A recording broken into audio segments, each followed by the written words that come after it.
Hello, 3D Medic.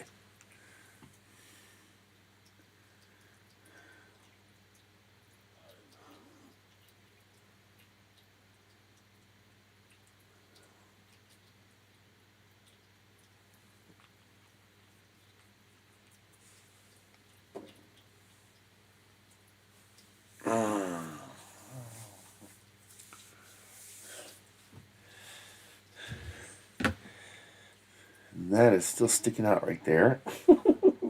This one section of my hair just refuses to play nice. It just wants to go.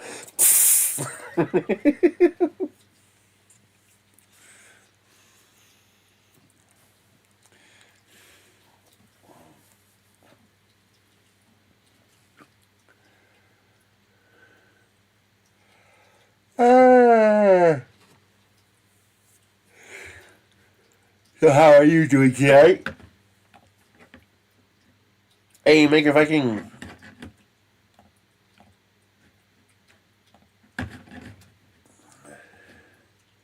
How are my critters today?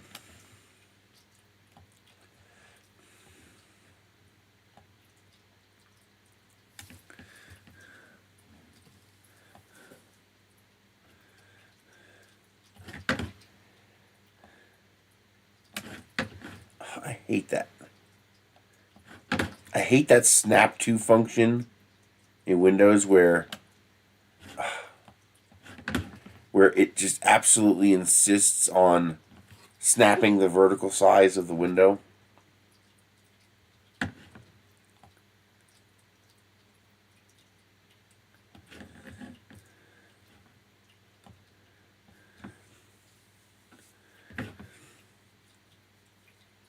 After dinner, so you must be on the other side of the planet for it to be late enough to be dinner.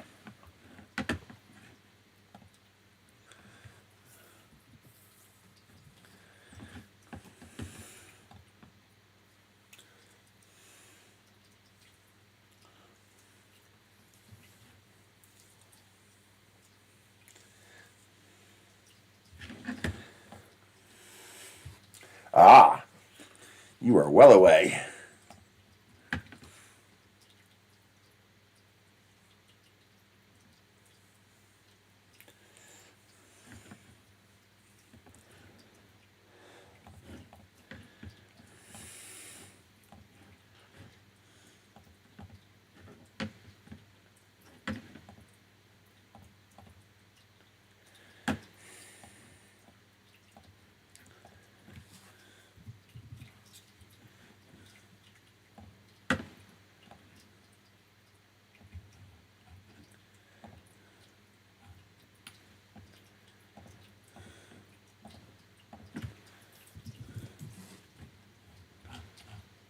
I am doing a lot better, actually.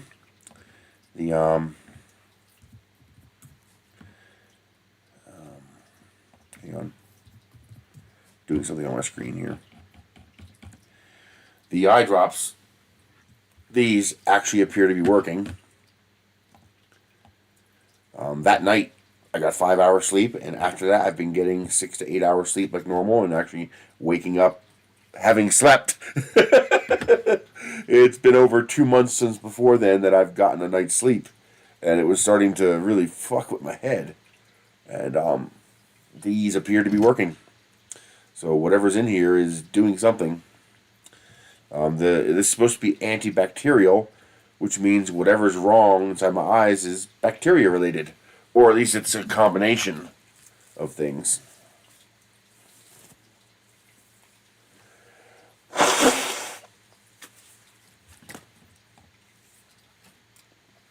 Tie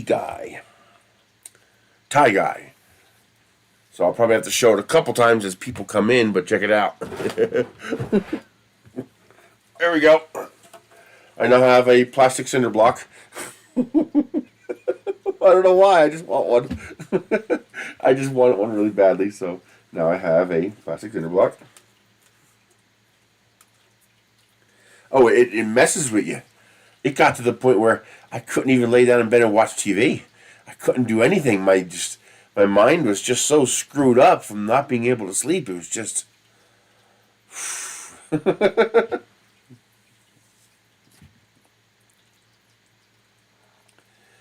that first night when I got some sleep, oh my god, I woke up just...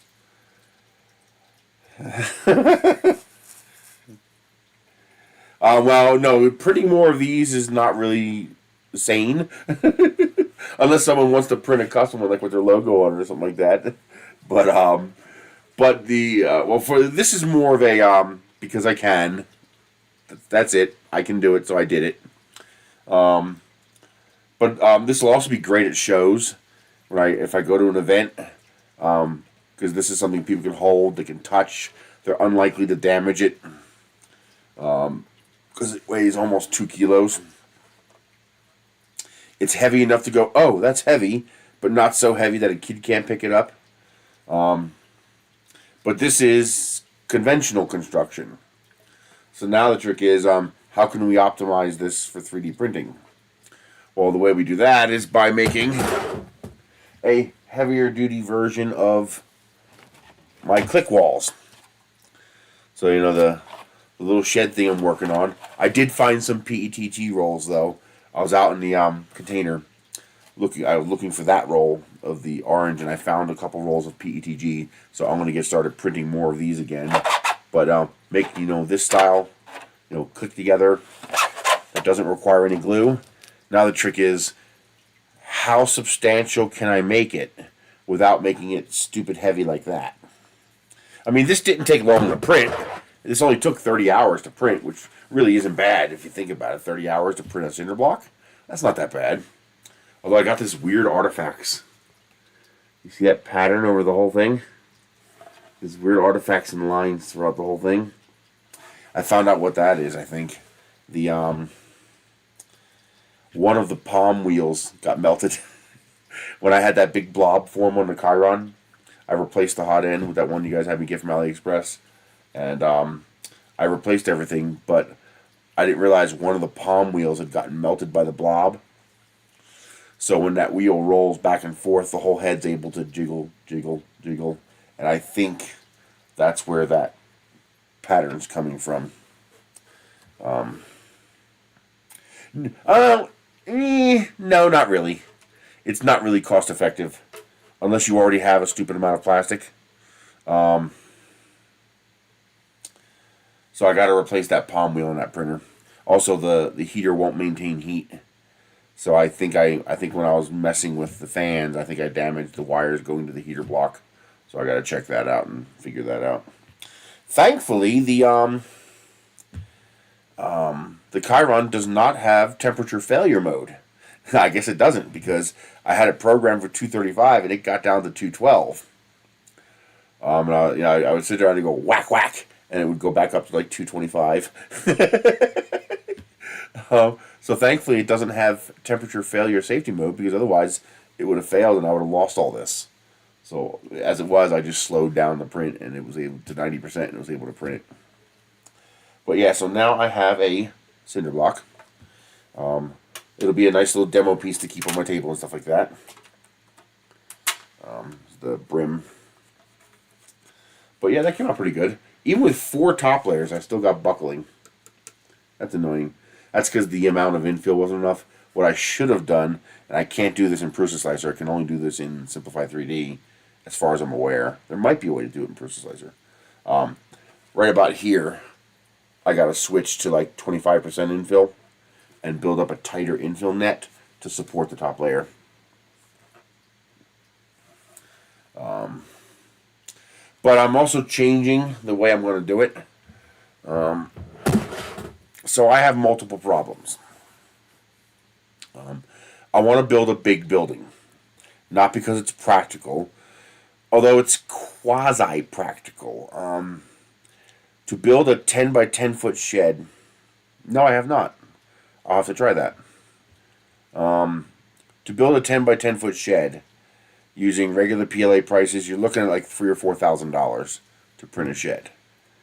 Now, if you compare that to a sheet metal shed, that's not a good deal. You can get one of those for under $1,000 at 10 by 10 foot, about $700 or $800. However, if you compare that to a standard shed where you buy a shed and the company drops it off to you, well, then it is practical, because those are like $5,000 or $6,000. So it's somewhere in the middle there. You can do it cheaper, but most people choose options that are more expensive. So the real question is, can I make it more practical? The other question is, I mean, obviously, this was printed with a 1.2 millimeter nozzle, although it was only a 1 millimeter extrusion. I was able to save 20% plastic by going to a 1 millimeter extrusion. I mean, this is clearly strong enough to build anything. I mean, I could build whatever I want with this, for all intents and any single story building I could build with this, no problem. Oh, I'll have to check that out. That's how I fixed that on Simplify 3D. The like 4 layers below the top layers, I switched to 25% infill, and so by the time that infill builds up, it's now there enough to support the top layers. Idea Maker is good.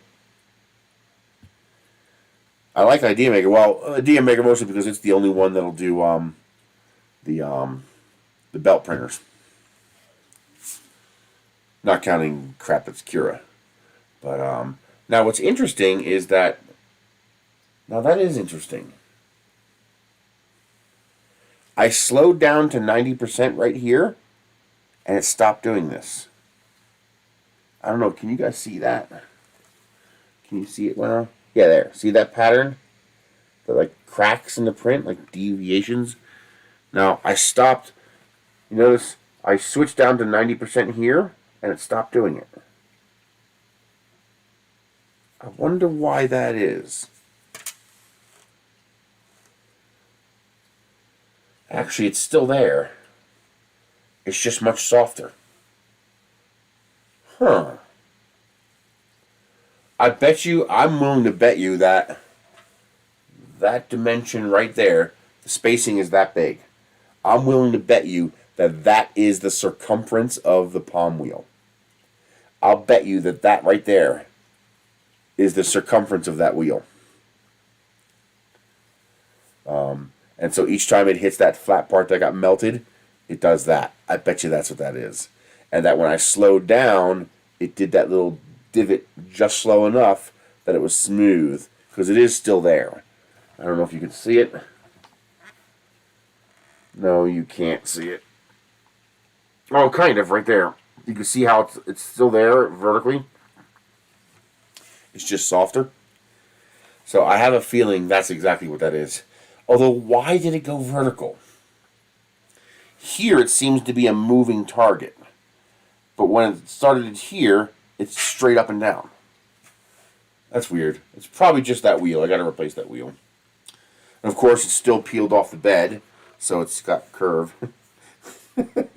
I don't know how how does it peel off with 2 perimeters and a solid bottom infill with a 1 millimeter wand nozzle. How does that peel off? For this, no, this is a one-off. I don't really have it unless like a hardware company wants me to print one with their logo on it, and then they can put like pens and stuff in here if they want. I could do one, like sell this, but otherwise this is a one-off. This was just because I can. There's really no legitimate reason to print another one of these. But the idea is to show that this is how we normally build buildings. We build buildings with either 2x4s and sheets on both sides, or we build them with blocks like this. Obviously, we're not going to do 2x4 and sheet construction using 3D printing. That doesn't make any sense, because with 3D printing, we can build all the structure into the face of the part. We can build everything we need into the part. So now what I want to do is design a part that is halfway.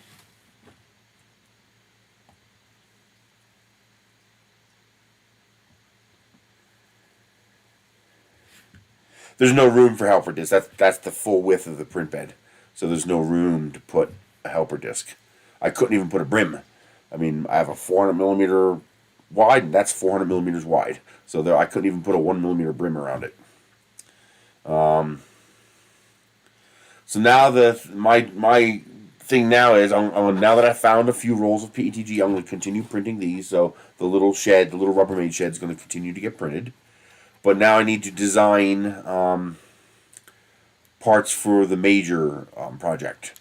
And the major project is something in between this, which is too flimsy, and this, which is too wasteful. So the question is, how do I get in between that? So I'm going to make interlocking parts like I did those there. So these parts are going to interlock.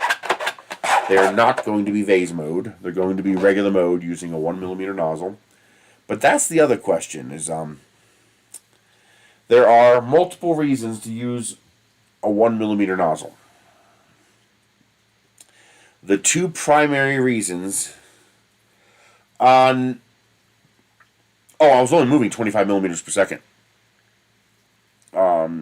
Darien. Yeah, I'm only printing at 25 millimeters a second, so I set all speeds to 25. So it was going this fast the whole time. So, but it was extruding a 1mm wide, 0.8mm high, thick extrusion, fat extrusion. So it's possible the plastic was shearing because it was too cold. And the hot end just can't make it hot enough, although it was a CHT style hot end. Which seemed to extrude fine, but I think it's the oh man, I can't stop yawning. The palm wheel, the roller wheel that's on the carriages, one of them's melted. I didn't realize it was that damaged, so it actually has a chunk missing out of it. So instead of rolling, it's going kerchunk, kerchunk.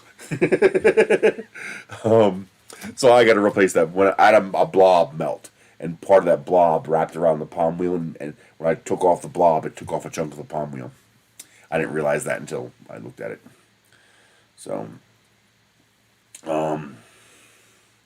it didn't do it to all the corners.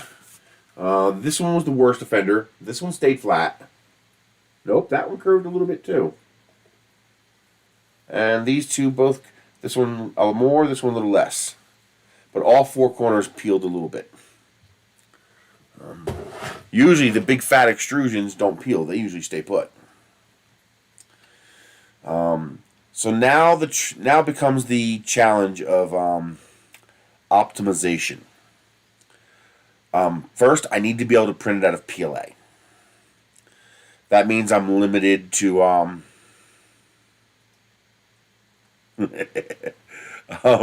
that means I'm limited to white, khaki, sky blue, yellow, light orange. This orange would actually be too dark. It would absorb too much radiation and heat up. And we hit 40 degrees Celsius up here, so that's important for it to be able to stay standing and not become a soft, squishy mess. So that means I have to use light colors. It's going to be hard enough getting a vendor to sponsor this project for 400 kilograms of filament. You read that right, 400 kilograms. But asking them for 400 kilograms of PETG, nah, that's not going to work. So I got to try to do it with PLA. Now the trick is optimization. This is not optimized. This is overkill. Would this hold up in higher temperatures? Yes. But it's overkill. It's 1.9 kilograms or 1.88 kilograms of plastic. I mean, this thing weighs almost 5 pounds. I mean, this is just way overkill. So the trick is, how light can I make it and still have it hold up? So I know 1 millimeter will be fine. That's a 1 millimeter extrusion. What about 0.8 millimeters? What about 0.6? How low can I go and still get strong enough? I'm pretty sure 0.6 is too flimsy. But would 0.8 be enough? I don't know. I have a feeling I'm going to have to stick around 1 millimeter. I have a feeling that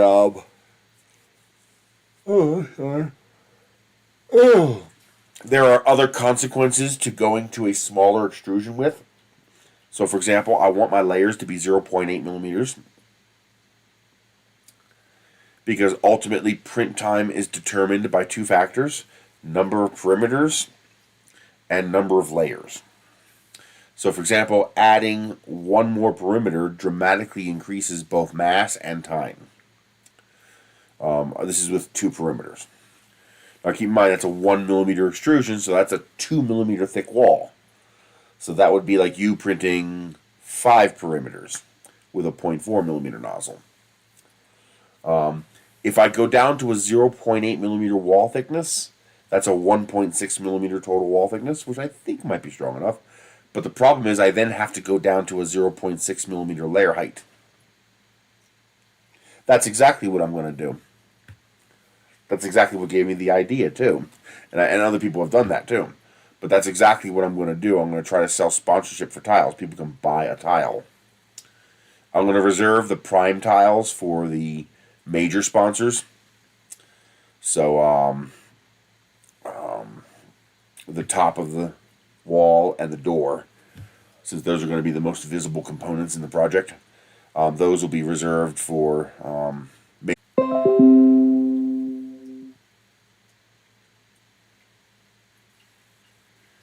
I don't OBS disconnected and then reconnected. I have no idea why I did that. The Creality K1 looks pretty nice. I don't know anything about it, but it looks like a nice machine. We'll have to wait until people start really, pushing its limits and see what it does. See how it compares to the Bamboo. I'm hoping it's comparable to the Bamboo, because I'm hoping... It's the first time I've ever seen it do that. I'm hoping that Creality's printer will be less proprietary. I'm hoping it'll use more standard parts.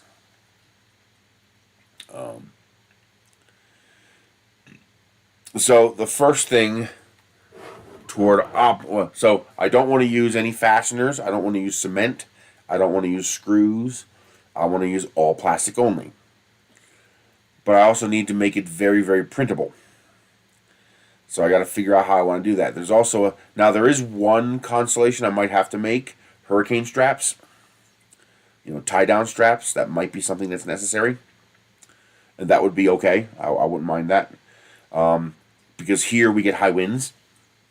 So one concern is the roof blowing off, like literally blowing off the roof. That would kind of suck.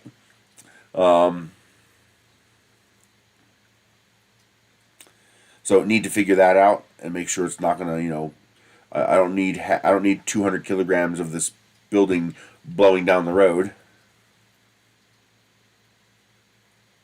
I plan to first I'm gonna finish the small shed, the Ger shed, the little one, using these parts. As I get more rolls of PETG, I did find 3 or 4 rolls, so that's another couple weeks of printing I can get out of that.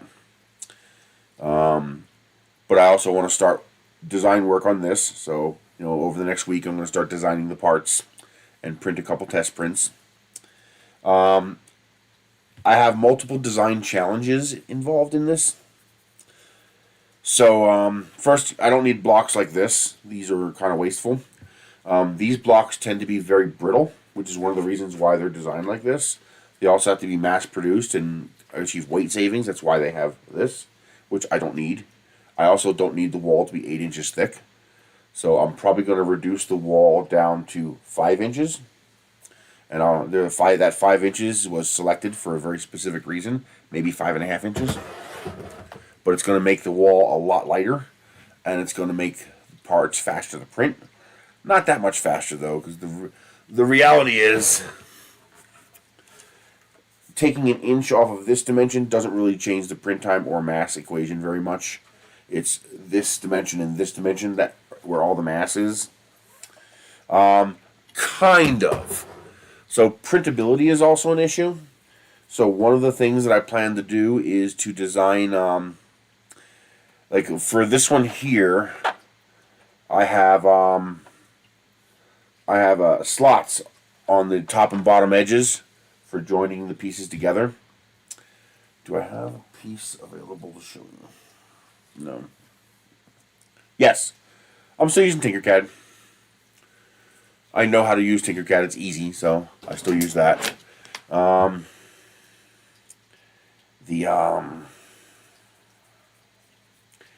that's interesting.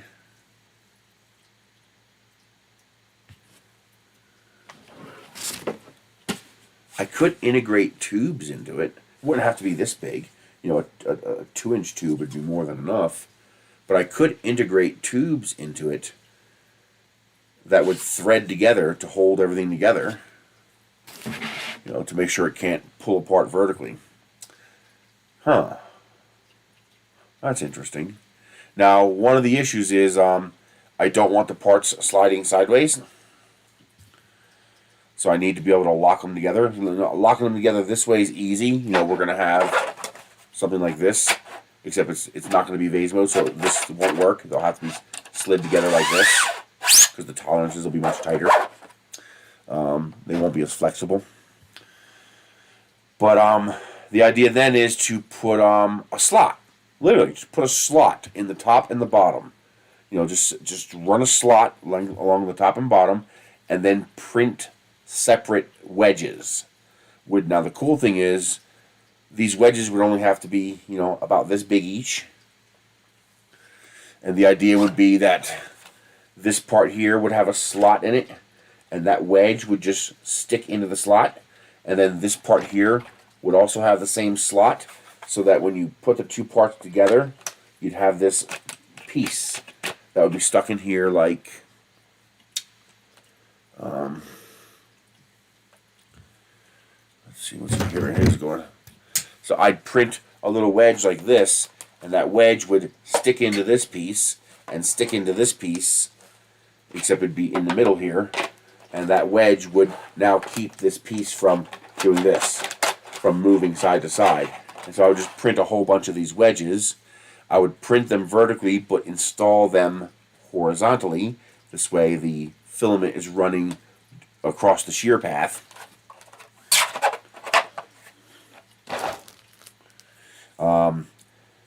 And then now the nice thing is I can use my other printers to print the wedges, because those can be printed with a 0.4 millimeter nozzle, just, you know, 3 or 4 walls.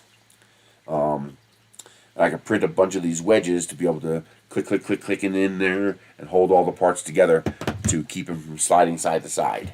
Now the problem is that won't keep the parts from moving vertically. That won't stop the parts from moving vertically.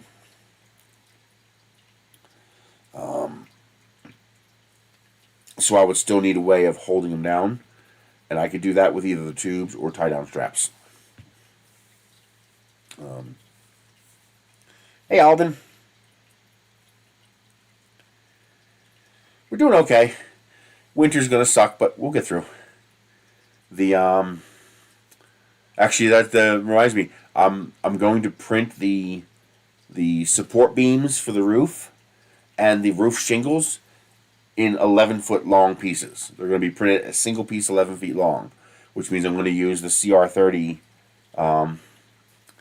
belt printer to print those, which means I can't print those until spring. Exactly, yeah, just like that. Except I have to be aware of the limitations of plastic and the limitations of print geometry. My objective is to print. Now, a second objective I have is that I have to reduce my electricity load. I can't just. Well, first of all, I only have 3 printers that are capable of printing a 400 millimeter part. You know, if I want to print 400 by 400 millimeters, I only have 3 printers that are capable of doing that. And they are massive and not the most reliable. CR10S4, CR10S5. They're both 12 volt machines. The only 24 volt machine is the Chiron. So that's an issue. And the other issue is that each machine is going to consume about $25 worth of electricity per month. It's about $16 a month to run an Ender 3, so I'm estimating a 444 machine is going to cost about $25 a month to run, running it 24/7. 1 machine, no problem. 3 machines, problem. I can't afford to run 3 machines simultaneously 24/7. I don't have the money. But I need to run multiple machines, because if I were to print this building with 1 printer, it'll take 2 years. My current estimate is 2 years. to print the entire thing.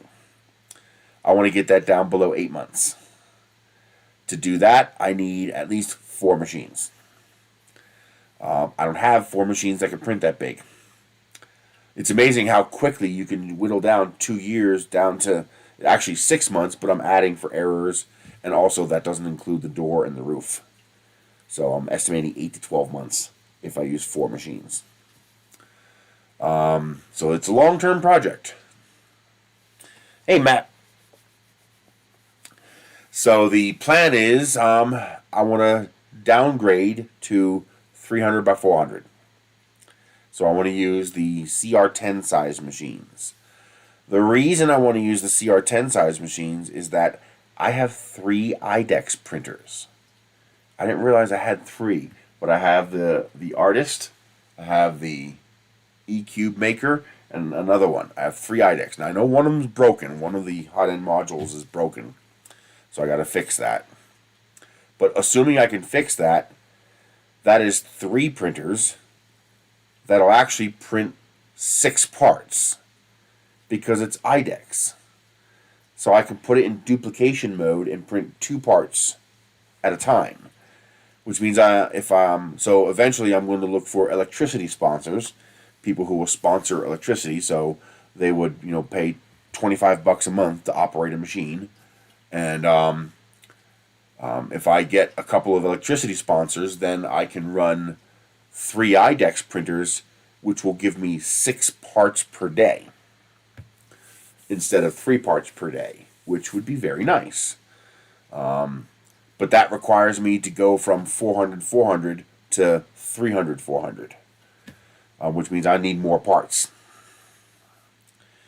But the smaller machines are more reliable, and the smaller machines that are IDEX can print 2 parts at a time. And if a machine fails, even though I'll lose the IDEX capability, I have plenty of other 334 machines.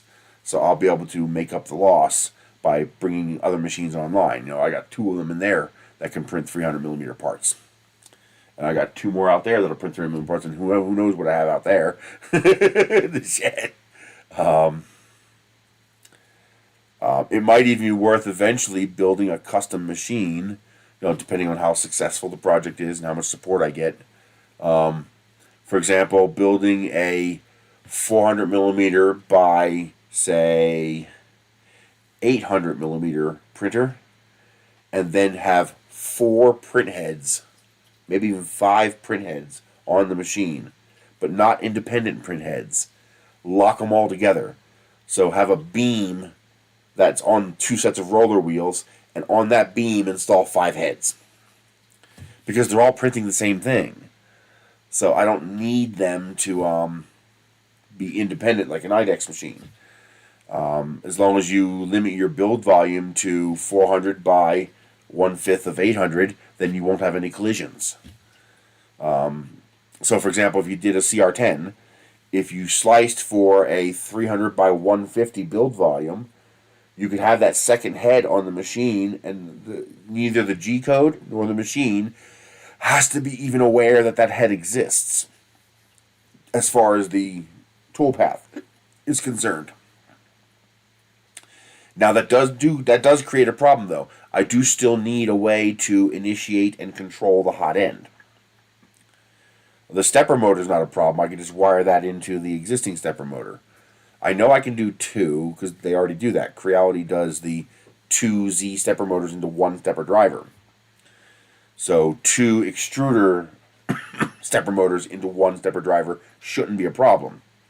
As long as the 2 hot ends are identical, it shouldn't care. But I do need a way of monitoring and controlling the hot end. Getting it up to temperature and whatnot. That's going to require a thermistor and a way of turning it off.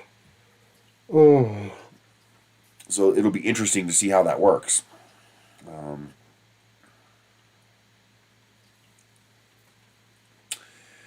But my objective is to get the parts down below 1 kilogram each, which I think shouldn't be a problem, because that'll allow me to use standard 1 kilogram rolls, especially with the IDEX machine. Just 1 roll on each extruder, and you're good to go. So the idea is to get the parts just below 1 kilogram each. I'm also going to have custom parts. So for example, my corners are not going to be designed like this. Because I want to be able to do the overlapping for strength. So that the problem with doing the corners like this is that although my wall, the big wall you guys already saw, although that has overlapping joints, the corners don't. The corners have an aligned joint. And I don't want an aligned joint on the big one. So instead of designing a custom corner, what I'm going to do is, for example, the block, the one I make for 3D printing, it's going to have something like that. It's going to have something like that on the end of it here. And then the other end of the block is going to have a receptacle so that the parts can be interlocked together. So for the straight pieces, I don't know either. I'll have to figure that out. What I need is a printer with more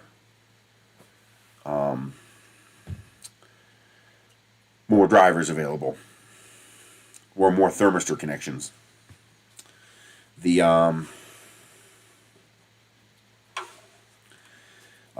So this part here, instead of making a custom corner piece, I'll make an entire custom block. And I'll take that corner piece here and just move it over here. So that now this block can interface with this block. And then I'm also going to have side blocks that are also going to have extensions sticking out of them. So this block will be a lot thinner, but this block will have an extension that'll pop out of it like this and come out like 4 inches, maybe 4 or 5 inches. And so like every other block or every third block will have one of these blocks with an extension that comes out, and that way I'll have ledges to install shelves. So I'll be able to line the entire inside of the shed with shelving, or it'll be built in just by having the blocks.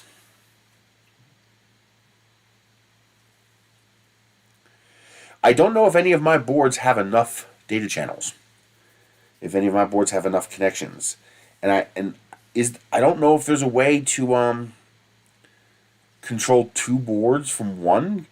I don't think any of these simple boards will let you slave one board to another board. I'm not sure how that works. Will Clipper allow me to where Clipper would come in handy? See, I don't need drivers. I need data channels. So I guess what I need is I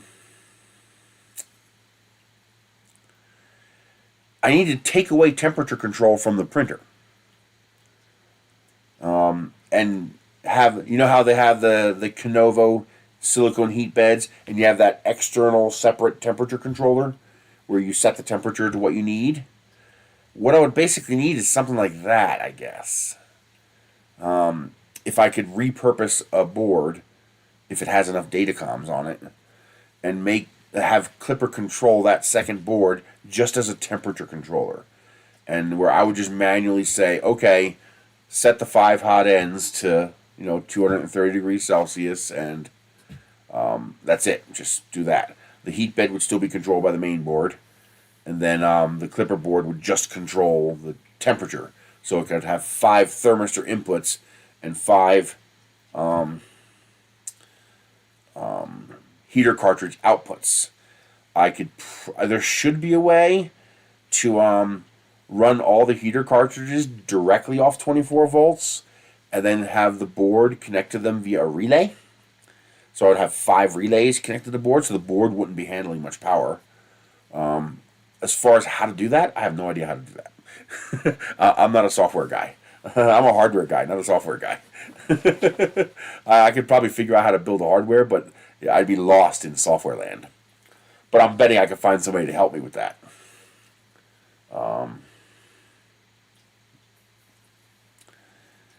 But yeah, that's a single machine that would probably cost about $50 a month to run, but it would be able to make 5 parts simultaneously. Now, of course, there is a downside. If you if one of the parts fails, what do you do? Well, the simple solution is you turn off that heater and you turn off that stepper motor, and that just becomes a dead slot. Kind of like a manual version of the what's that Pi program where you can cancel a part if that part fails.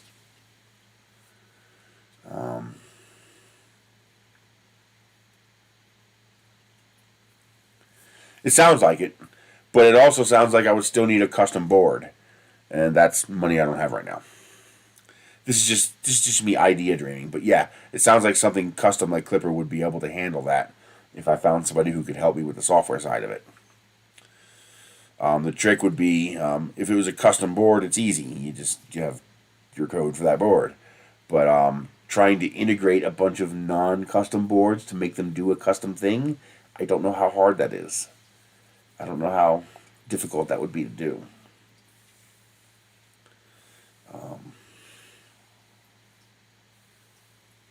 Yeah, I don't know.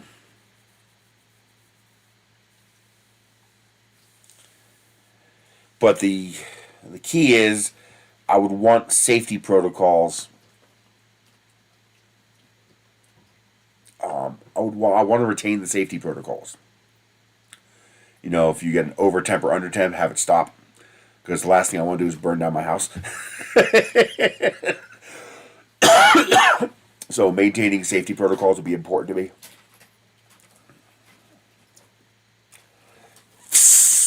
Hi, kitty. How you doing, kitty? Not getting sit on today, are you? Hey, I got some chairs. Lady was giving away for free. I got 3 wooden chairs. I'm sitting on one now. It's a little wiggly. I gotta glue the joints to beef it up, but it's the kind of chairs that will hold me. So I gotta sand them down, strip them, restain them, reglue them. But yeah, I got 3 chairs. So now I have 4 intact chairs plus the one I broke. That's now a stool.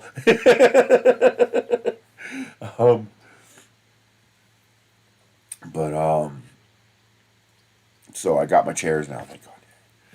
I was worried about that. These things sell for a lot of money. Jesus, do they sell for a lot of money. Well, getting a bunch of extruded aluminum is expensive. Especially since a machine like this, you really want it to be stiff as hell. Custom heaters. It's a lot of expensive stuff. I could do a lot of scavenging, though. The aluminum extrusions would all have to be custom. Well, I could do the verticals. I have enough parts for the verticals, but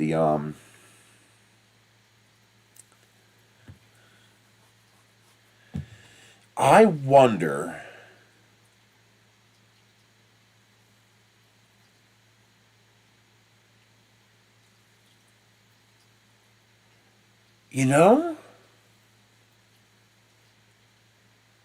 I might have most of the aluminum. I would need a couple of pieces of aluminum. Basically the one piece I would really need is the piece across the top. I would also need some vertical reinforcements because that piece across the top is going to want to sag a little bit if you're not careful. But I just got an idea.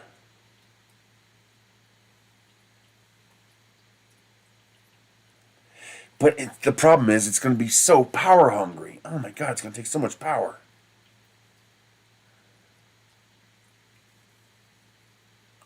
The whole point of going with a single printer is to reduce the power load. I mean, if power is a non-factor, then I don't need a single machine to do them all. I just plug in as many machines as my power can handle. The whole point of going with a single machine with an IDEX-esque head is to reduce power consumption. Because I was thinking, the only thing that keeps me from putting two printers. The only thing that prevents me from taking two 3D printers and bolting them together is the vertical gantry. And I'm going to get rid of the vertical gantry and build a custom one. So I should be able to shorten the extrusions on the ends of two CR10 size printers and butt them right up against each other. And so those beds would almost touch. You know, have like a 5mm gap between the two beds. But the problem is now, if, like, say I put three of them together, that would give me a 900mm by 300mm print bed. Not ideal. I really want 400mm. Good morning, Joe. TRT, hello. But the problem is now I'm running 3 independent CPUs and 3 independent heat beds, and so I'm consuming the power of 3 printers. I'm not saving any power. And the only reason to do it is to save power. It's not a convenience thing. I mean, running independent printers is actually more convenient because if one fails, I can restart it. Well, if I have a 5 IDEX machine going and one fails, I got to wait until it's done before I can restart. So the single machine is less convenient. The whole point of a single machine is to reduce power consumption. So if it's not going to reduce power consumption, there's no point in doing it. You know, it defeats the point.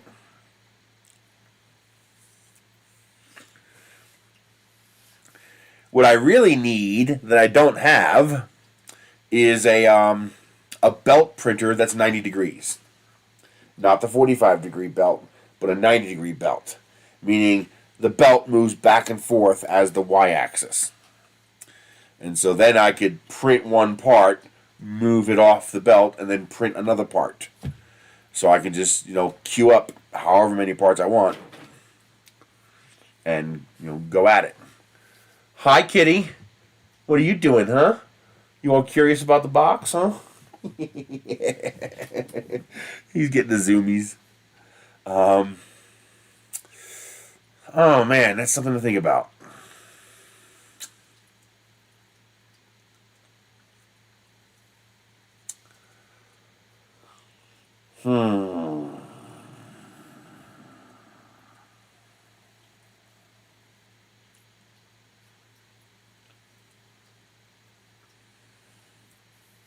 But either which way, the IDEX's printers are a good start.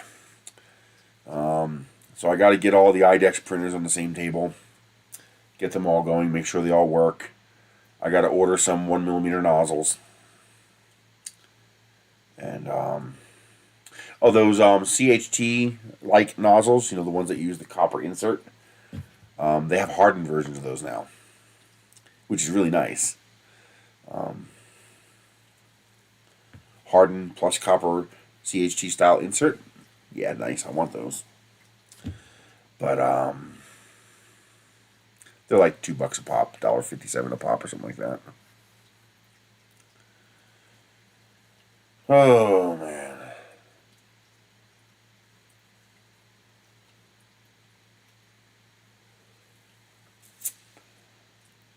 So I guess, first of all, how much filament will it consume?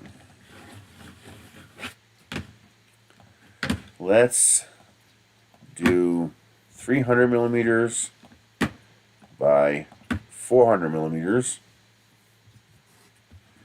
by... Seriously? You gonna mess with me? Okay, so 125 would be 5 inches. So by 125. Okay, export STL. Exquisite Jacob. It's an exquisite Jacob.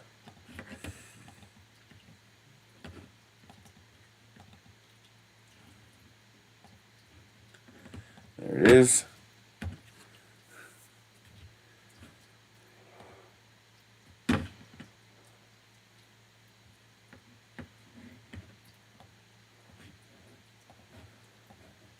So we're looking at approximately this size. All right, where's my thing? Recent projects.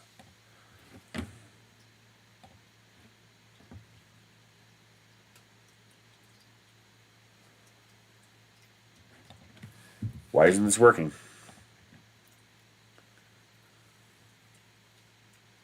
Oh. What did I do with that part? Is it in here? Yes.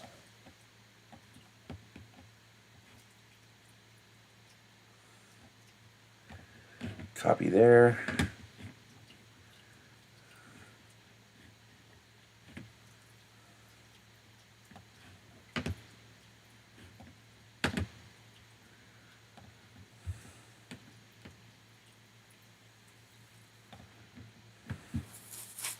There we go. Now I can load the new part. So that is going to be approximately the size of the part. Let's slice it with my current settings. Well, actually, we definitely... come on. We do not need top and bottoms. The final part will definitely print without top and bottoms.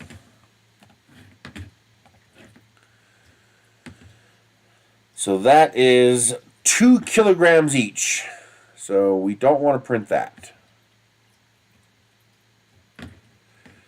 Is it even possible for me to get it below a kilogram? I don't think so. Let's go infill 4%. 1.4 kilograms. Damn it. I'm probably going to have to do 300 by 300 in order to get it below a kilogram.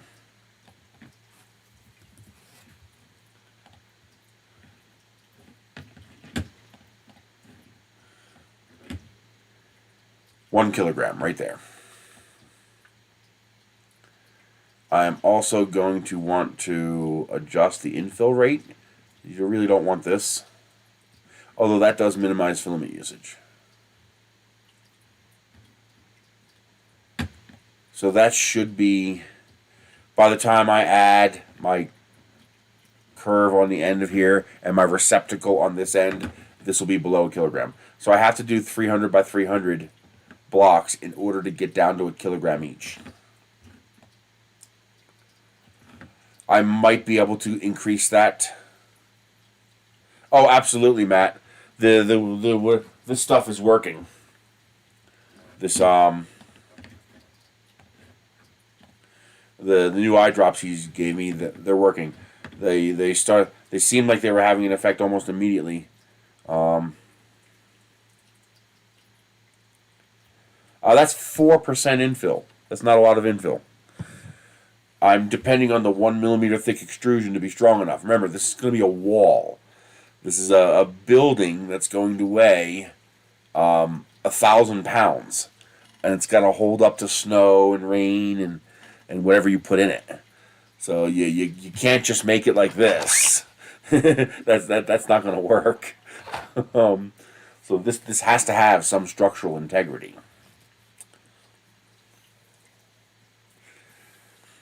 Now there is a way I could give it structural integrity by adding holes in the middle of it. The problem is that's going to increase the plastic consumption. Remember, this part is... yeah, so those eye drops are working and I'm getting sleep. It hasn't fixed the problem, but it's getting better. So I don't know if I have one problem and the drops are fixing it, or if I have two problems and the drops are fixing one of those problems. So, is my blepharitis caused by bacteria? Meaning that will fix it. Or do I have blepharitis and a bacterial infection? And the bacterial infection was making the blepharitis really bad. In which case, that will fix the bacterial problem, but not fix the blepharitis problem. The problem is, what happens when I stop using that? I don't know. Oh, yeah. The original setting was a lot. That was 7%. Way more than I needed. I did that for the cinder block just because I wanted it to be bulletproof. I wanted that thing to be like, drop it on the ground, don't worry about it. But this here, I'm actually a little bit concerned that this is not enough.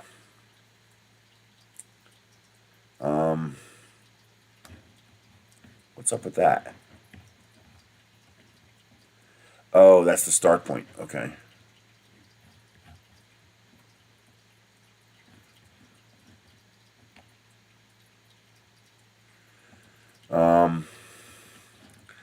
I would like this connection patch here to be a bit bigger. I'd have to test it. I'd have to print one and try it. Just making the part a little wider might fix that. So if I go to 135, for example,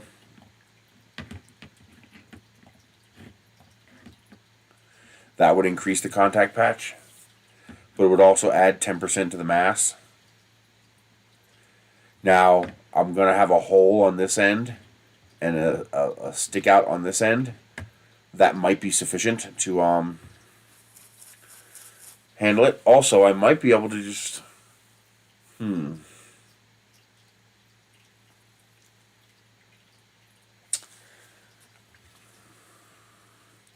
I could just leave the boxes fully square and then print separate pegs to connect them together. But that's a complication I don't really want.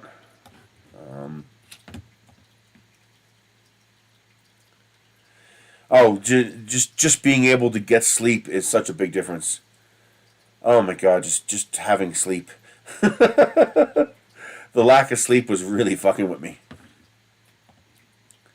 What happens if I make this 110?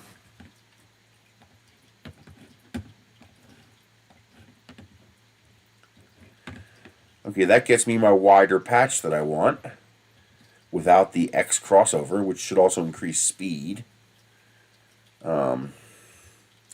And that gets me down to a kilogram.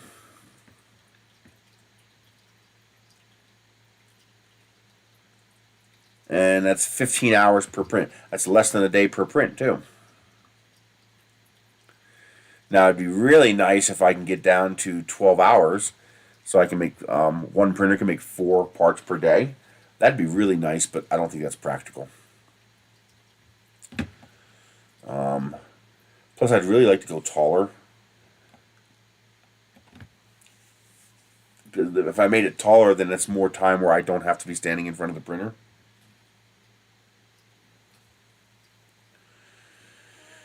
But that bumps me well over a kilogram when I do that. If I want to stick with 1 kilogram prints, this is what I need to do. Now, if the filament sponsor is willing to provide me with larger rolls of filament, then I could adjust the size of the print pieces to accommodate the roll. So, for example, if they're going to send me 5 kilogram rolls, well, then I want, I could do 1.25 kilograms per part and get 4 parts out of each roll. How big would this be full height?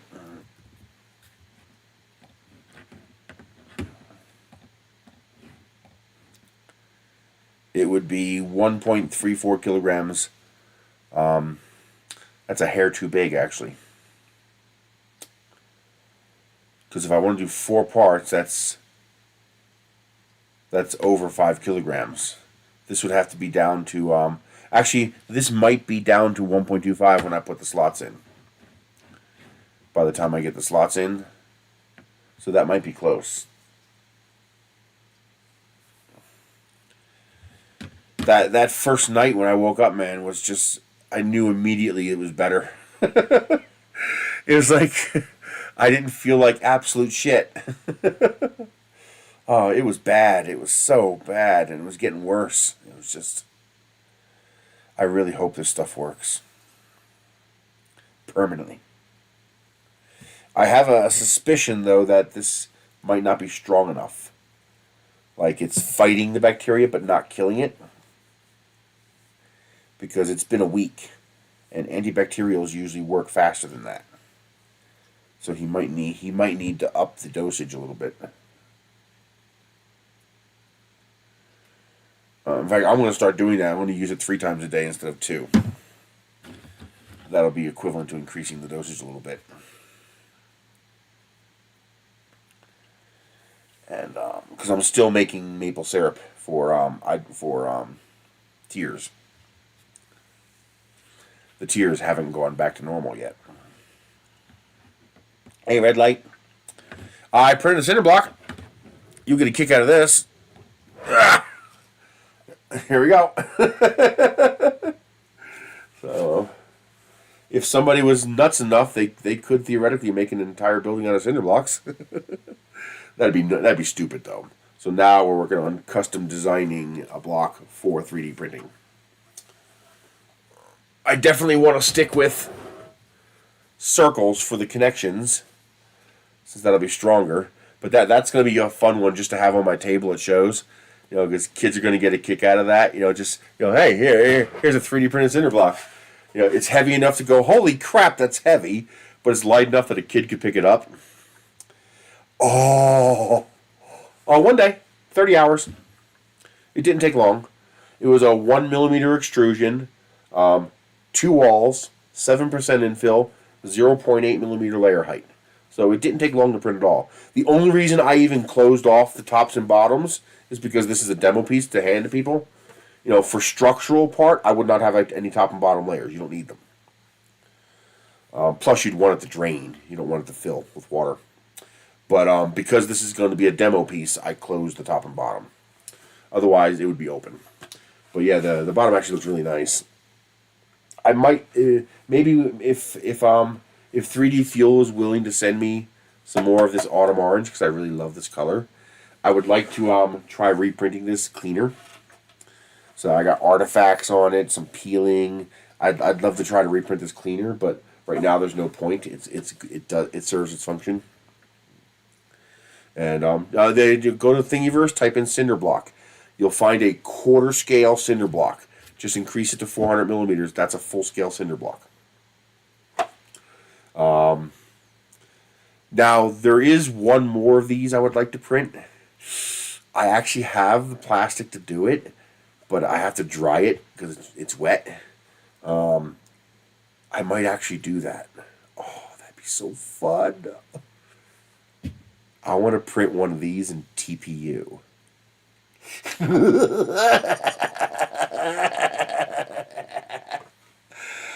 That would be epic. just chuck it out into the walkway and watch it bounce. Yes, I have to print a second cinder block. I need a rubber cinder block. I must have a rubber cinder block in my life. Yes, I have to now. I gotta find somebody who can get me a 2-kilogram roll of TPU, because I need a rubber cinder block.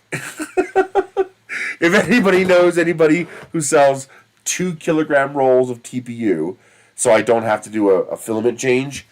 Filament changes are sketchy enough. Doing a filament change with TPU is just asking for a beating.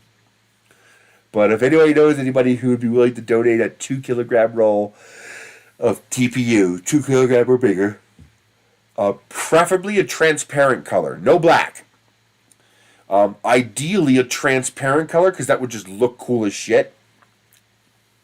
Yeah, I need a TPU cinder block now.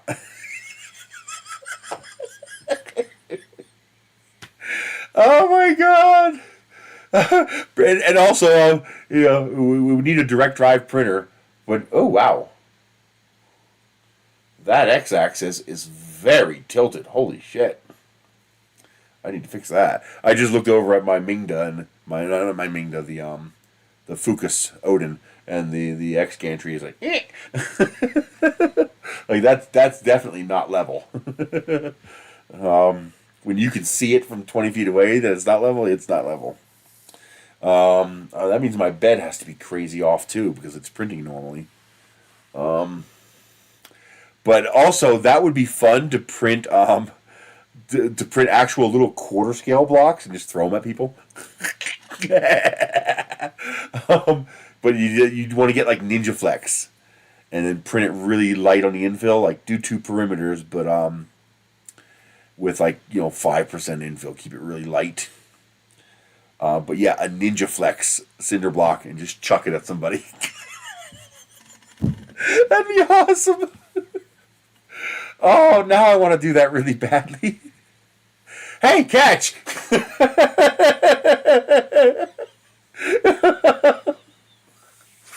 Oh man, it's too bad we can't print styrofoam. Oh, the shenanigans we could get into if we could print styrofoam.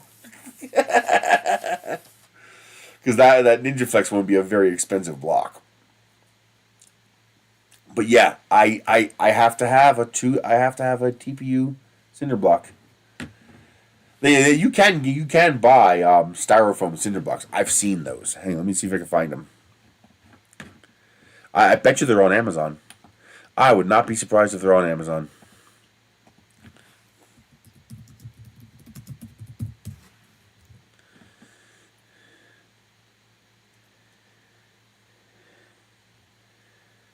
Those are small ones. There is a foam brick. But I want a big one. I want a cinder block. You can get little ones. There's like little mini cinder blocks.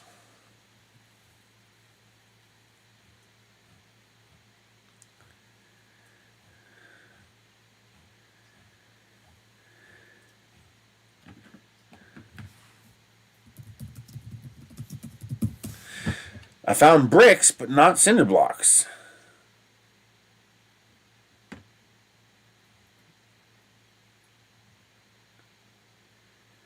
I found little cinder blocks, but not full size. Is that a full size one? That looks like it. There we go. Woo! $64. There's a foam rubber cinder block.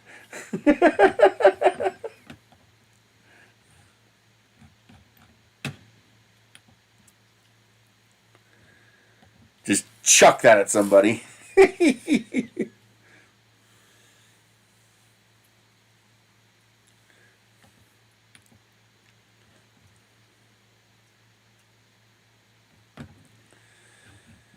Oh man.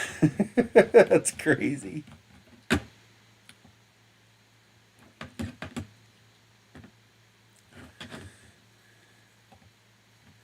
Yeah, just gray TPU.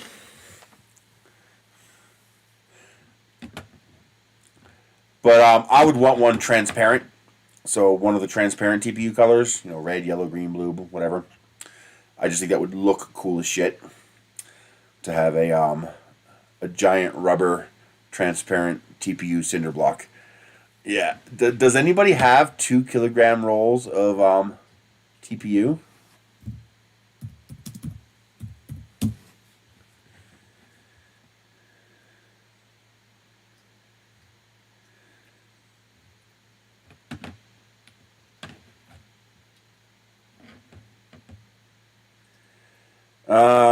Well, sort of. Ninja Tech 2.85 millimeter, 2 kilograms. The problem is TPU is heavier than PLA, so what I need is 600 meters. I don't know if that's actually. It might be 2 kilograms just because it's heavier. Well, they have 1 kilogram rolls, so maybe not. Okay, so they do have 1 kilogram and 2 kilogram rolls. $160. Yeah, we're not getting that. But that's Cheetah TPU, whatever that means.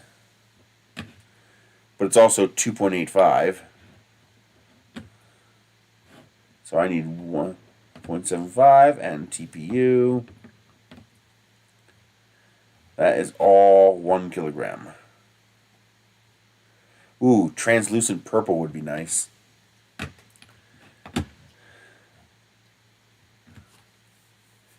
I don't know if anybody has.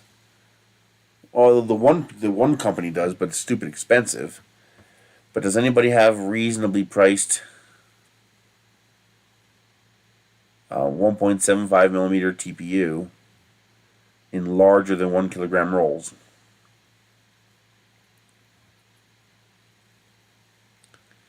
I don't know.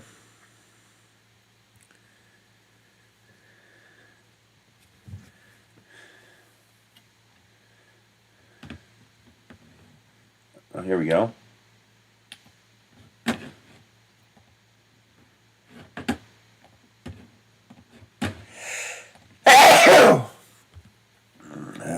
Excuse me. Woo! 269 gag. Still, that's $200. Lunacy. It's probably not a common thing that people get asked for.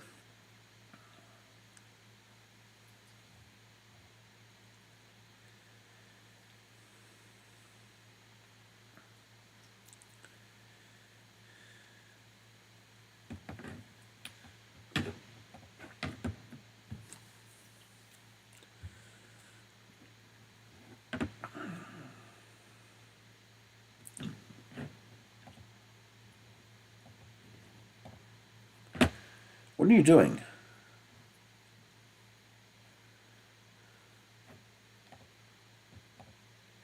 Where's the 2 kilograms? There it is, 2 kilogram white. Well, that's not so bad. How much is shipping?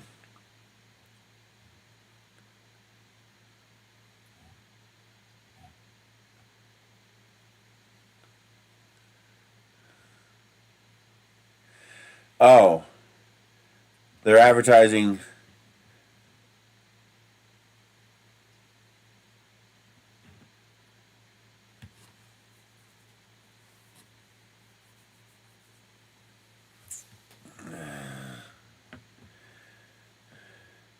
Well, no, your listing says TPU. What the hell does TPU PLA? What is that supposed to mean? Is it TPU or is it PLA? Sounds like dishonest seller to me. Especially since none of these say TPU or PLA. And yet they have all the TPU, flexible, filament 95A, rubber material. Well, which one is it, fuckers? Is it TPU or is it PLA? Sounds like you're the dishonest one. Ooh. Clear would be kind of cool.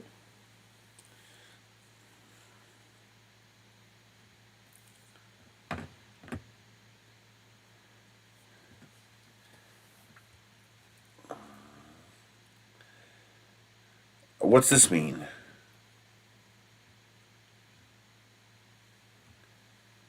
Is it 0.5 or is it 2 kilograms? Is it net or gross 2 kilograms? That's kind of important.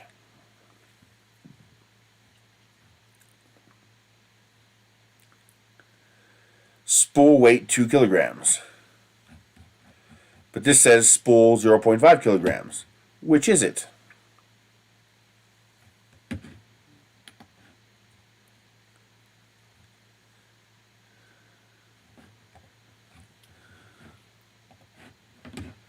Are we still connected? Yeah, we're still connected. Okay. I mean, Ninja Tech would be wonderful, but you need a special printer and you need a lot of money.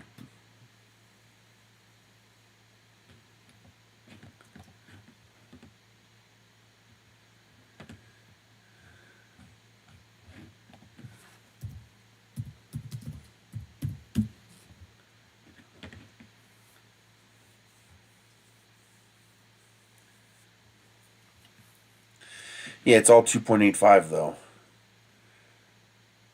I mean, that's not bad for Ninja Tech, and it's the right color too. But I don't have the ability to print 2.85.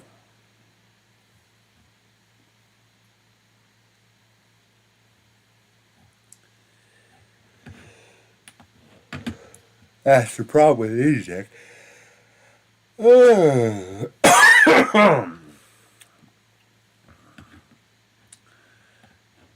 I don't think I'm going to find that on Amazon, though. 2 kilogram TPU.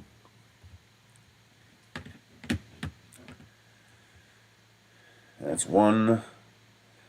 Oh, there's one. Right there. But it's black. I don't want black. Oh, they have other colors.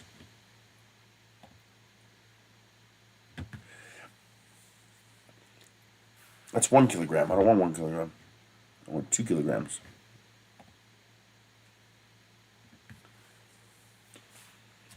Oh, it's 2 rolls.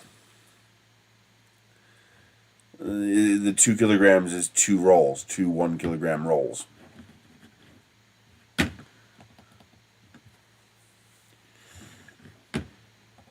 Hey, Mad Hatter.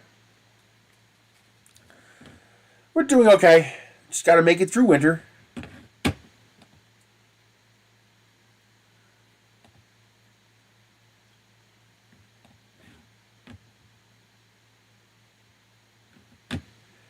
So that's 2 1 kilogram rolls. I need a single 2 kilogram roll.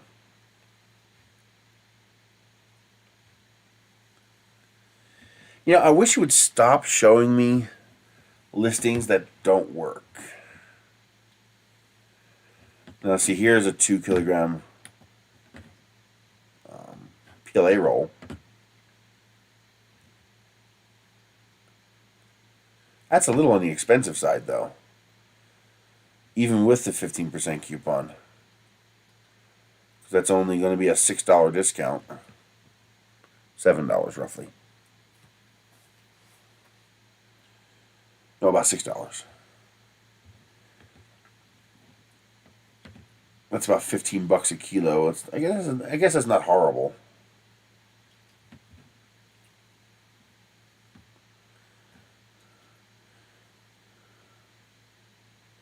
Those are all small rolls.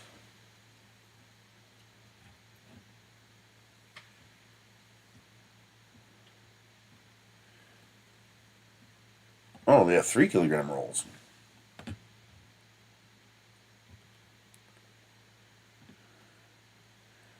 Except that's more expensive than the 2 kilogram roll.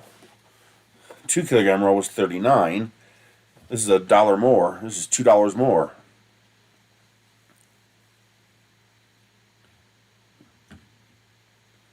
That's annoying. Shipping might come into play with that, though.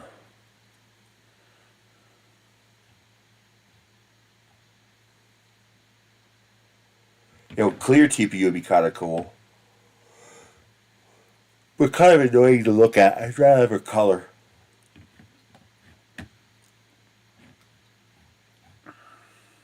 I got one of these. I got to set it up. They had it on sale during the Prime Day deal. I got it like $12, I think.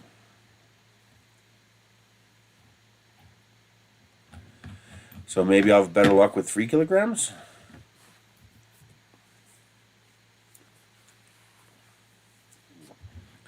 I hate these kind of rollers. They just don't work right. At least I've not had good luck with them.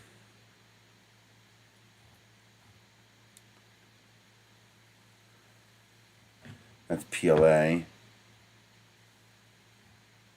That's a better price, though.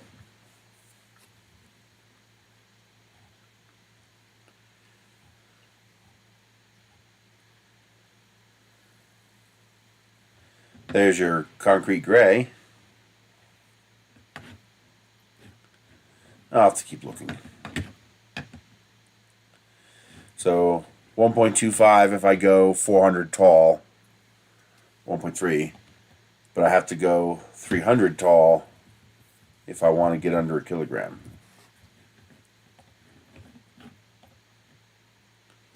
That gets me right down to a kilogram. And that should be a little under a kilogram by the time I put all the connections in there.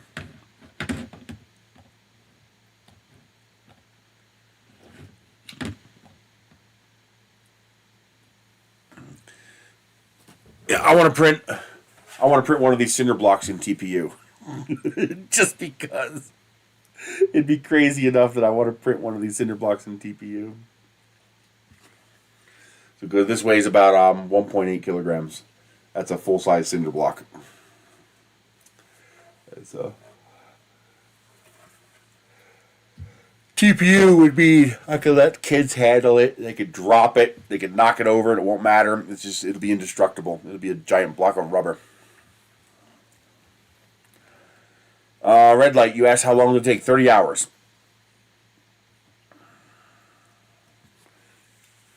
Wasn't sure if I mentioned that, but it took exactly 30 hours, 41 minutes. I slowed it down to 90% when the temperature started becoming unstable. And so it doesn't take long. When you print fat layers, and because this is all vertical, there's no overhangs. Chiron. I use my Anycubic Chiron with a 1.2 millimeter nozzle. When you print something that is strictly vertical, so this has absolutely zero overhangs. It is completely vertical. You can go really, really thick on the layer height. So I was able to print this with a 0.8 millimeter layer height. So it prints pretty fast.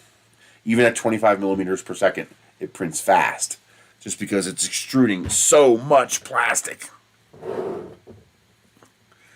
Your speed becomes a volume limit, not a physical speed limit, because you just can't melt the plastic fast enough to go any quicker. And that's my little monster, my Chiron. I would kill to have a little fleet of those Chirons, 3 or 4 of them. That would make you'd be able to print 6-foot tall figures in one day. Because it takes about 1 day to print a full volume print. Basically hollow. And so if you had 3 or 4 of them, you could print an entire 6-foot tall figure in one day. But by going down to 300 millimeters, I can use the IDEX printers, which will allow me to print 2 parts for the price of 1. So I can, number 1, I can load up 2 rolls of filament. And number 2, it'll still be consuming a little bit more power than one printer, because you have the extra 30 watts for the second heater.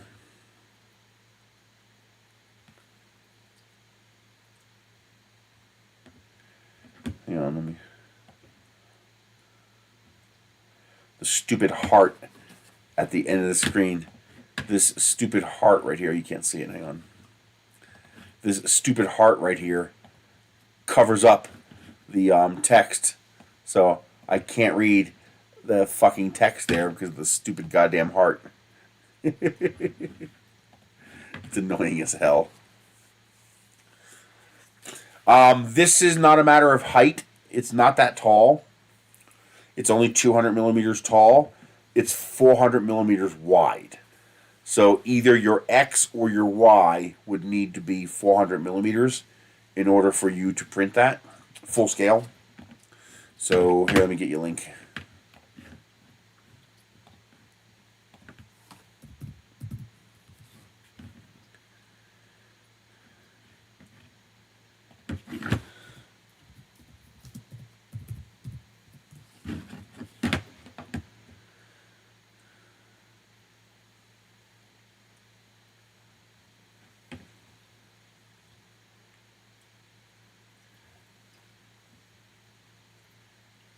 Where's the one I downloaded?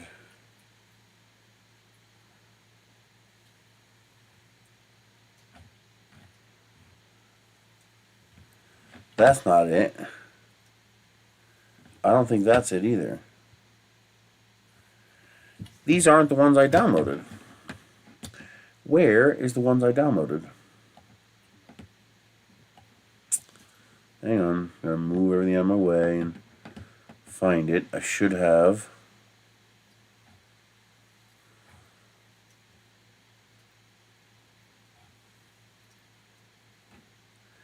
Pumpkin. Why can't I find the cinder block I downloaded? Oh, it's called Concrete Block.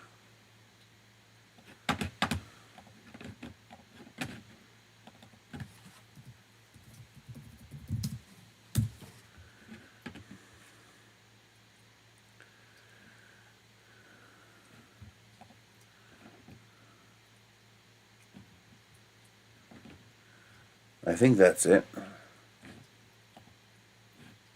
Yes. Okay. Here is the block I downloaded. This is 1/4 scale. Even your CR10 can't print this. A CR10 is a 334, which means you're limited to 300 millimeters on X and Y. you need a 400 millimeter X or Y. All your other dimensions can be 200. So this cinder block,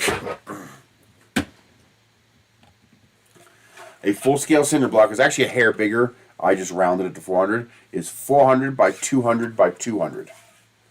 So you could print a 75% cinder block, because you can't print it like this. A CR10 could print that, but then you'd need support. You'd need support in here. You'd have overhangs. I mean, this would not print nicely vertically. So you need something that can print 400 by 4. You need something that can print 400 on one X or Y dimension. Now, using a CR10, you could print a 3/4 scale cinder block. You can make it 300 millimeters wide. You might even be able to turn it diagonally 45 degrees and make it a tiny bit bigger. I don't know how big you'll get away with. We could find out. That'd be pretty easy to find out, actually. Hang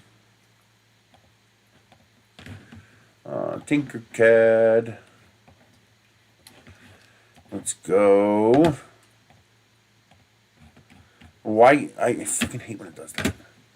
Why won't you let me adjust the size of the fucking block? Jesus. 400 by 200.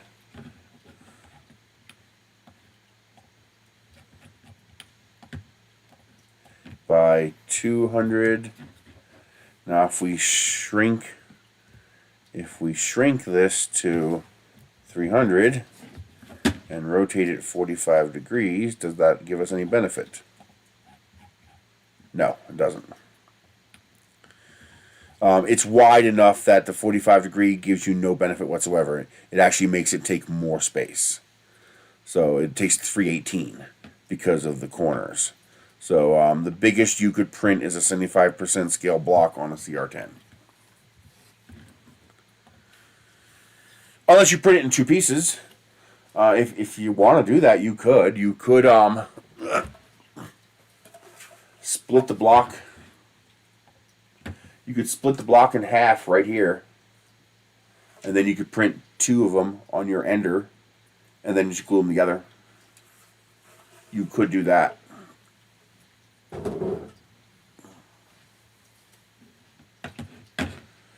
Try to grab a Chiron.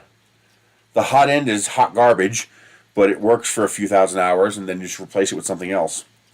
But the rest of the printer is absolutely bulletproof. The Chiron's amazing. And you can get them pretty cheap, too. If you can afford the new one, the new Cobra Max, the Cobra 2 Max is the Chiron replacement. It's actually a little bit bigger, 420 by 420 by 500. And it's like $400 on Amazon. But if you could find a refurb, a Chiron, you can usually get them for under 300. Let me see if you still can. Let's see. eBay.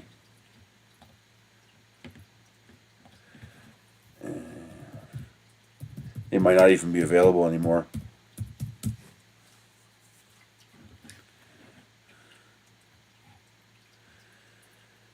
Cobra, Viper.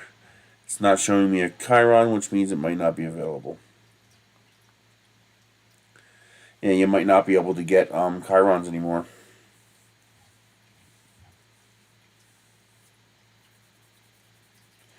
Here's a refurbished Cobra Max for $297.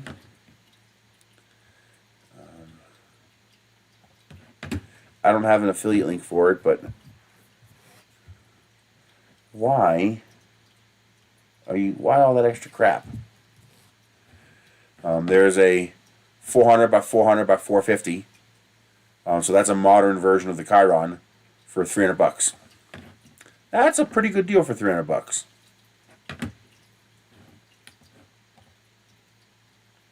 Just did.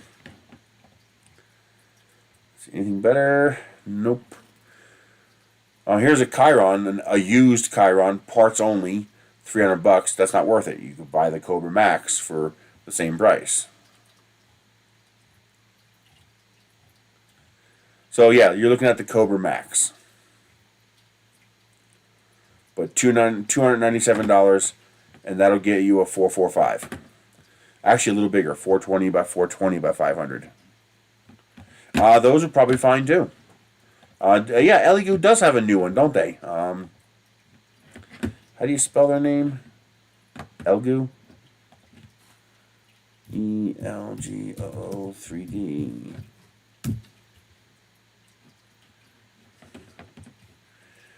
Let's see.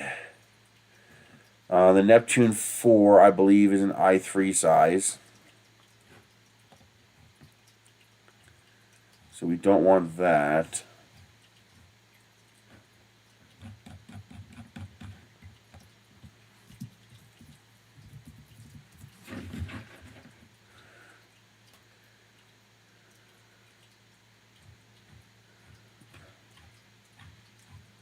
All I'm seeing is resin.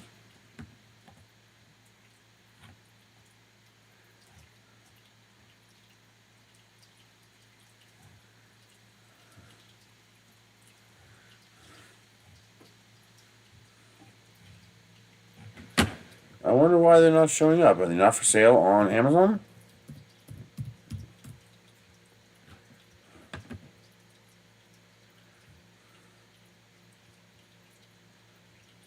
I'm pretty sure the 4 Pro is a small printer.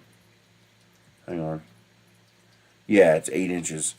So it's 300 by 300 by 400. No, that's 220.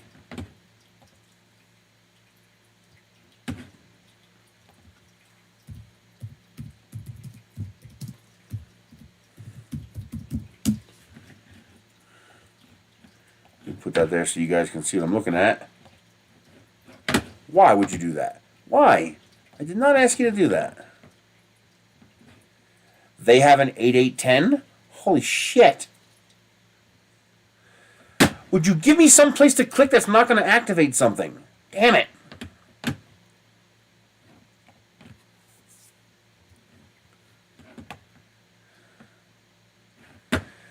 I hate when my computer fights with me.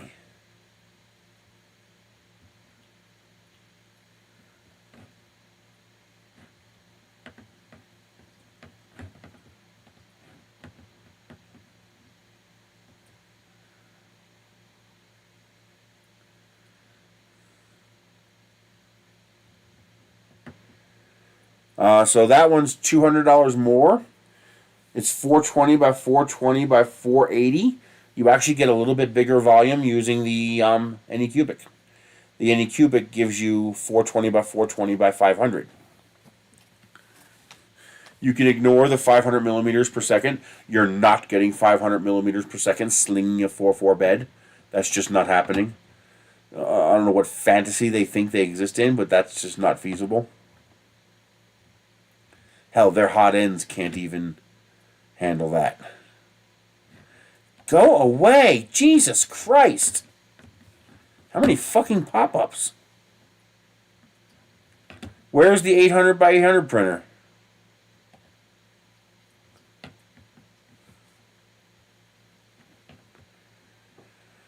God, I hate pop-ups so much. What the hell is stabbing me? Something keeps stabbing me on the back of my leg. There must be a sticker bush thing stuck in my pants or something.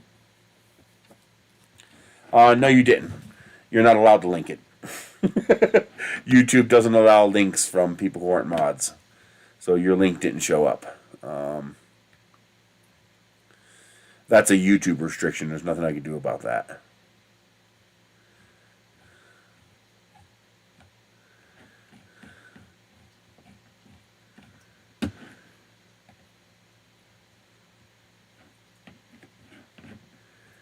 Well, actually, I can fix that temporarily. I can make you a mod and then take it off. Here we go.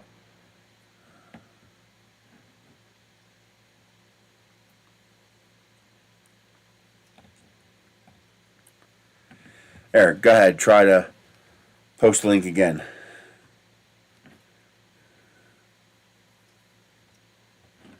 Oh, Giga. There we go.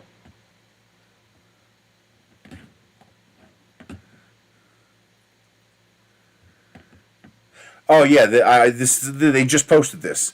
It's got to be ridiculously expensive, isn't it? Like $2,500.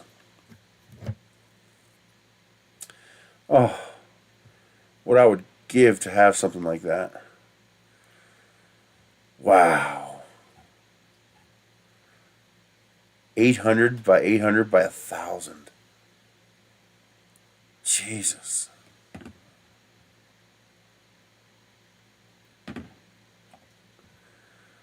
Sure, no problem. It didn't work. I couldn't conjure $1,200 into existence. Oh my god, it's so big. Holy shit. What's the shipping on that gotta be? Wow. This was a bad thing here, only being able to go to 90 centigrade. They really need to push that to 100 so people can print ASA and ABS.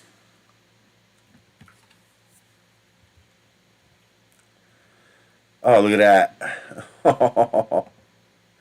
I'm going to guess more around $500 to ship that.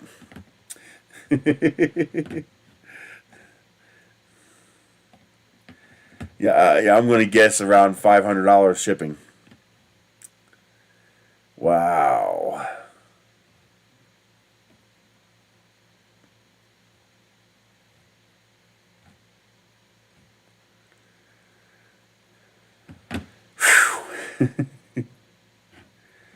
That's evil. That's just evil.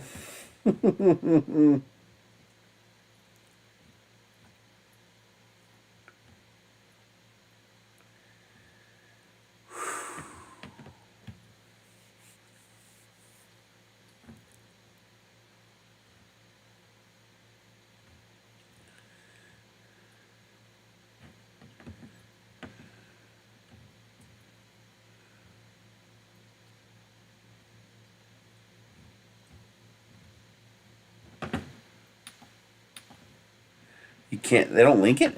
Why would you not link to your Kickstarter? Why would you not have a link here?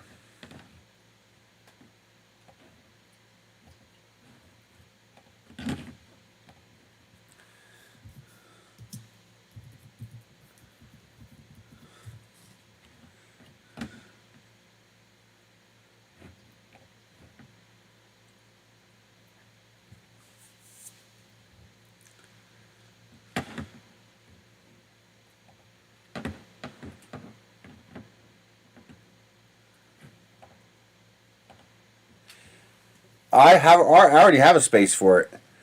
I would get rid of the two tables that have my garden tub. You know, where I took out the garden tub in my bathroom and I have two tables with 6 printers on it. I would just take all that out and it would fit right in there. You would open up my bathroom doors. You would open up the you'd open up the bathroom doors into my bathroom and you'd just see this big giant printer sitting right there.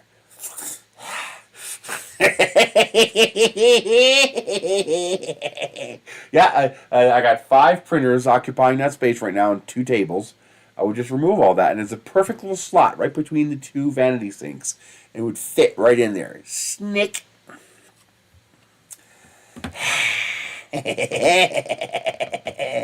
Oh, it would fit. Oh. Wow. Oh, man. That would be amazing.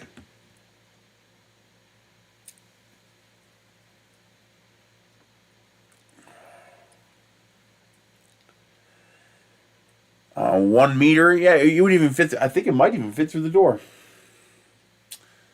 If it's a 36-inch door, no, it might not fit through the door. Hopefully, it comes in parts.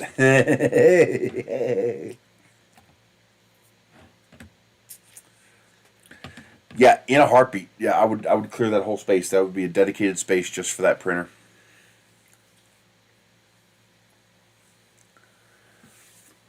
I would use the vanity sink on the right hand side that I don't use. right now, the vanity sink on the right side has one printer, my towel warmer, and a freezer. So I would just get rid of the towel warmer, and I would put a 10-kilogram roll of plastic right there. Just feed that into it. Here, my precious hungry. Here, my precious hungry. Feed! Oh my God, that would be ridiculous. Wow. You know what would be an interesting innovation for a large format printer like that? Would be multiple completely independent print heads. I'm not even sure how you would do that. I don't know if you. I don't think there might not be a way to do that.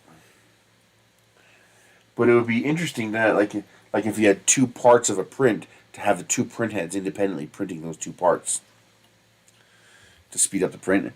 But I'm not sure how you would do that. How would you overlap an X and a Y? I don't think you could, not easily. Yeah, I don't think there's any. I don't think there's a practical way to do that. IDEX works because the parts are only moving independently on one axis. On the other axis, they move together. That's why IDEX is able to work.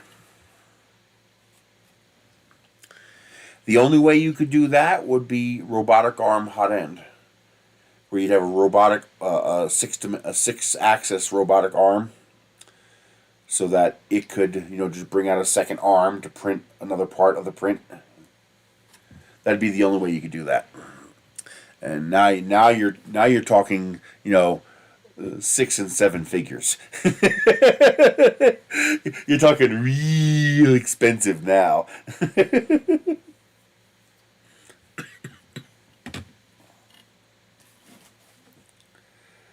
Oh, I tried a savory stuffed waffle, and it worked.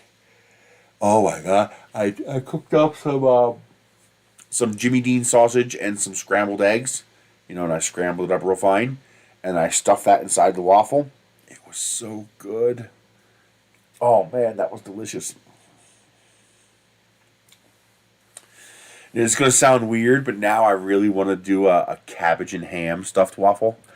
That just sounds really good to me.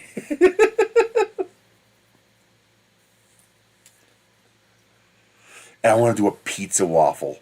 I want to stuff a waffle with sauce, mozzarella cheese, and pepperoni. Oh, I just think that'd be good.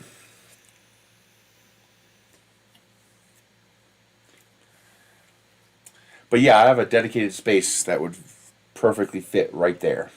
It would take up that entire little segment where there used to be a tub. Oh, that's evil. That is just so big. Wow. Yeah, the chances of them sending me one of those, 0. 0 chance. I could print, oh man, I could print 1, 2, 3, 4. I could print 8 cinder blocks in one go. Can you imagine just having a print job going and it's just 8 of these? That's just so ridiculous. I want to see somebody do that just because of how ridiculous that is.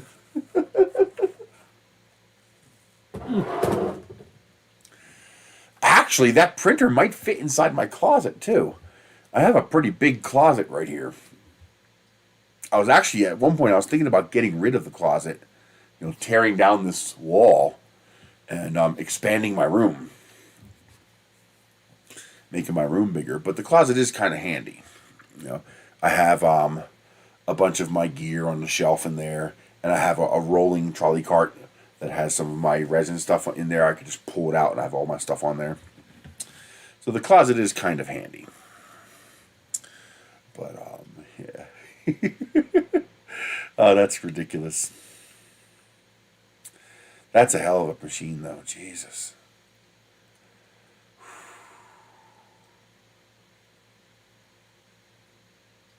Oh, fly. I saw something move across the room. I was like, what the hell was that? But, I don't know. That'd be fun. So that's my plan. I'm going to optimize a 1 kilogram block on the assumption that I'll be using 1 kilogram rolls.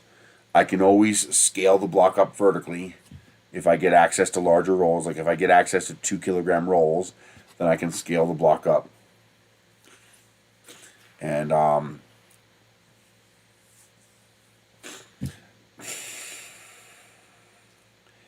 going to try to get some of the IDEX machines ready, but first I got the longer sitting in there. I'll use that first. I think I have a 0.8 millimeter nozzle on there, so I can over extrude to 1 millimeter without having to replace the nozzle. And see how strong the part is, you know. Print 2 pieces, see how strong they are, see how well they link together. Unlike this part, this is something I should have done when I made this. Yeah, told you, $500. You ship something that big and heavy, it's a lot of money. I made a mistake on this part here. I should not have made this as wide as it is. This should be half that size, because that would make this here more rigid, so you'd have a less flexible link. So that was a mistake on my part when I did that.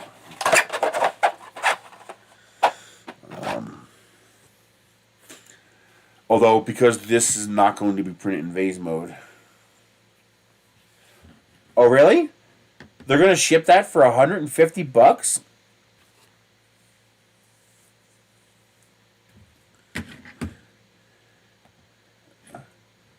I find that hard to believe.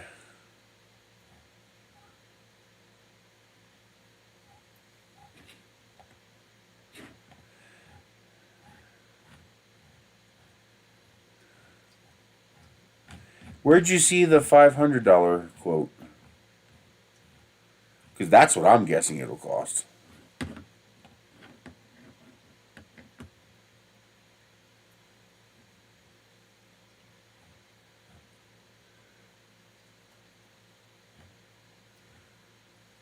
Yeah, there's nothing on here.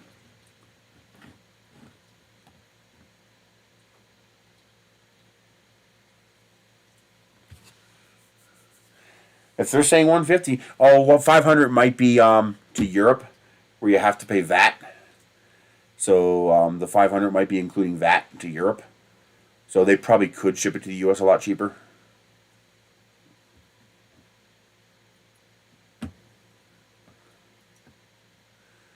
I don't know.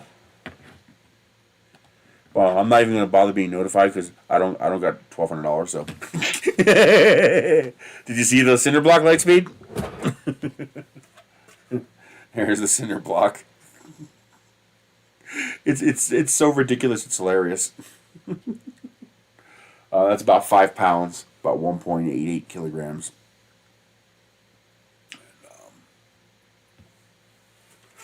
No, so that would be 4 pounds.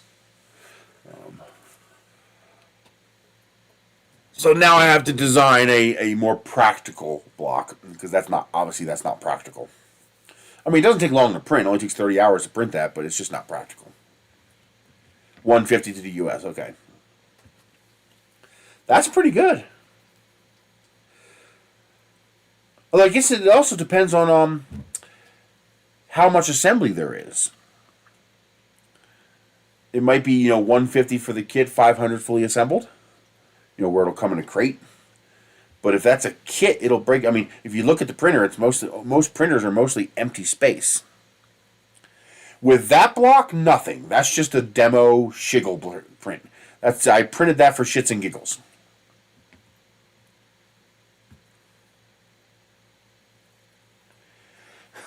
Yeah, I only wish.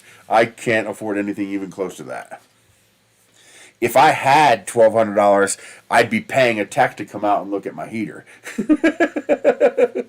But yeah, I would love to see that when somebody gets that. That's gonna be, you're gonna make some epic prints with that. Just remember, slow and steady. Spend the $600 to buy a big UPS to plug into that thing. Okay?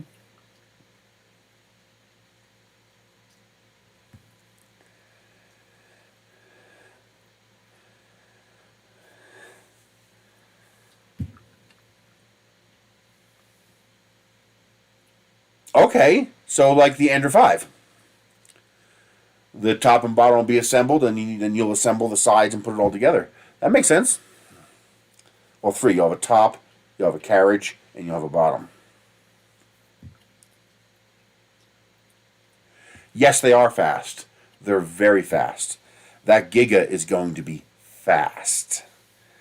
But not the kind of fast you're thinking. Okay? I printed this in 30 hours. This is almost 2 kilograms of plastic in 30 hours. How long would it take your Ender 3 to print 2 halves of this? Because you have to do it in 2 pieces to do it on Ender 3. 3 or 4 days? Right? Even a bamboo would have to move pretty damn fast to print this that quickly. Okay? How long would it take your bamboo to extrude 2 kilograms of plastic? So, there's 2 ways you can do speed. You can go speed, and that's what the bamboo does. The bamboo moves really fast. And then you can also do speed. You print a big fat extrusion. So you're moving slow, but you're depositing a fuck ton of plastic. 1.2 millimeters by 0.8 millimeters. I do that in a single pass. Your bamboo, well, I'm telling you it's going to be fast in a different way. You'll be printing at 20, 25 millimeters, maybe 30 millimeters per second. But you're going to be extruding so much fucking plastic that it'll be like you're moving at hyperspeed. Because this is a 1.2 millimeter extrusion that's 0.8 millimeters tall. Okay? So I lay down that line in one pass at 25 millimeters per second.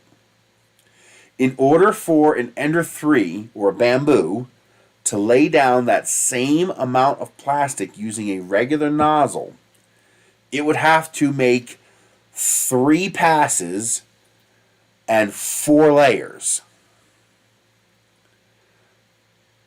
Do the math. That's 12. So you would have to be moving at...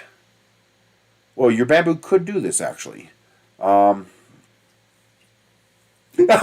God. It should come with a 1 millimeter nozzle. It should start with a 1 millimeter. And they should have options for a 2 millimeter nozzle. A 0.4. Oh, my God. Actually, you know something? With the sample prints they were showing, it just might be a 0.4. Oh my God. So your bamboo would have to move at 75 times 4, that's 150.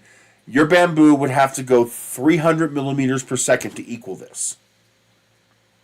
So me printing this at 25 millimeters per second is the same thing as your bamboo achieving, not your maximum speed, but your average speed, 300 millimeters per second, which a bamboo probably can do. Barely. So, you know, when you put on a fat nozzle, you compensate for low linear velocity with high volume flow. And that's where you get your speed from. That's how I'm able to print, you know, a 2 kilogram block of plastic in 30 hours. High volumetric flow.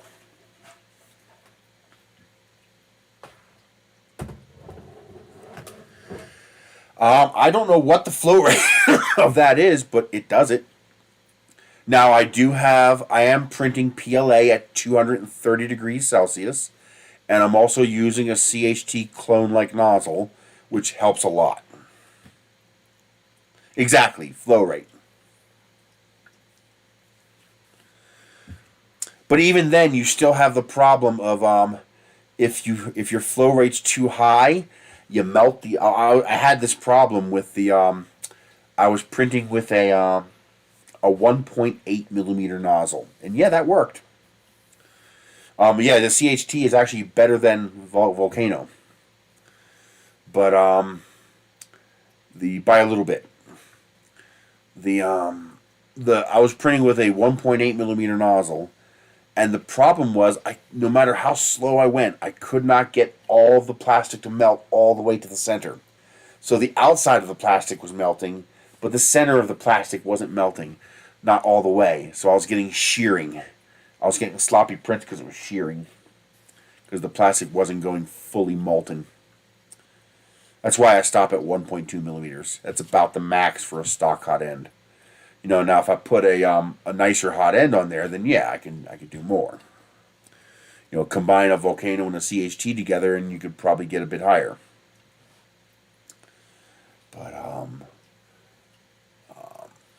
But for us schleps at the bottom here, we just go with bigger nozzles and thicker layer heights. Now there are catches to that. So this block is easy to print with a really fat 0.8 millimeter thick layer. That's easy to do because it's all vertical. There is not a single overhang anywhere on this block. But if you were to print something like this, well, now 0.8 millimeter might not work. You might have to drop down to 0.6. Or something like this, for example, where you have, you know, different overhangs. You couldn't print this at a point. This is printed with a 0.4 millimeter layer height and pretty conservative angles, but it's only a 0.4 millimeter nozzle, and you, or no, I'm sorry, 0.3 millimeter layer height, and you can see I have issues. And you can see it on top here. You can see where I have tearing, where the overhang was just a little bit too much for it. Where I really needed to go down to 0.2 millimeters for that. I could go with a bigger nozzle, but then I'm making the part heavier, and that part does not need to be heavier.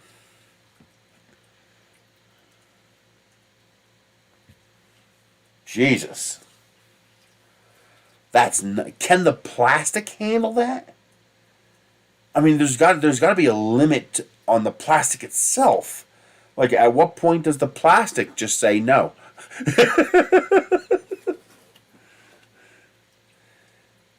Jesus.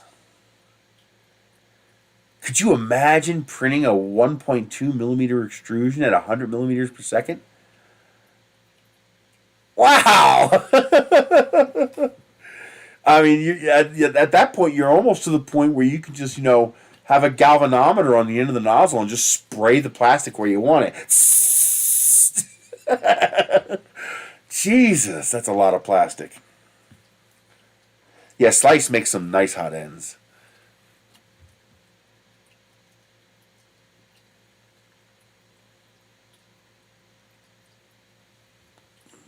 So now we need maker bees to put a couple Slice hot ends on that Gigastorm. Unless it comes with a nice hot end, I don't know. We have no idea what hot end it's going to come with or what nozzle it's going to come with. I hope it comes with a 1 millimeter nozzle. A 1 millimeter nozzle would be the correct nozzle, or a 0.8. At least a 0.8. A 0.8 would be a really ultra fine nozzle for a printer that big.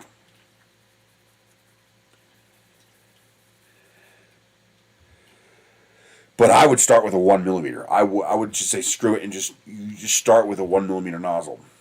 Although I can also see a valid use for a 0.4 millimeter nozzle on a printer like that. When you go with the multi-head configuration, so that now you can print, you know, 4 parts simultaneously. You know, do a sequential IDEX print on a printer like that. That would be pretty cool.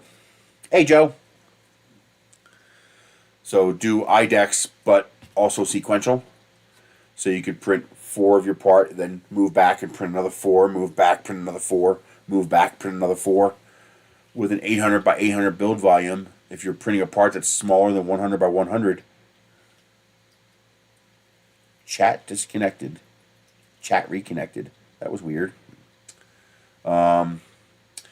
If you have a sub 100 by 100 part or object that you want to print with an 800 by 800 bed volume, you could print 16 of them simultaneously. That'd be pretty cool.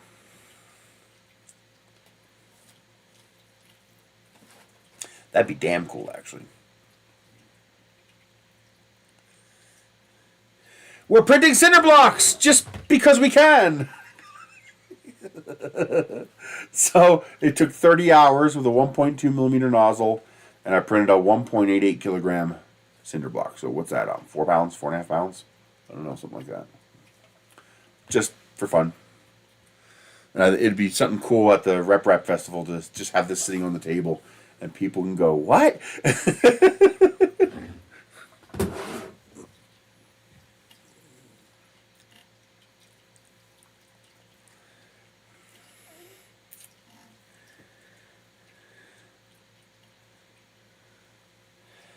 Way more than you'll ever put on it.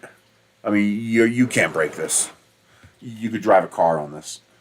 I mean, there's no way to get the car on top of it, but if you jacked up your car and set it on top of this, no problem. It's 2 kilograms of plastic. I mean, basically think of this as plywood. I mean, PLA is slightly stronger than plywood.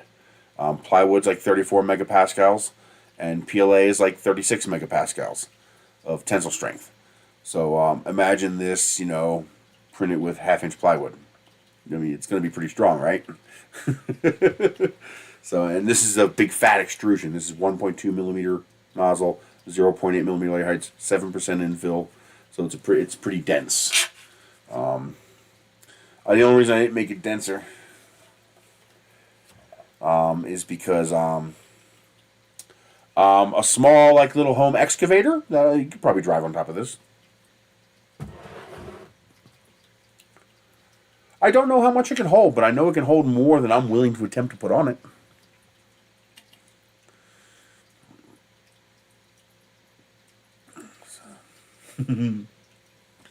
Well, I can put 500 pounds on it right now. Where's my shoe? Definitely going to put a shoe on in case it cracks. Cracked PLA will go right through your foot like a hot knife through butter. Of course there's something inside the shoe. What the hell? Get out of here.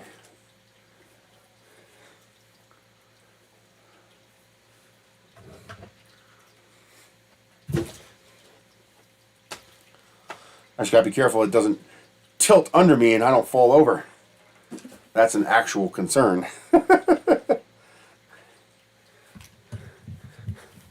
Well, there's 500 pounds. There's 500 pounds bouncing. It didn't even creak. It didn't care. You could probably put 2,000 or 3,000 pounds on this.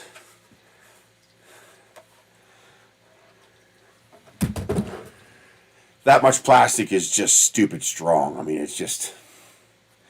You'd have a tough time breaking it. I mean, if you put 2,000 or 3,000 pounds on it and then started twisting it, or a shear stretch, that might break it.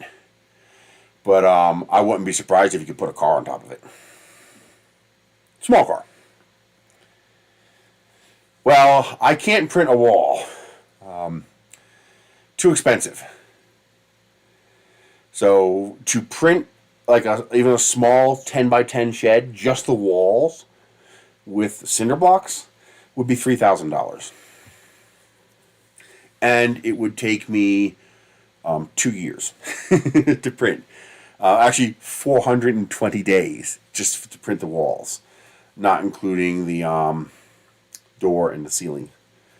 So I'm going to redesign for a 300 by 300 by 110 millimeter segment. So it's almost a 5-inch thick wall, 12 by 12 inches. The reason for that is that's 1 kilogram. That also means I can use my 334 printers. By using 334 printers, I have 3 IDEX machines. which means one printer can print 2 wall segments simultaneously. By keeping the chunks under 1 kilogram, I can put a kilogram roll for each hot end on the IDEX printer and print out 2 wall segments. In theory, 12 or 13 hours to print each segment. So in theory, I could print 4 segments a day on one printer. But the reality is you're probably going to average 3. Because there's going to be slack time between prints before you get back to the printer when it's done. That will also allow me to use the IDEX machines, which means I can have the equivalent of 2 printers for the electrical cost of 1 printer. It's not quite that balanced. You do have the increased 30 watts power for the second hot end, which is not much. That's about a kilowatt a day, so an extra 10 cents. So you're looking at an extra $3. That's about right.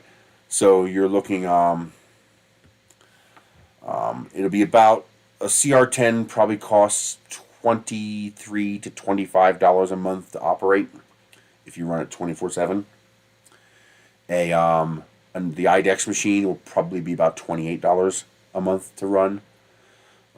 If I get some electricity sponsors, I have 2 more IDEX printers. One of them is broken, but I should be able to fix that. So if I get through the 3 IDEX printers running, you're looking at about $80 a month in electricity to run the 3 IDEX printers, and I'll be able to print 6 parts simultaneously. Can you print a belt? Yes, that's not that difficult. You can even print a belt out of PLA, although it won't be as strong as if you printed it out of TPU. You're better off printing a 1-piece belt out of TPU on a belt printer like the CR30, because then it can handle the stress.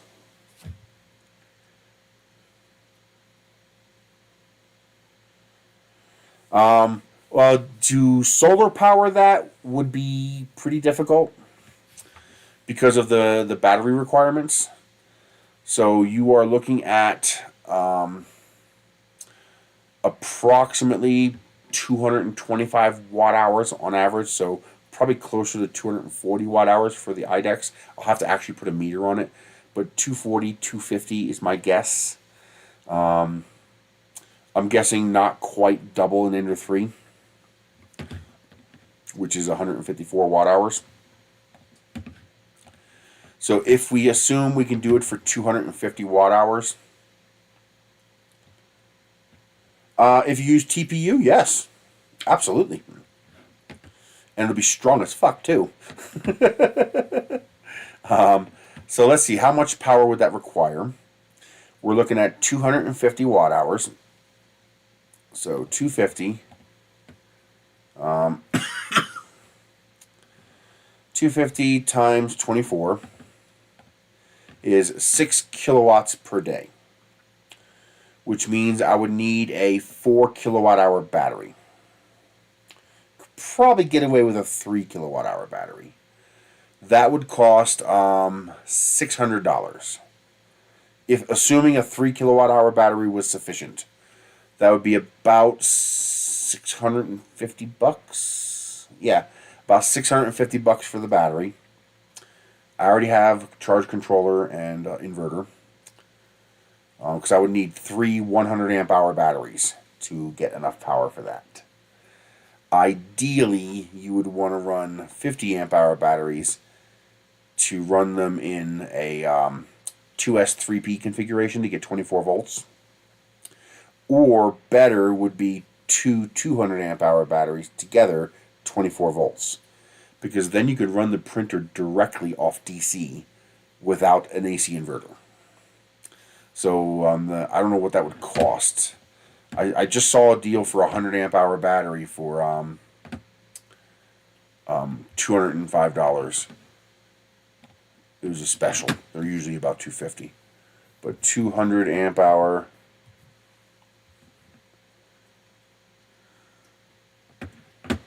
That's too expensive. $329, $309. Looks like $309. So yeah, about $650.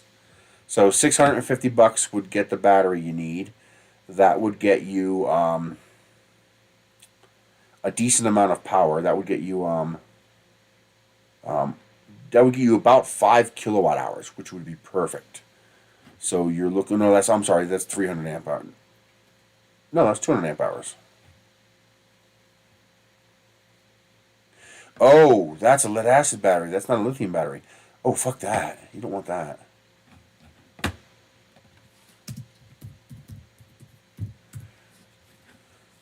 Yeah, that won't work. Yeah, so it's going to be more money. Yeah, I thought that was a little bit cheap. Actually, that's not a bad deal for a pair of 100 amp hour batteries. $449 with a $23 coupon, so you're looking at about $430 for 200 amp hour batteries. That's not bad. It's not bad at all, actually.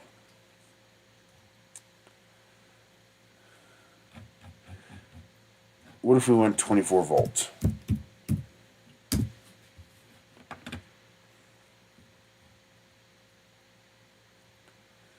$1,000, that's about right.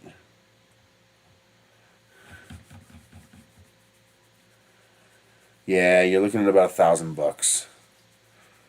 That'll get you 24 volts, 200 amp hours. Hey, Mike, we printed a cinder block, and so now I'm going to design one that's a little bit more efficient than a cinder block. But this was kind of fun to do, just because.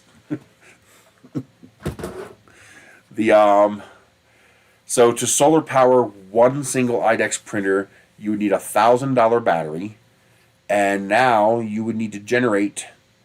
Let's see, that's 5 kilowatt hours. So you have 6 plus 5. You would basically need to generate 12 kilowatt hours of power per day.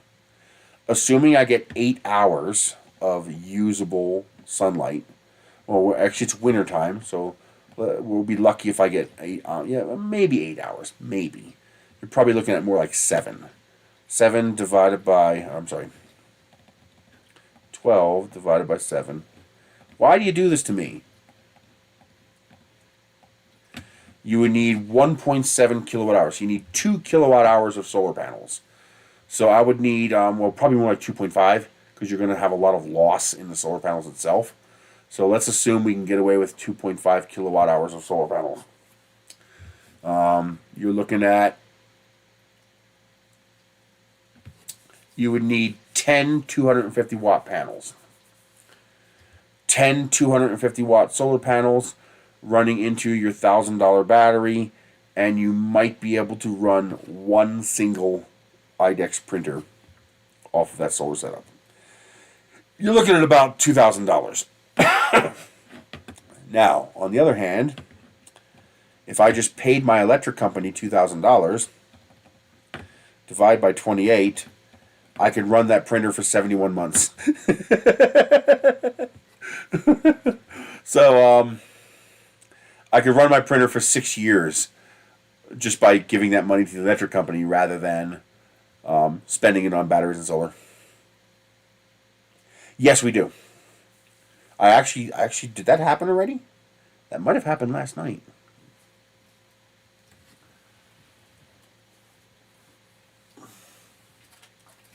Hey, here's a weird one for you.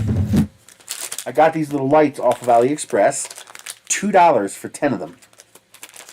I was like, hell yeah. I thought I got bad lights because they don't work.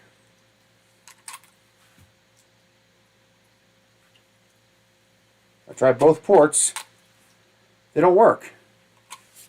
But if I plug them into a USB port on the computer,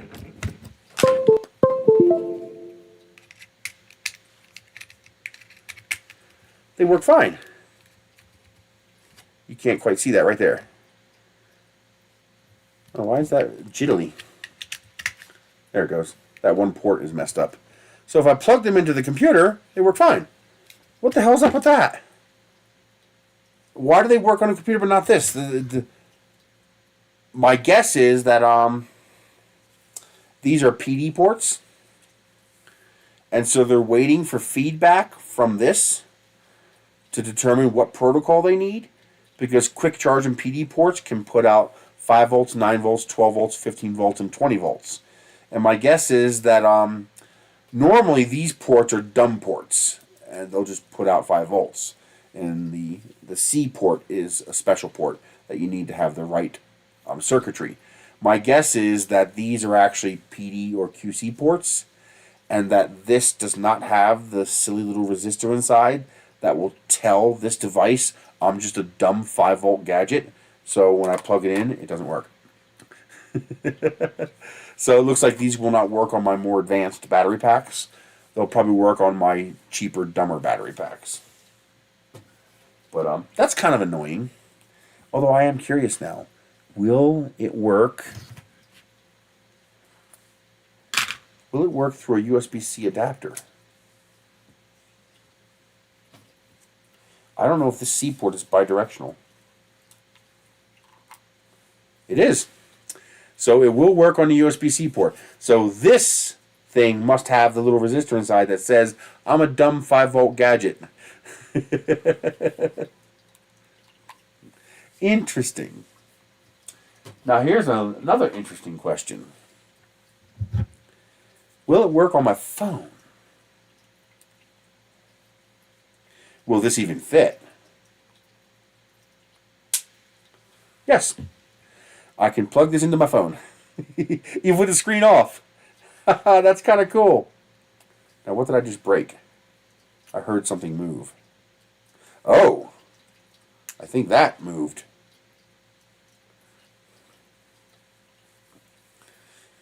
Hey, when you pay 20 cents a pop, what do you expect, huh? Did I break it? I might have broken it. Oh, there it goes. Oh, there it is. Because it's a rugged phone, it's hard to get that to go in far enough to engage the USB port. That's interesting, though. I wonder if it works on a cheaper phone.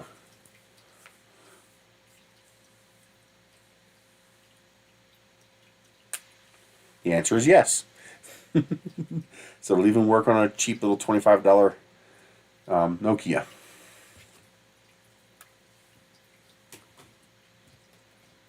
What about a fancy phone?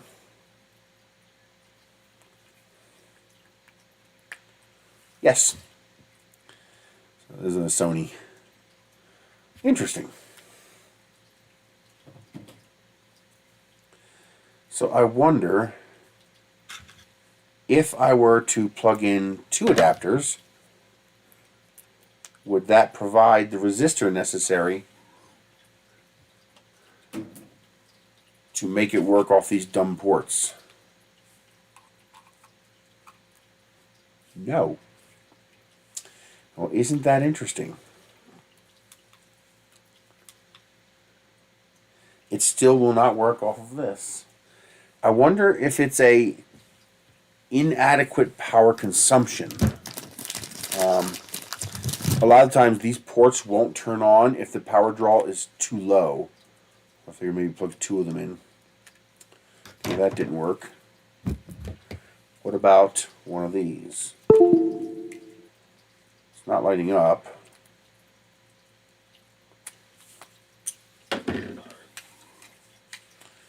Well, there is no go there. And no go there. So that doesn't work either.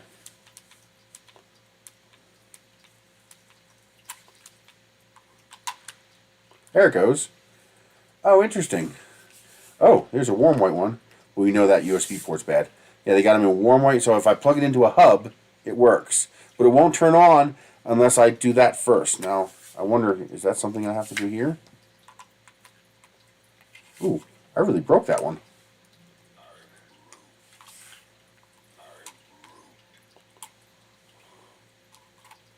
Now it works.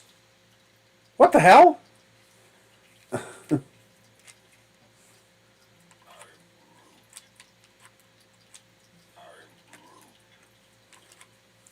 but that one's not working. Interesting. If I turn it off and then turn it on and then plug it in, nope. I got to work for a moment, now it won't work.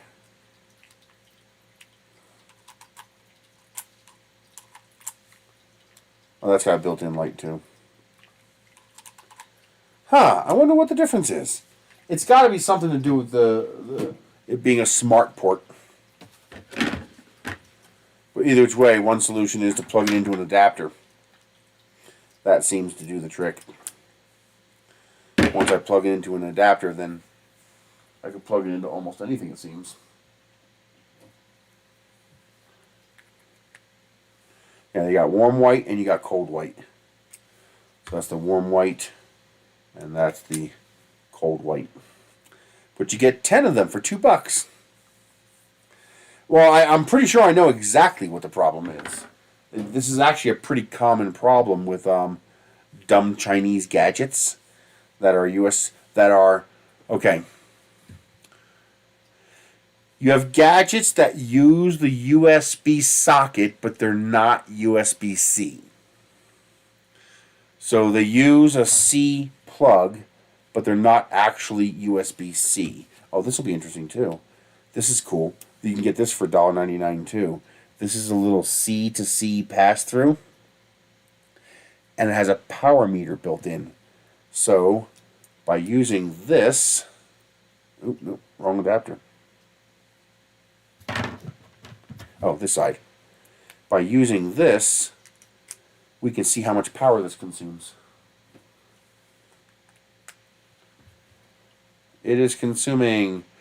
it's consuming so little, this is why it's not working. It's consuming so little, the meter showed 0 watts and then turned off. Watch.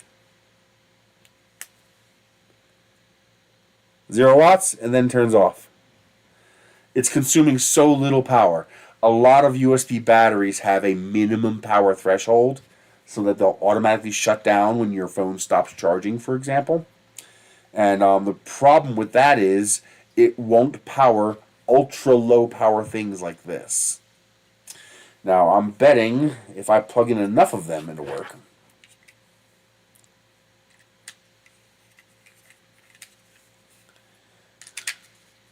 So we get that one plugged in.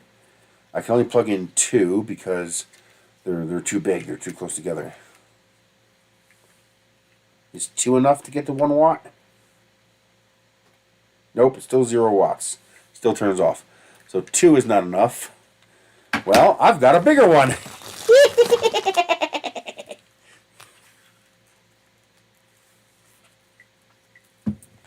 This might be enough to power it just because of the LED lights for the sockets. Knock it off. Okay.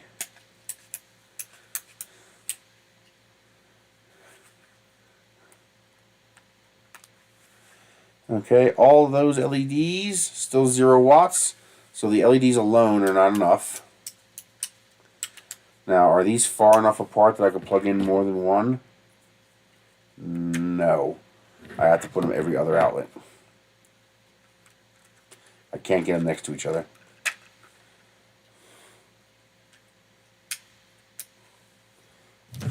I can only plug in 4.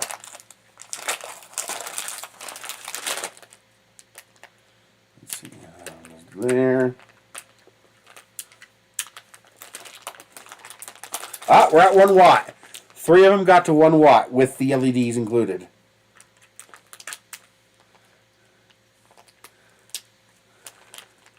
So 4 of them should work on the battery then.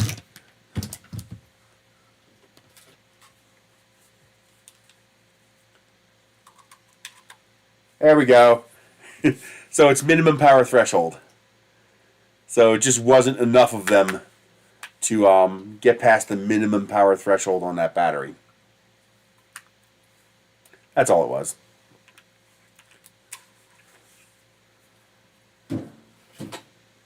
But if you use a cheaper battery, that doesn't have all that fancy circuitry, it'll be fine.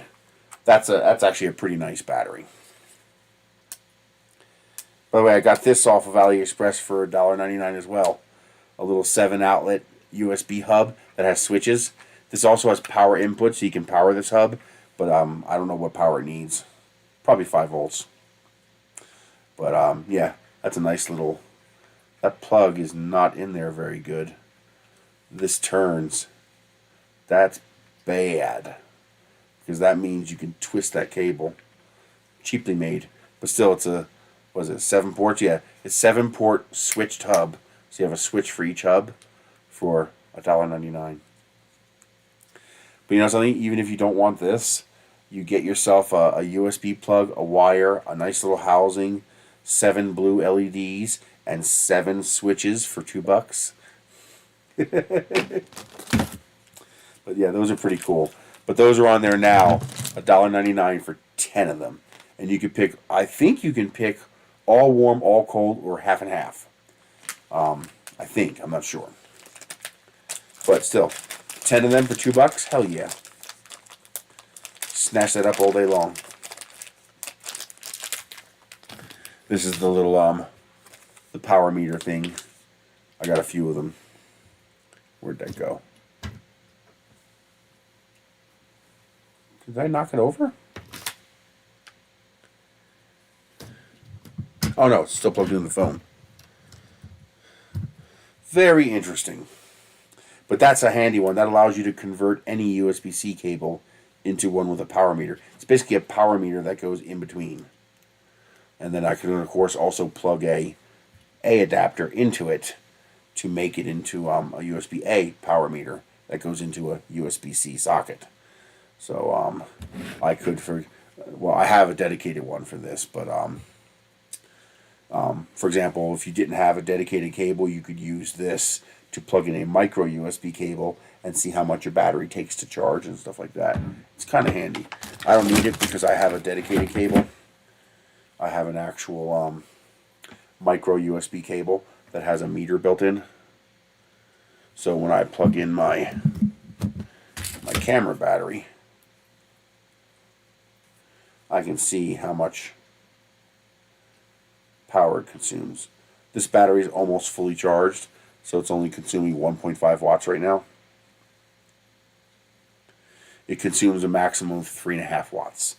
So when it's fully dead, it charges at 3 to 3.5 watts. Then as it gets close to 100%, it goes down until it gets down to 1 watt and then it stops. But that's nice to be able to just plug the battery directly in and not have to find a charger. Although this battery can be picky about what cable to use. I have a few micro USB. OBS just momentarily disconnected again for some reason. Could it be the USB? No. That might have to be coincidence. All right, 2 watts.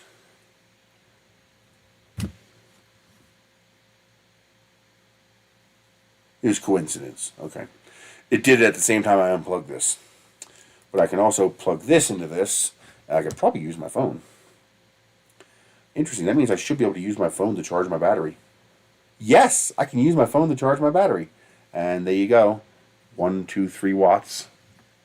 There's 1 watt, 2 watt. So it looks like this one is not very granular. So it doesn't show 1.5. So because it's 1.5, it's bouncing between 1 and 2. That's too bad it's not more granular. It should be. It would be nice if that was more granular. At least 1 decimal place would have been nice. But still, it's handy. It's useful. It's also interesting that I can... Oh, now 0.5 watts. 1 watt. Went to 2 watts momentarily. This said 3 momentarily. So it's getting close to full. But that's cool that I can use my phone to charge my camera batteries. In a pinch, of course. Obviously, it's not something you'd want to do regularly. What's all this? Go away. Go away. All this can go away.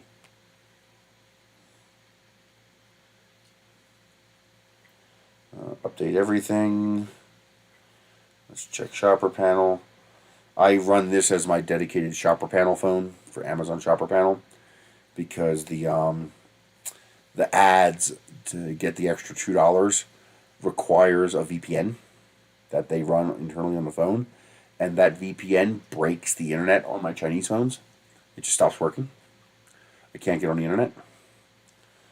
And okay, so nothing there. I scanned. Oh, is this the first? Yes, it is. It's time to scan receipts again. And I'll do that later today. But it's quite handy. And then I have another account that my dad's old account. I got this $25 Nokia phone, and it just for the sole purpose of running that. And so I get my, $10 a month from Amazon from that. I found out, I just dropped something. I found out you don't have to leave the phone on. You can't turn the VPN off, but you can shut the phone down. That does not count as the VPN being turned off. So I just turn the phone off, and then, once a month I turn the phone on and do my stuff. So it doesn't even consume any electricity. I'm all about the free money. But it's handy. I haven't grabbed any of the cheap. I gotta see if they have any of these cheap little M2 drive cases. That one doesn't have one in it, but this one does. This way. There we go. Little cheap little NVMe drive. And I gotta see if they have any enclosures. They had I grabbed the PC card. They had it's a PCI card, a PCMCIe card that has like 4 slots on it, so you could put 4 of the M2 drives on there for $2. I was like, why not? What the hell? And it fits in that one single micro PCMCIe slot, the PCI slot, express slot, the little tiny one that you wonder what the hell do you use that for. Well, it fits that one, so I can add another 4 of those little M2 drives to my computer. And this one ended up being real. It's a little 256 gig SSD drive. You can't open it or anything. But it's pretty fast, and it's legit. It holds the full 250 gig, and it does achieve, pretty decent USB-C speeds. So I use this to, I transfer my TV shows and movies that I download off of the Pirate Bay. And I transfer it to my tablet because my tablet is much more reliable at screen mirroring to my TV. So I can hit play on my tablet and it'll play on my screen here. I could do that from the laptop, but I have to leave the screen on.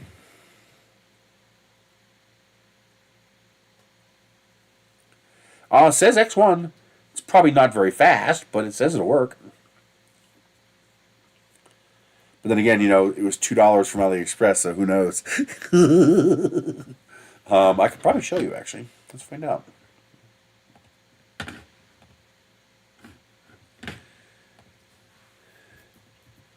Sometimes they do just straight up lie.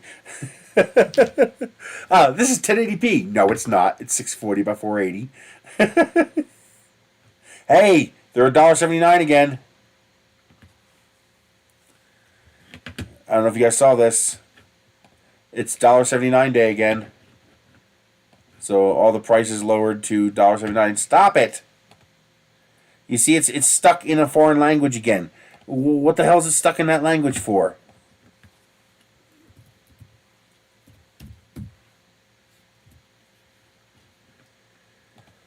Why is it stuck in Portuguese? And why is it... Oh, God, why is it doing that?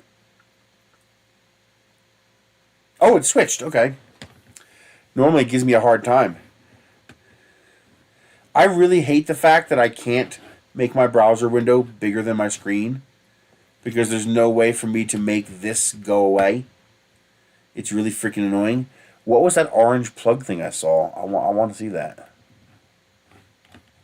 What was that? Why can't I see that? This. I want this. What's this? What's this? What's that? It looks like a... Oh, actually, it looks like a... Oh, that looks like a blinker relay. An LED flasher.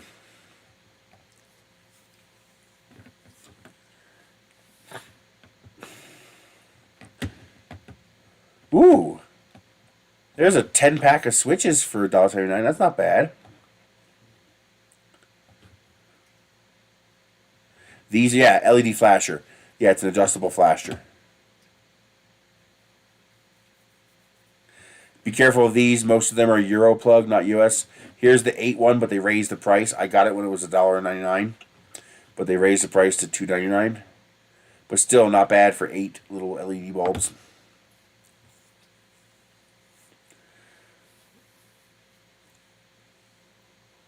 I would be cautious of these. I don't know if that's legit. That's sketchy to me. They got a different SQ11 camera. I'm going to try to order one and see if it's actually 1080p. A little micro camping stove. Euro smart sockets. 4-pack of fans, but they're hydraulic bearing. They're not ball bearing, so they don't last very long. You know, they're like the fans that come with your printer. I ordered one of these sifters, but I don't know if it's going to come intact or not. So far, a lot of people have been reporting it arrives crushed.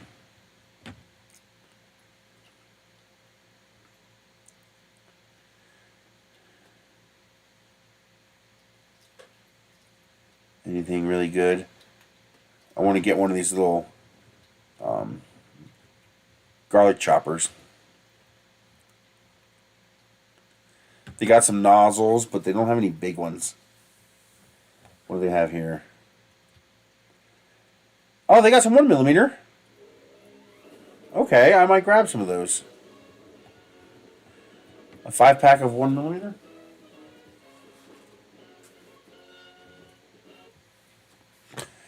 I gotta see if I can get a better price than that. $2.69 is probably a pretty good price, but I gotta double check that.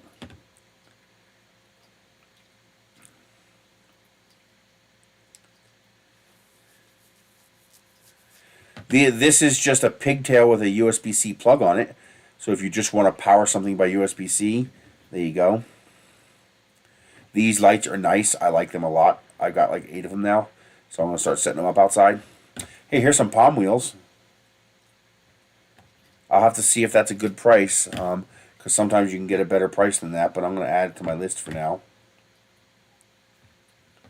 What is that? Oh, that's the silicone columns to replace your springs. I don't like those.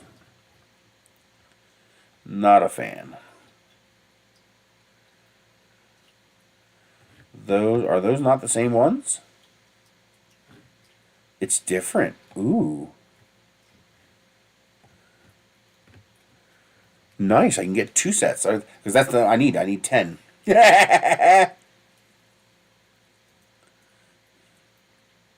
Random assortment of O-rings. Can you guys see this? Yes. These lights are pretty nice. See, that one I already got.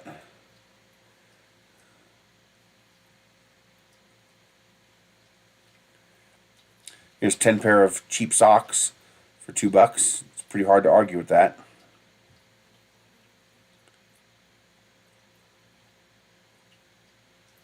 It's showing me the same things over and over again. Why is it doing that? I think the PC function's still wonky. You know, seeing this on the PC. Because before it wasn't possible to see this on the PC. Brass bowl. I wonder if it's actually brass. Because that's probably worth more than a... No, it'd have to be a ½ pound to be worth that in scrap. Oh, wow. A 20-piece set of JST plugs? And you can get 200mm? hello, yes. That's a great deal. Tortilla smasher. I already have a really nice one, so I don't have a need for that. I was thinking about making a 3D printed version of this. That'd be pretty easy to do.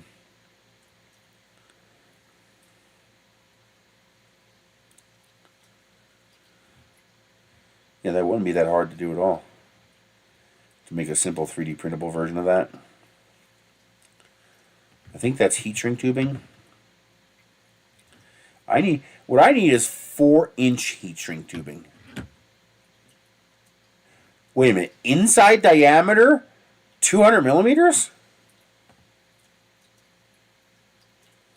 No way. That's length.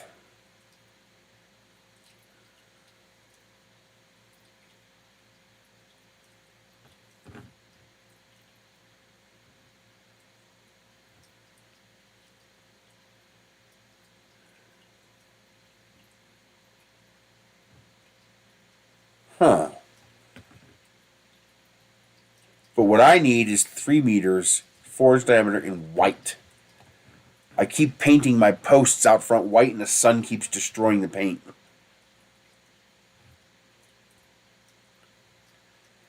So I figure shrink wrap it. But I can't find shrink wrap that big.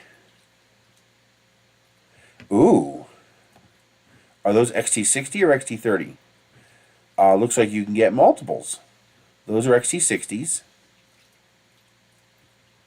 That's XT30. That's a T connector, what we call Dean's connector, and an XT90. But are you only getting one? One's pretty expensive. 4 good, 1 not good. Yeah, you're only getting 1. That's not a good deal. My solar batteries take XT60. Are you guys saying anything? So I probably can't hear it because I have it behind here.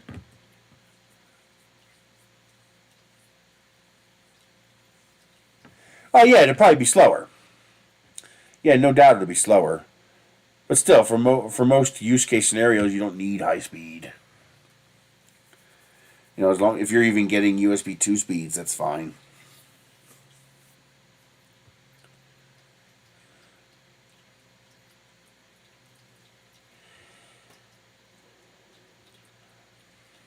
These folders are really nice. They're vertical file folders. I like them. I use them.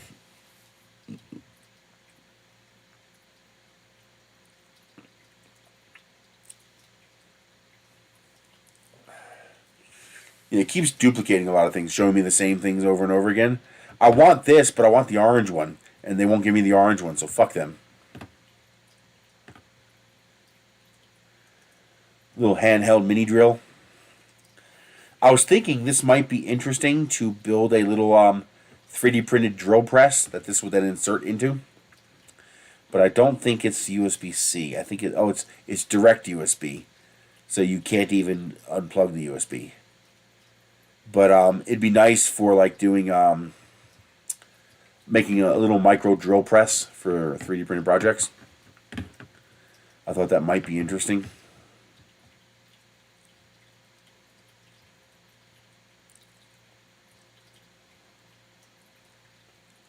Still looking for a cheaper source of these.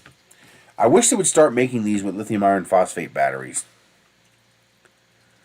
Or at least use nickel metal hydride, because nickel metal hydride lasts longer than lithium ion. Fucking fly? Are you fucking kidding me?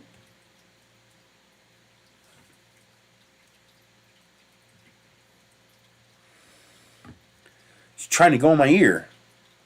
Oh, here's T-nuts, 50 pieces. That's not bad. 50 pack of M3, M4, or M5 T-nuts. That's not bad at all, actually. It might be worth getting a set of each just to keep in the spare parts drawer. Now, see, this is something I was thinking of for 3D printing. It would be neat if somebody made a print head, you know, a 3D printing print head that was this size. so that you could use this off-the-shelf, or this is for an RC car motor. So this is what you would put on your, oh, they don't have a picture showing it. But this, you would strap this to your RC car motor. It would help keep it cool. It would be neat if this could be adapted for 3D printing, because it's so compact. A little 30 millimeter. Actually, that might be a 40 millimeter fan. A 540 motor is a pretty decent size. And that's a decent motor. But it's too big for like your typical Creality hot end, for example.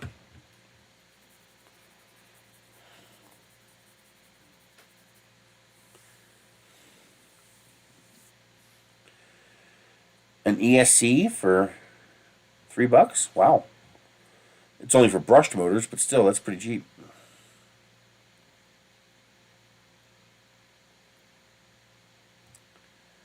And installed. But yeah, oh, there we go. I'm definitely going to snatch up those. Every now and then you see a good deal in solder, so I'll grab a roll here and there. These tend to fail pretty quick. But yeah, I'm going to grab those JSD connectors, and I'm going to grab those 2 sets of nozzles. So that, and the palm wheels. So that's what I need to fix the Chiron, and this is what I need to convert my IDEX printers over to printing wall segments. And these are always handy to have. So, cool. But yeah, it's $1.79, so if you want to grab some cheap stuff, you can get it for 10% off. Like 10% off the normally cheap $2 price. Alright, that's it. I've got to go out to the container today and start bringing in those PETG rolls I found. I've also have to take apart the Odin. The Odin is starting to under extrude unless I slow it down. That usually means the PTFE, the little bit of PTFE in the hot end, is starting to cook off. It needs to be replaced. It's starting to restrict the flow. So I got to fix that printer. I also want to get my Hornet fixed, because I can get that one printing more pieces. The Hornet, same problem. The little PTFE tube in the hot end cooked off. And so now it restricts the flow of plastic. So I want to get that one running too. And replace... I'll probably just steal a palm wheel off one of the other printers. And then when I get the new palm wheels in, replace it on the printer I stole it from. So I can get the Chiron working properly. See if I can get rid of that artifact in the print.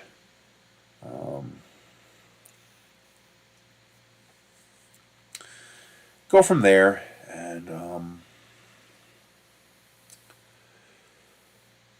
what else do I gotta do? I'm not even worried about the belt printer for now, because I can't use it until spring.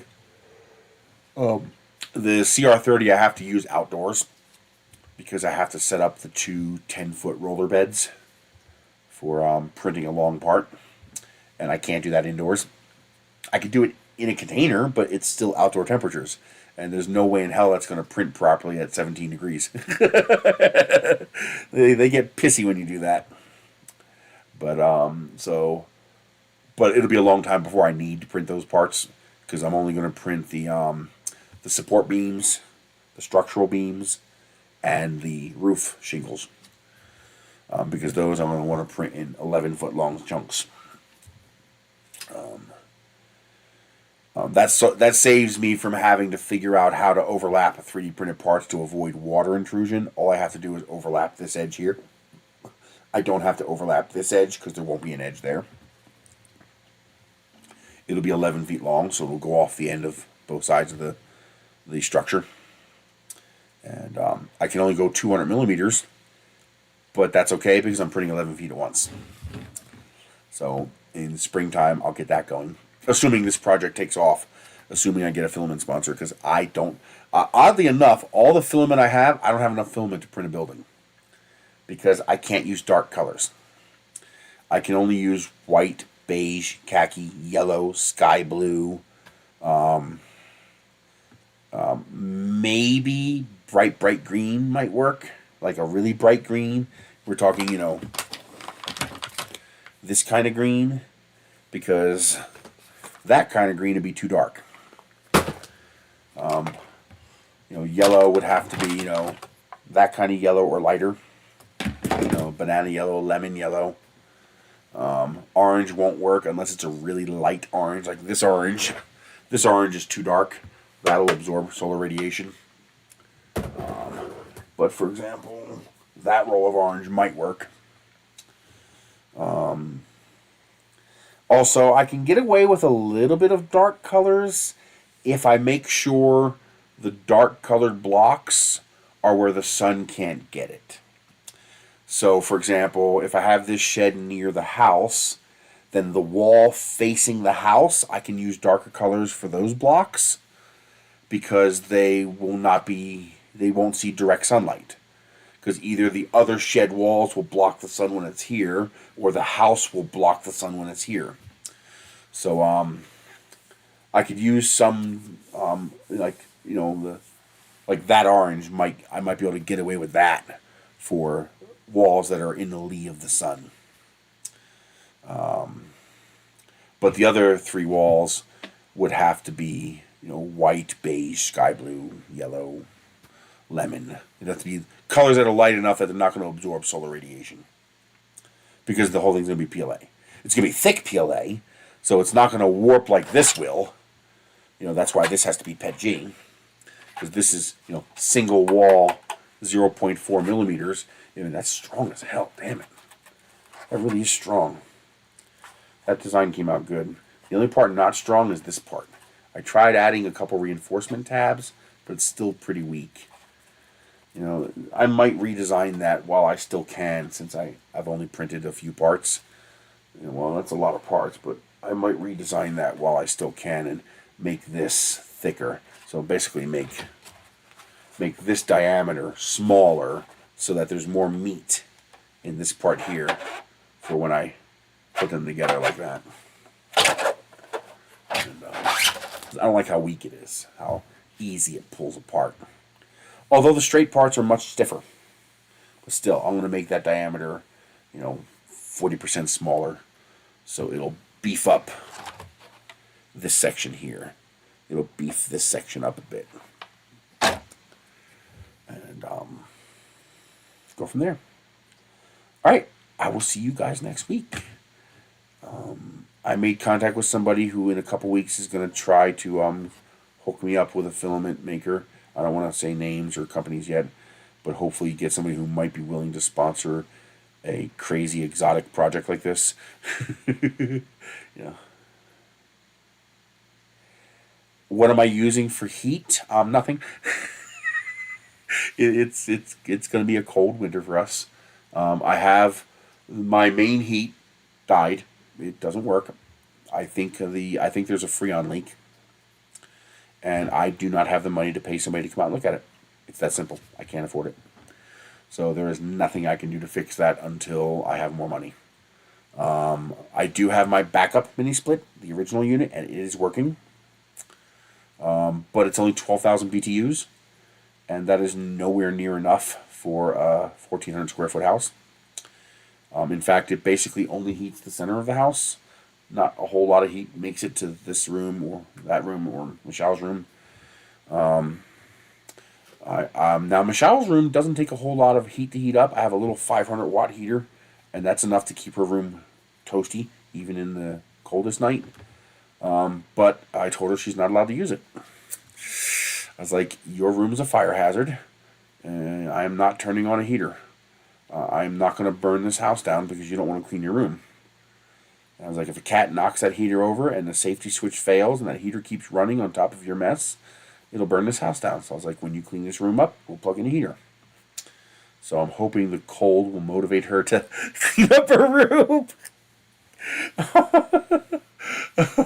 But, so heating her room's not a problem. I can live with the cold, so just deal with it. I got a heated blanket. Now, if it gets really cold, I do have backup heat sources. I do have a propane heat source and a diesel heat source. And I have enough fuel for 25 or 30 days of heat if I only heat at night. meaning I take advantage of the electric heat during the day, and then I turn these fuel heaters on at night. I can heat this place for about 30 days with the fuel that I have on hand. For 24/7 heat, let's see, I need 2 gallons a day of liquid fuel. I have 30, which means 15 days. So 15 days of 24/7 heat. So if we get a real bad cold spell or something like that, where it drops like negative 10 degrees, which can happen here, I have a backup heat source to keep us from freezing to death. But as far as everyday heat, pray for a mild winter. That's all I can say. Pray for a mild winter. November is looking okay. We're looking at 60s to 65 during the day, 30 at night. And that's enough. I can create enough thermal heat during the day to make it through the night. So no problem. December's probably going to be 50-30, 50-25. And then the cold month will be January and February. That's when it's going to get cold here. So that's all I can do. I can do that. I would like to now. Now I'm looking into getting another wood stove. I mean, I don't have house insurance anymore, so why not? They can't charge me when they're not charging me at all, because I have enough. Actually, I don't want to do wood pellets. Wood pellets is a non-starter for me now. And the reason is, wood pellets is the first thing that went up in price, big time. And second, I cannot make my own wood pellets. I can make firewood. I can't make wood pellets. Wood pellets are dimensionally specific. They have to have a certain dryness, they have to have a certain length, and they have to have a certain diameter, and they have to have a certain hardness, or they won't feed through the pellet stove. So the way a wood pellet stove works is that it works kind of like a 3D extrusion machine works. There is a worm gear, and that worm gear starts in your pellet hopper and ends in your little furnace bowl inside the pellet stove. And as the worm gear turns, it brings pellets from the hopper to the furnace bowl, and they have to be a specific size, because pellet stoves are idiots, like your 3D printer. Your pellet stove is as dumb as your 3D printer. It assumes that the pellets are of a specific physicality, so that when it turns a specific number of turns, a specific number of pellets end up in the furnace pot. So if your pellets deviate from that, then the machine stops working, because there's no feedback loop. There's no way to tell the machine more pellets, less pellets. There's no way to adjust that logic circuit inside. So the pellets have to match what the stove expects to receive. However, a standard wood-burning stove, no you can't. A standard wood-burning stove will burn whatever you stick inside of it. And it just so happens that I can take things like cardboard, newspaper, mail, sawdust, wood chippings, and I can soak that in a bucket of water into a pulp. And I actually have a log press that I got. I can show you.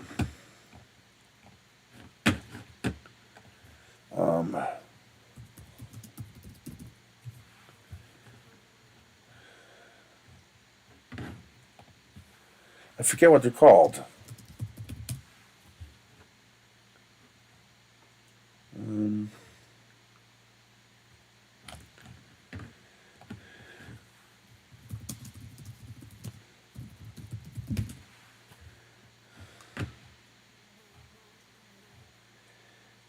Where is it? I know it exists. Northern Tool has it. I forget what it's called. But basically, you shred up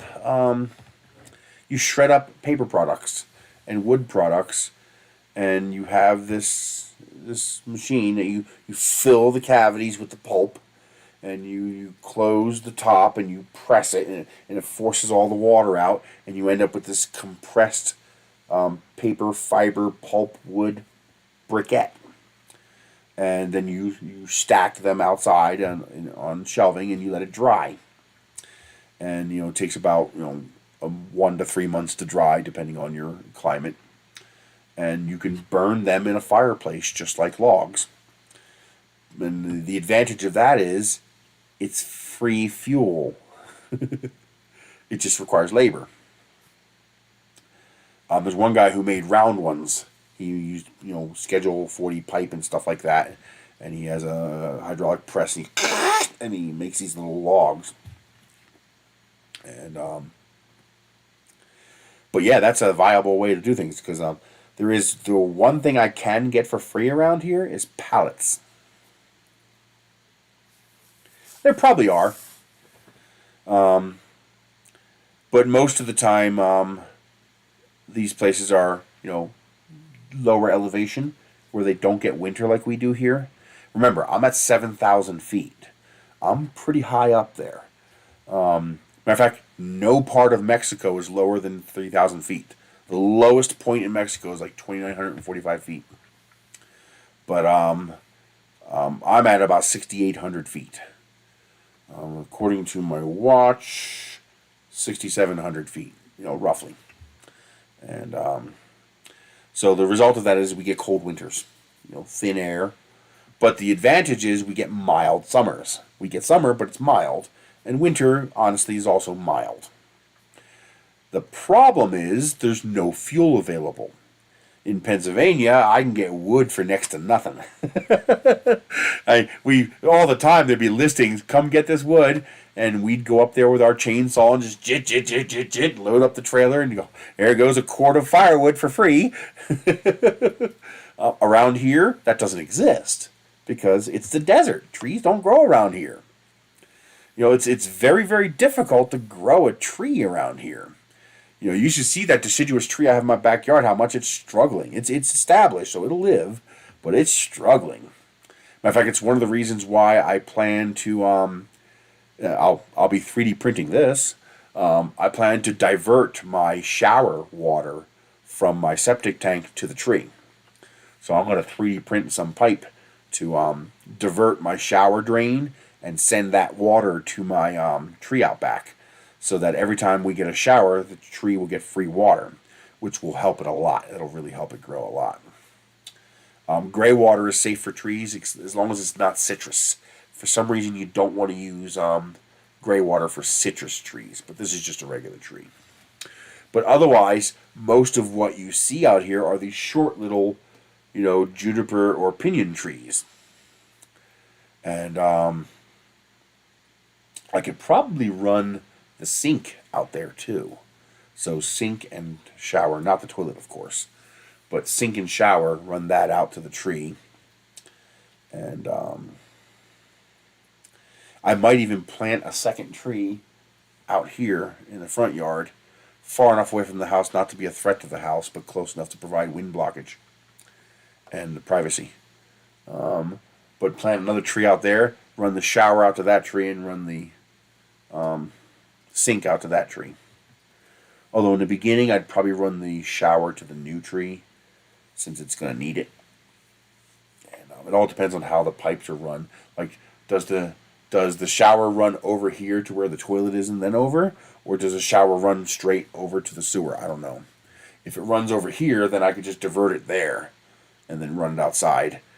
And I can have a diverter to pick which tree I want to run it to. And then once both trees are established, then run the sink to one of them and run the shower to the other one. This way I'll have water that would otherwise be wasted will now be helping those trees to grow a little bit better, a little stronger. And I'm also going to look into trying to, this is for in the future of course, to heat the crawl space underneath the house, to plug in 500 or 600 watts of electric heat down there and just have it strictly solar powered. So 24 volt DC heaters. You can get them for like $12-15 off Amazon. And wind power is just not viable. Wind power is expensive. very expensive. You know, to a turbine large enough to generate a reasonable amount of power under reasonable wind conditions just cost a lot of money. And then setup. You've got to get the thing 20 feet above your roof line to be effective. Hey, DeWitt. Hey, check this out. We printed a cinder block just for shiggles.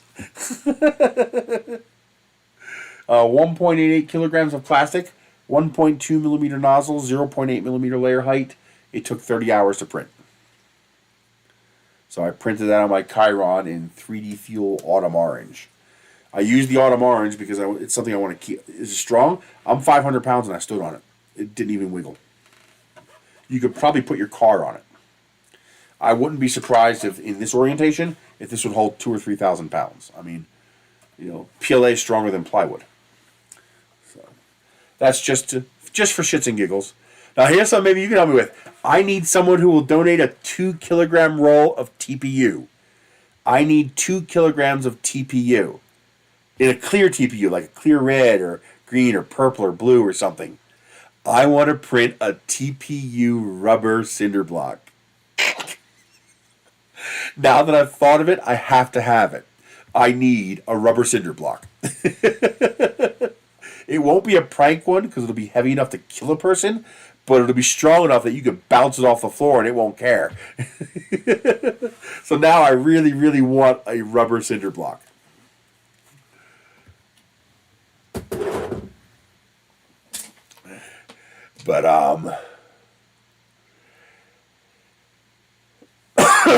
But what I would do is I would direct power those heaters. No batteries, no inverters, no nothing. I would just direct drive those heaters right off the solar panels. And this way, whatever light they got, they would generate some heat. And it might be enough to not only heat the crawl space under the house to keep the pipes from freezing, but it'll help heat the house too. At that point, it might be worth insulating the bottom.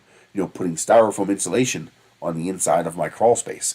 It might be worth that at that point to heat the crawl space and help with heating the floor of the house. And I also plan to do that for, actually I got to go outside and take a picture. I found someone's got solar panels for $75 a pop. I can't afford even one. But they're willing to trade. And I listed them a couple of things that I have. And they were interested in my propane outdoor heater. I have one of those tall heaters for heating your patio outdoors. So I'm going to go take pictures of it and see if they're interested. If I could get even 2 solar panels for that, I'll take it. Because 2 solar panels will allow me to run 400 watts of heat. That's 1,200 BTUs of heat. That's 10% of what my heater produces. I would only get that during the day, but that's okay.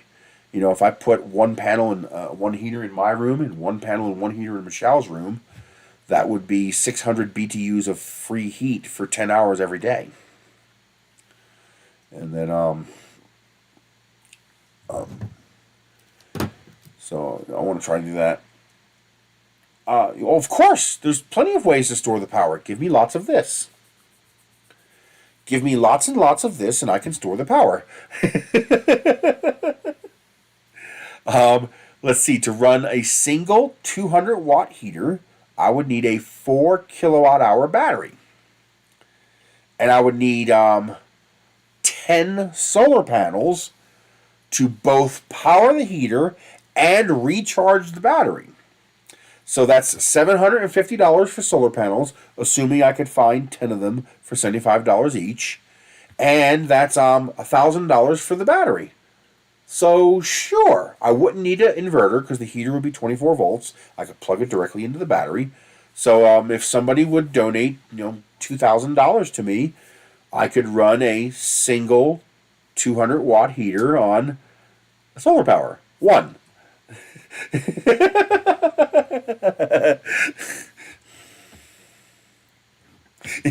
Yeah, but it's not usable sun. Solar radiation is overhead pointed directly at the panel. That's when you get maximum power. As the angle between the solar panel and the sun deviates, you get less power. As the sun gets closer to the horizon, you get less power. So you have to add more and more solar panels to make up for that difference. Now, it makes sense. I have plenty of land. What I don't have is plenty of money. So you need lots and lots of cash. There's something that people don't realize.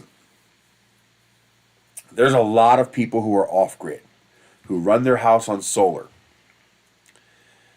The number that do not comply with the statement I'm about to make is so small, we can ignore them and call my statement true. Because my statement is technically false. Technically, there are people who are all electric. But they are so small in number, we can effectively call them zero. So, of all the people who have off-grid homes, no one heats their home with solar. None. Nobody heats their house with solar. No one. Is there somebody out there who does? Probably. But they are such a small minority, we can effectively call them zero. They are statistically zero. And that's because heat just requires an enormous amount of power. Now, there are ways around it. So, for example, geothermal power, you can make that solar powered. Isn't geothermal ground powered? Well, yeah, the circuit is, but you still need a blower and a transfer medium. You know, the liquid that you send down below the ground to get heated up by the earth or cooled by the earth during the summer, you have to transfer that heat energy to your house, and that's done with an exchanger, and that requires electricity. So people with geothermal power, they can run off solar. People who don't really have winter to speak of, they simply have chilly nights every now and then, and they have ultra high efficiency mini split systems, and we're talking like 24, 26 SEER, really, really highly efficient. Those people can do it. For example, if you look at, there's a channel called Life Uncontained. It's one of my favorite YouTube channels. I love watching it. A room full of gerbils. Except the money to feed the gerbils would exceed the cost of the electricity. Life Uncontained, they're a couple who built their own home out of shipping containers. They actually heat and cool their home on solar power. They're completely solar powered. Like there's no wood, there's no gas. It's all solar powered. But they live in a mild climate. They don't get serious winters. Okay? It's also a very small, very efficient home, highly insulated. And the third option is a hyper-efficient house. We're talking about a house that is basically hermetically sealed, where these people have to run dehumidifiers to remove moisture from the house because the moisture can't get out. The house is so airtight that they have to run exchangers to keep from suffocating. Okay? But those people, those houses are so insulated, so efficient, that a little tiny heater is all you need to heat the whole place. Because you don't need a lot of heat to heat your house. To heat up 1,400 square foot doesn't require that much heat. But wait a minute, why do we need so much heater then? Because the heat is not to heat up your house. The heat is to make up for the amount of heat your house bleeds to the environment around you. So there is a delta, there is a rate at which your house bleeds heat outside. That's why sealing up all your cracks and finding leaks and sealing up your windows is so effective. So the rate at which your house radiates heat to the universe, you have to create that much heat first, and then you create the heat to heat your house. So you have to first beat the bleeding of heat out of your house, and that's where all the energy goes. Most of your energy goes for compensating for the heat energy that your house is radiating to the universe. Once you've compensated for that, then your house begins to heat up.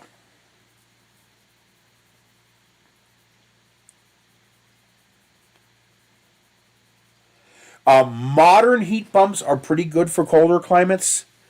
Now, if you get down below 0 degrees Fahrenheit, which was, I think that's negative 32 Celsius, then heat pumps begin to suffer a little bit, although there are units that are good down to negative 20. Okay, so here is what a heat pump is.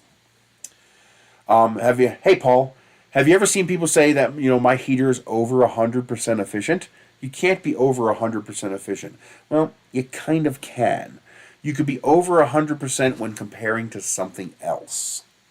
So if you consider this heater to be 100%, and you use a different metric. Okay, so to make heat, you basically have to move molecules.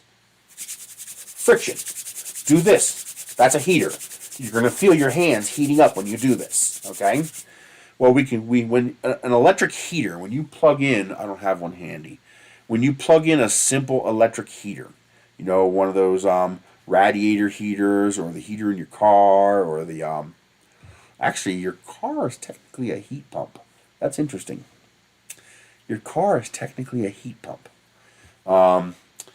But a regular resistance heater, glowing filaments, you see it glow red and it creates heat, okay? Or a fire, you create a fire and you create heat.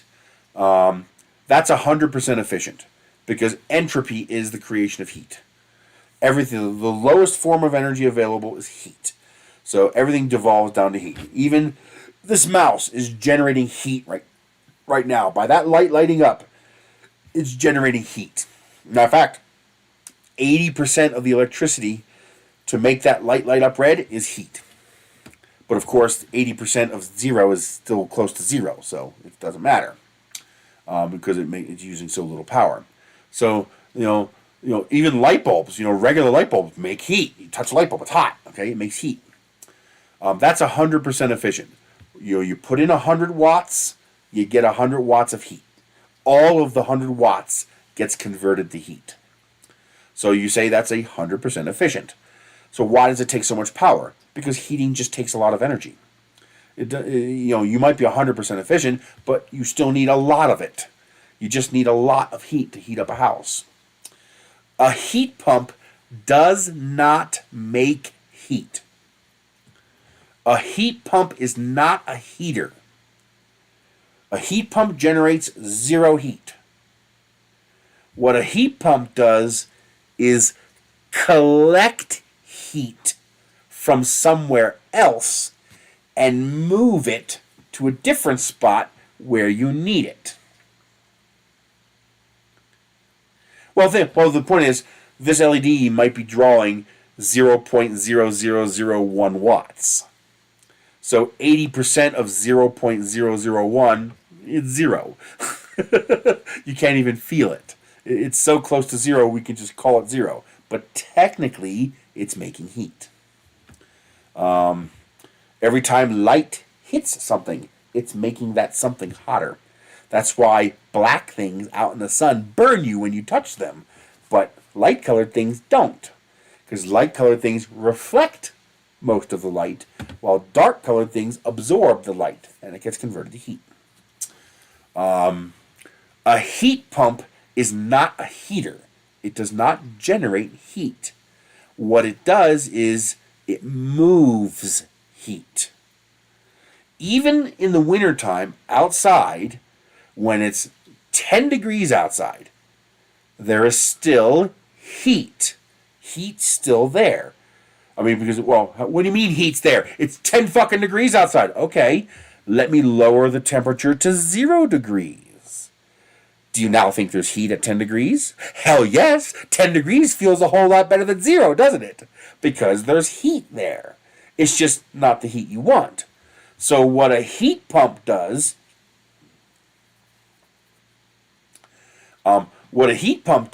is it collects this heat outside and it moves it inside via Freon. So it collects the heat outside, uses it to heat up Freon, moves that Freon inside the house, and then releases the heat into the house. So it's literally collecting heat from outside and moving it inside. And that's how that is simply how a heat pump works. It's an air conditioner in reverse. So the air on the outside of your heat pump is actually colder than the surrounding air because it's collecting the heat and transferring it inside. Now, of course, there's different efficiency ratings for that. Yes, exactly. It does both. When I turn on my heat pump,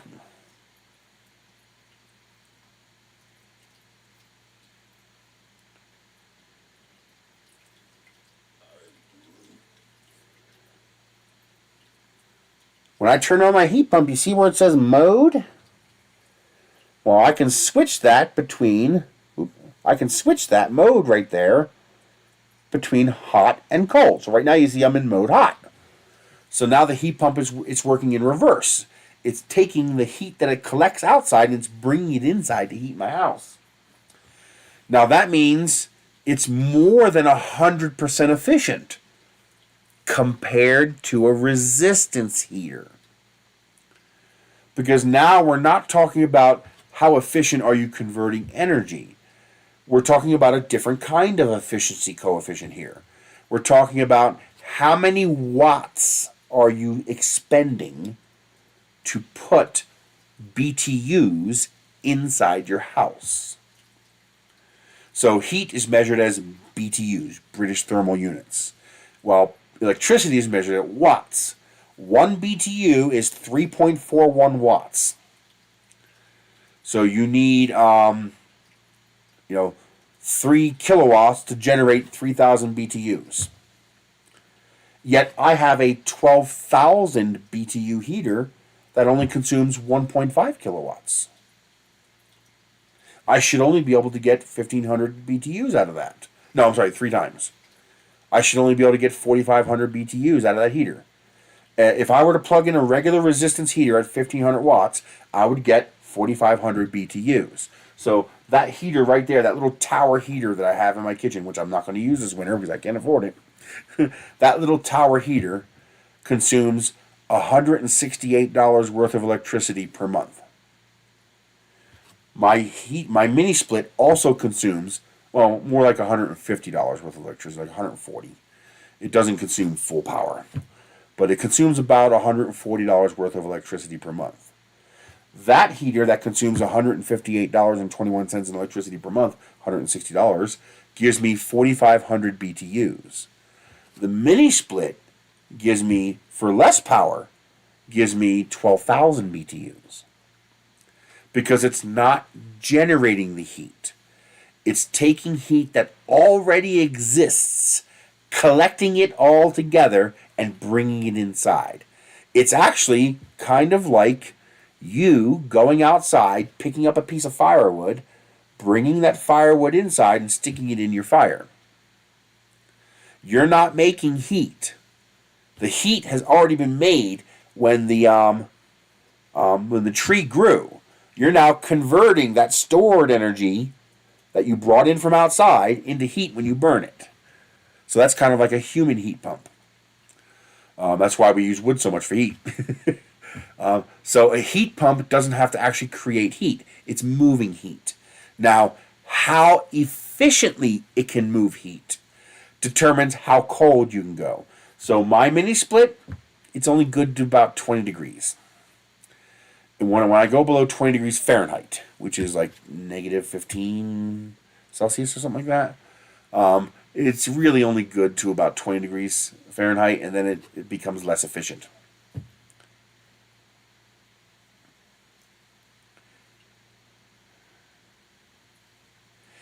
Well, the electrical component is pretty small. The only electricity that you use in your furnace is the blower that blows the air around the house. Well, your mini splits are also going to have blowers to blow the air around your house. So we can call that a wash. So when it comes to heat, efficiency is irrelevant. Ultimately, efficiency doesn't matter. How much fuel you have doesn't matter. How much fuel your heater uses doesn't matter. What matters is dollars per BTU. So when it comes to heating a home, the only thing that actually matters is how much money does that heat cost you. So how many BTUs can you get per dollar? Not per unit of fuel. It's per dollar. That's where mini splits and heat pumps win, because they don't actually have to make the heat. All they're doing is moving it from one place to another. Your cost per realized BTU of heat is very low. Now, a gas furnace, depending on where you live, a heat pump might not be able to come anywhere close to touching it. It depends on what you pay for gas. How much does your gas cost? And how much of it do you need to heat your house? So if you're paying, $20 a month for your gas bill, well, then there's no electric heat system that's ever going to touch that. It's never going to touch it. But if you're paying $300 a month for your gas bill, or like I was back in Pennsylvania, $400 a month for propane, and that was keeping the house at 60 degrees, very cold, okay? It would have cost me $600 a month if I wanted to keep the house at comfortable 68, 70. So if you're paying $600 a month for propane, well, then a mini split is very tempting, because it's going to save you a lot of money, because it'll be able to make the same amount of heat for a lot less dollars. This is something that confuses people, and it's a fact that people have difficulty comprehending. Your gas car, your gasoline-powered car, not worth it. Not worth it. Very, very inefficient. The grid-to-wheels efficiency of HHO production is 24%. So extremely inefficient. And then you also have material expense. Your electrodes, they degrade. You're eating your electrodes to make the gas. So you're constantly going to be replacing those expensive electrical plates, those metal plates. And then you have the issue that hydrogen's a fucking bomb. If you mix hydrogen with oxygen, which you're automatically doing when you make HHO gas, unless you separate them, which decreases your efficiency, by the way, it detonates. If you manage to collect hydrogen in a space and light it, you're fucked. You ever see those pictures of houses that go with the natural gas lights off? Yeah, that's your hydrogen house. Don't do that. Just don't. It's not worth it. The money it would cost to make that safe is just too high. A little HHO generator for your little torch, for doing welding and stuff like that, sure, that makes sense. You're never going to make enough gas to be dangerous. But to generate enough gas to heat a house, you see, the problem is hydrogen is extraordinarily low density, which means it takes up a tremendous volume of space. And it's extraordinarily difficult to compress hydrogen into a small space. That's why, thank God, hydrogen fuel cell cars have not taken off yet, because it's still really expensive to compress that gas into a small space. It just costs a lot of money and it's dangerous. Hydrogen tanks have robots that go around the tank continuously 24/7 looking for leaks, because the flame is invisible. You can't see it. And hydrogen gas is so small that it can actually find space between the molecules of a steel tank and leak right through the side of a tank. And if it finds a path and gets ignited, it can eventually weaken the metal and then... Now, loose hydrogen gas, not that dangerous. It'll go up and leak away. The Hindenburg did not kill people with hydrogen gas. The 230-foot fall killed people. That's why people died. They didn't die because the gas lit on fire. As you can see, it wasn't an explosion. It was a slow burn. What killed people was the 200-foot fall to the ground when the balloon was no longer holding them up. Okay, that's what killed people in the Hindenburg. But once you start compressing that hydrogen, woo-hoo-hoo, now you're making bombs.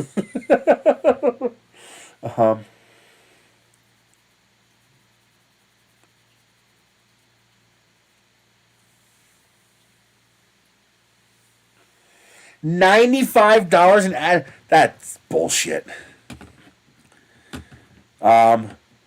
So your gas bill is $48, but $48 doesn't mean anything to me.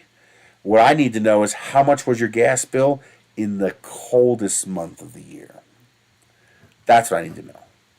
And it's already pretty cold up in Canada, so my guess is a heat pump probably won't be able to compete with gas. It sounds like you're getting a pretty good deal on gas. I'm assuming GJ is gigajoule, so they're measuring it in joules.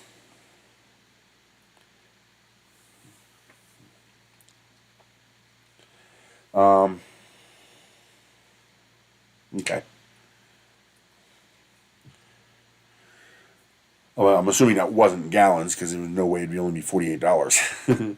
But see, that's the thing though. If you can get natural gas, it's usually pretty cheap. Now here, natural gas actually isn't very cheap. And that's because they have admin fees. So to have natural gas here, it's $25 a month. Flat $25. If you use no gas, it's $25.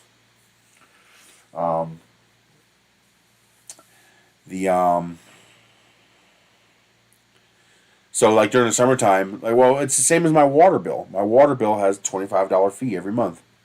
So last month I used $3.50 worth of water, but my bill was $29 because of the admin fee. And the problem with that is it destroys conservation efforts. There's no incentive to conserve if you can't save any money. If I cut my water usage in half, I save $1.50. Why would I exert so much hardship and effort for $1.50?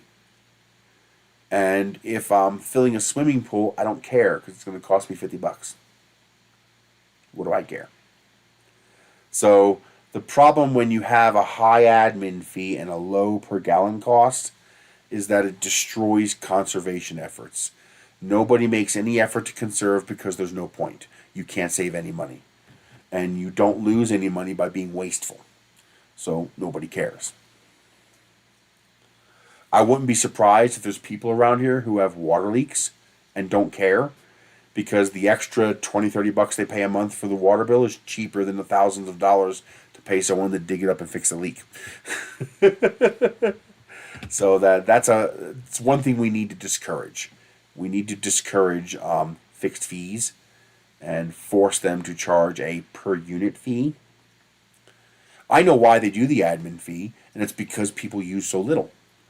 When you have a poor state, and New Mexico is a very poor state, when you have a poor state where people want to conserve because they don't have any money, well, then the company doesn't feel like they're making any money because you're using so little. And so they charge that fixed fee so they're getting their pound of flesh from you no matter how little you use. So that means I'll probably never get gas here, even if I could run the line, because that $25, I can't control that $25 a month fee.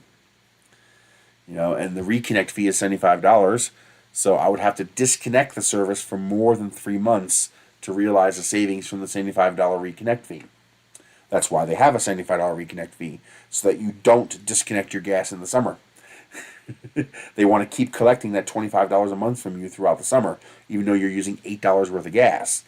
I bet you plenty of people have thought of, I'll just put a propane stove in or or electric stove, so I don't have to pay that $25 a month because I use so little gas during the summertime. So they start charging a $75 reconnect fee, which punishes you now for disconnecting to save the $25. You see what I mean? And that's the reason they do that, to punish you, to get you to not disconnect for the convenience. And so because you need the gas in the wintertime to heat your home. That's why I want to go all electric, because no matter how much my electric company charges me, I can control my electric usage. I can turn things off. I can add batteries. I can add solar panels. Like, for example, just by switching to time of use power, I dropped my electric bill $50 a month. Immediately, the first month, I dropped my bill $50 just by switching to time of use. And the only reason that helped was because now, after 10:30 or before, or from 4:30 to 10:30, we do not charge the electric car. We do not run the clothes dryer. We do not run the hot water heater. Those are the 3 high power items. All 3 of those items are on 40 amp circuits. Okay, they take a lot of power. So we just make sure we never run those things during that window, that 6 hours, when electricity is 21 cents a kilowatt hour. We only run those things during off-peak hours, after 10:30, before 4:30, when power is 11 cents a kilowatt hour. That right there immediately dropped my electric bill $50. And that's even with the higher admin fee, because the admin fee was $22, but with time of use they charge $25 because they know you're going to save power. But people like me who go the extra mile can save a lot of power. That's why eventually one of my plans is to go partial battery power, even without solar. I don't even need solar. All I need is batteries. If I can charge up the batteries at 11 cents a kilowatt hour and then draw the batteries down when the power is 20 cents a kilowatt hour, I'll save money. You know, in theory, if there was a way for me to electronically hook it up, which is not easy to do, you would need something like a power wall, multiple power walls. I would only need about a 4 kilowatt hour battery, because I'm not counting heat. Heat would have to be separate. But a 4 kilowatt hour battery would allow me to cut off the electric company entirely from 4:30 p.m. to 10:30 p.m. and just draw down that 4 kilowatt hour battery. And then at 10:30, turn the electric company back on, and the battery would recharge. I wouldn't be saving any power, because I would be recharging on the grid, but I would only be paying 11 cents a kilowatt hour for that.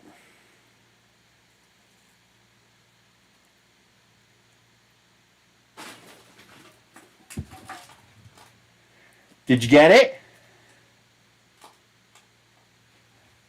Did you get it, baby? I think you might have got a mouse. He's a good mouser. I wish I can keep my thermostat that high. I can't do it. Well, no, I'm not capable of doing it. I do not have a sufficient heat source to keep my house 66 degrees. My house will be 50, 55 degrees this winter. I'll probably be able to keep the center room above 60, but I don't think the rest of the house will be above 60. Like, I think my bedroom will be 50, 55. Well, that only helps so much. The problem with sweaters and blankets is you can't do anything. You know, there's a couple of streams last winter where I was on stream with you guys and I was shivering.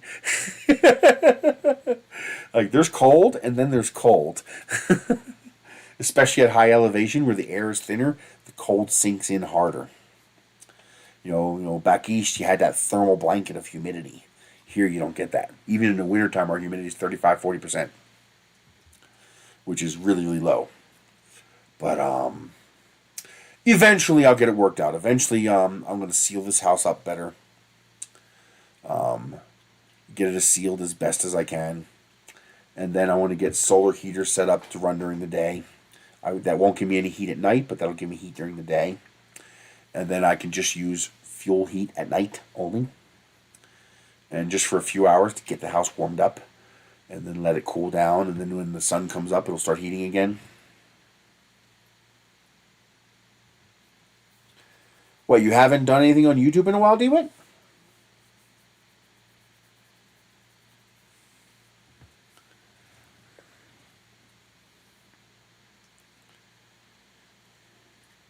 Oh, I didn't know you were higher elevation. Wow. But, so out here, wood's expensive. But if I can make my own bricks and I can collect pallets throughout the year, I might be able to make that cheaper.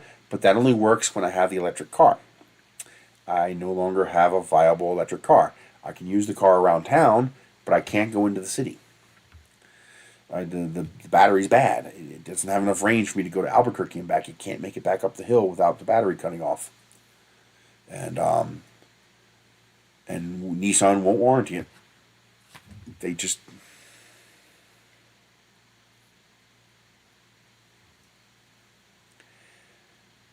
Damn. Now, what's 50p compared to a pound? Like, how many pence do you need to make a pound? Is it 100 pence for a pound? So is that half a pound, or what is that? Half a pound. So you're paying $15 a month, 15 pounds a month, which would be what, $22 roughly? I want to guess $22. That's not bad. That's about what we pay here. Now, 43p per kilowatt hour, that sounds like a lot. That sounds like a whole lot.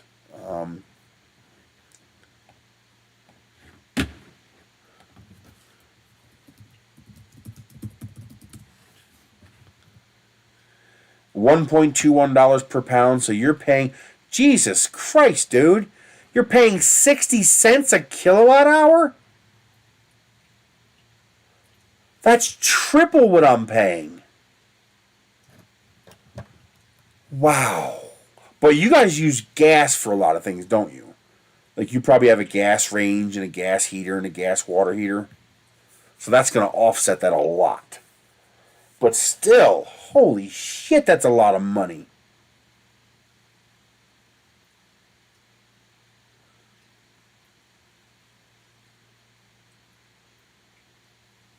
Oh shit, dude. Did he die from COVID?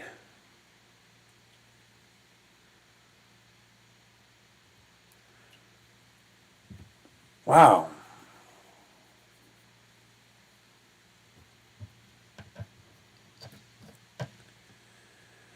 Gas is more expensive, but you need less of it. Gas is usually better on a. Remember, it's not how much the fuel costs you that matters. That doesn't matter. You know, whether your fuel, pneumonia. Well, a lot of times you can get pneumonia from it, COVID. But yeah, at that age, Jesus, dude, that sucks.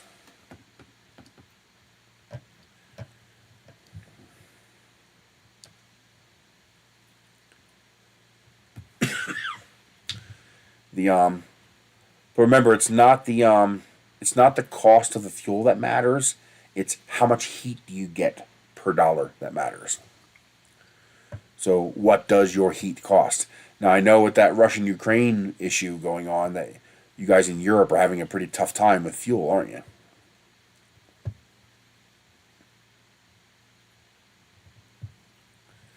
So right now you guys are getting hammered pretty hard, from what I understand.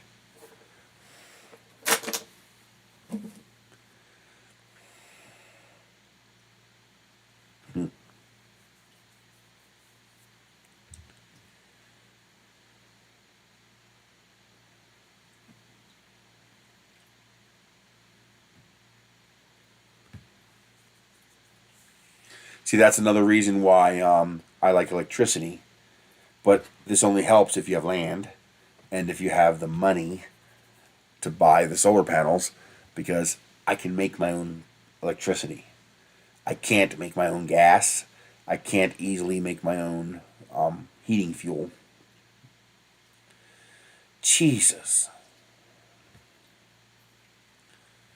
That's expensive, man. That's why California has so much solar. 53 cents a kilowatt hour would make solar very, very equitable very fast. Your ROI is going to be quick at 53 cents a kilowatt hour. Jesus. Technically, solar doesn't make much sense for me. Even if I paid cash up front, I would need $16,000. And I would still have that $25 a month fee from the electric company. So it could not completely erase my electric bill. So if we assume my average electric bill is $200, so that's $175 since I still have to pay the fee. 16,000 divided by 175. That's 91 divided by 12. The ROI is 8 years.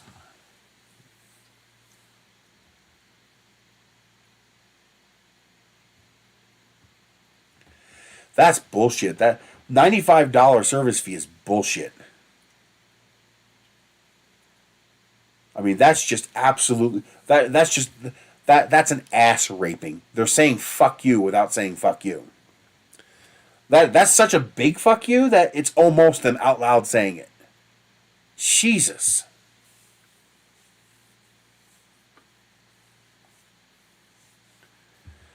And once you switch to LED lights, they don't really matter.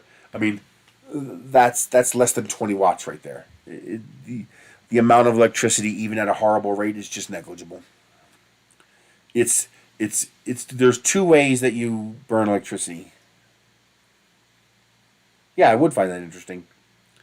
There's two ways that electricity gets you, and that's either by Godzilla or vampire. You know, Godzilla is your big things, your things that take a lot of power. That just, like for me, that would be 3D printing. It just takes a lot of power. When you're running one 3D printer, it's not much, but you try running 10, you know, suddenly your electric bill is $300. Or it's the vampire. It's the little trickle of blood from 100 different devices. That's why I have these little smart plugs, you know, that tell you how much power you're using your light to turn things on and off by remote control. I have like 40 of these. I don't use them. I only use them temporarily. I will plug something into it for a year, and then I unplug it. I stop using it. And that's because these take a couple of watts. If you plug in 40 of them, we'll multiply that by a couple of watts. I don't know. You'll have to find that out. And the way you find that out is by buying a smart plug. So what you're going to buy is one of... Ow! Oh, man! My knees were not happy about that. My knees just said, "What are you doing to me?"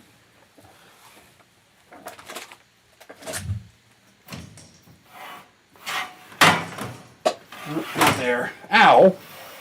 There it is.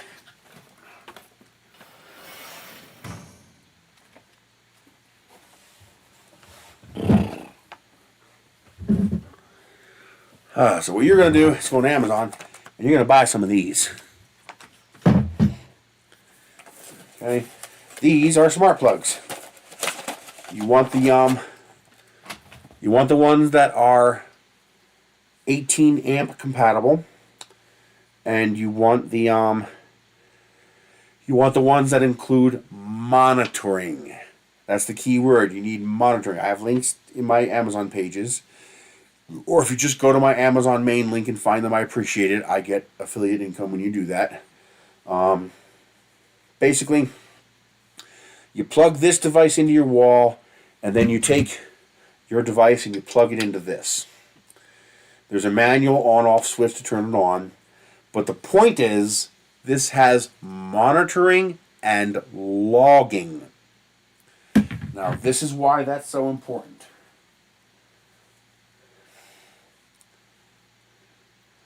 Let me find one that I'm still using.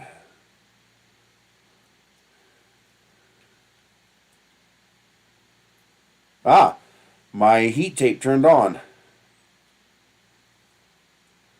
Okay, so this is a low power unit, but it still gives you an idea. So I have this, and this is each month of the year. Now you notice it stops at May and jumps to October. That's because it didn't turn on from May to September, because the temperature was high enough that the heat tape didn't have to turn on.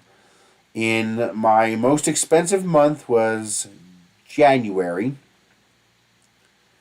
where my heat tape for my pipes consumed 8.63 kilowatt hours. And I can even see day by day how much power it consumed. So you can see these are all the days. You see it's about the same amount of power every day. Okay? So you might have to use multiple units. It depends on how much power. These are usually limited to 15 amps or 18 amps. So basically the amount of power one circuit breaker can handle. So if you're consuming more than a circuit breaker's worth of power in your studio, you might need to use more than one. But yes, you basically plug this in, you plug your power strip into this, you plug your devices into the power strip. Now, once you have your grand total usage, you're going to want to plug devices individually into this to see how much power devices are consuming. But this, like right now, I'm consuming 0 power. but I've consumed zero point 0.1 kilowatt hours so far today when it was cold last night. Okay, but let me give a higher power device. I don't keep most of these plugged in, so I don't have any recent data. Once I know how much power something consumes, then I don't need to track it anymore. I have an electric oven. I have a little countertop oven that I use for baking, and I don't use it very much. So this one, I've used even less power with my oven than I have with my the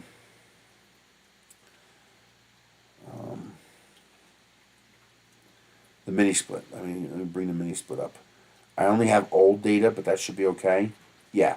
So here we go. So this is January, February, and March of 2022. You can see how much power my mini split consumed.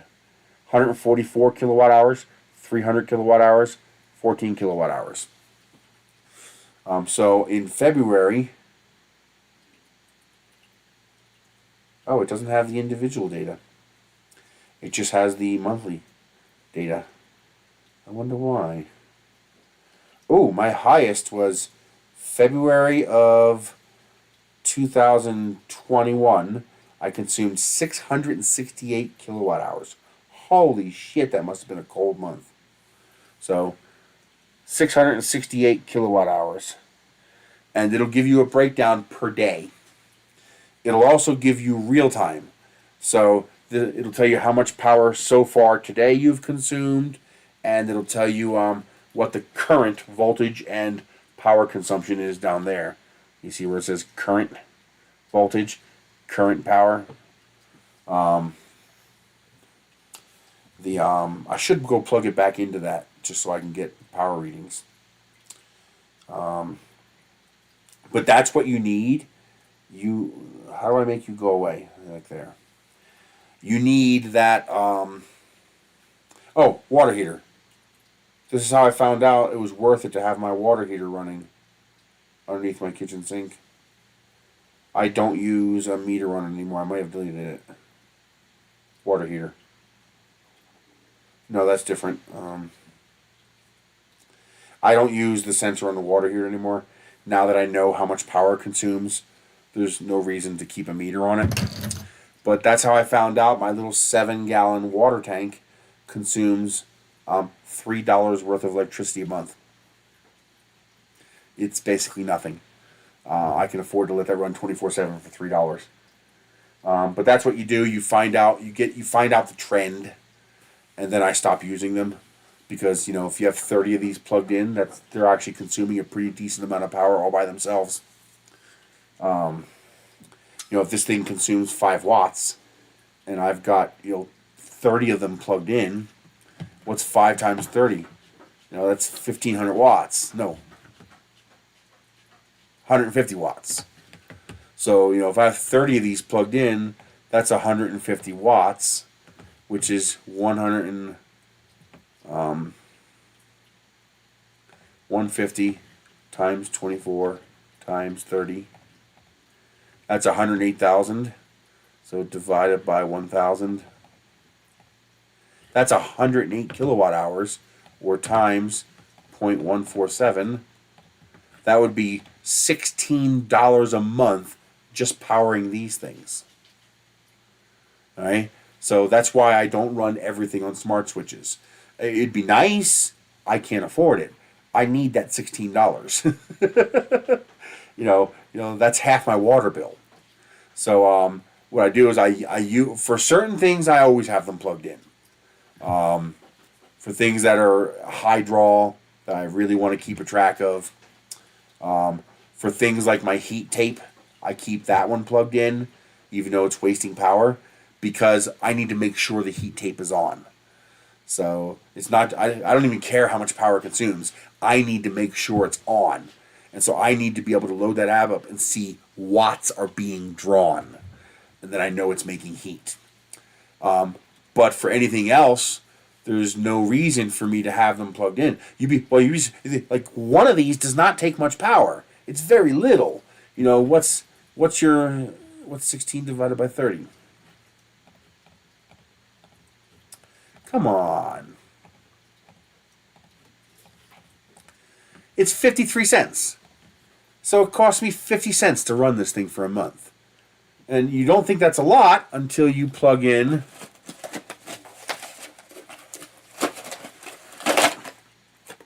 resist me, until you plug in another one. And then you plug in another one. And then you plug in another one. And then you plug in another one.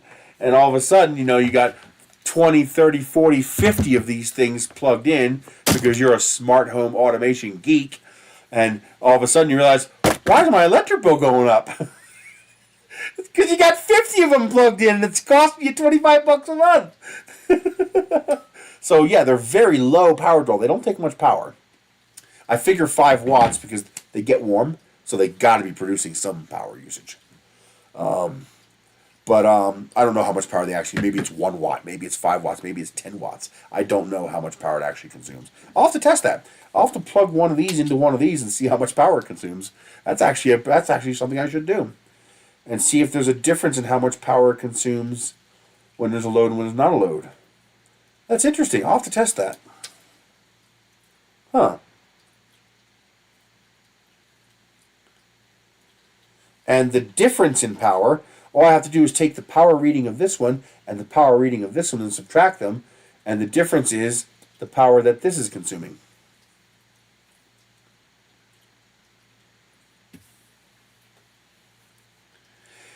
Yeah, see, the monitoring ones are the useful ones, to me at least. The ones that include monitoring. But those 9 are still consuming power. So all your smart, because it has to be running. It's got to run that Wi-Fi all the time. It's got to periodically ping your router so it can give status. And so that has to be a live thing. It's constantly running. Think of it like it's like your phone running in standby with the screen off. It's probably consuming a similar amount of power. One phone, not much power. Plug in 30 of them. Now we're talking about a little bit of power. It's measurable now. So I'll have to do that. If I plug one into another and then plug something into this is going to measure the power of that. This is going to measure the power of this and that. So the difference between the two numbers will be how much power the plug consumes. I'll have to test that. I got 2 of them right in my hand. I'm going to do that today. I'm going to plug something into this, and I'm going to stack them. I'm not going to do my air conditioner because I don't want to take a chance of running through 2 sets of relays on that big a power draw. But I'll plug something small in. I don't know. I'll figure something out. Maybe a 3D printer. I'll plug a 3D printer into this. And then I'll be able to tell you how much one of these plugs consumes. One day you're not going to get a valid measurement, but over a month you should be able to get a pretty valid measurement for how much power that thing consumes. And so that even though I like smart home stuff and I love smart outlets, I don't run my house on them because they cost too much money. They cost too much to run. That's why I don't have 6 3D printers going, even though I could. I can't afford the $150 a month it'll add to my electric bill. I don't have the money. That's why you see me try so hard to run 3D printers without heat beds. That's why I'm always trying to run a 3D printer without heat beds, because the heat bed is all the power. The 154 watts that CR6SE consumes, 120 of that, 125 of that is the heat bed.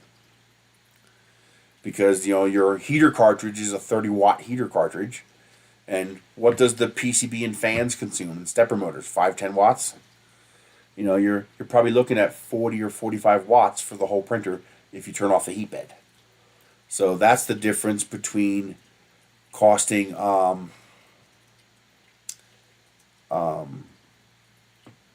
Ender 3 size printer is about $16 a month, I think. Let me find that out and confirm that. I know the average power is 154.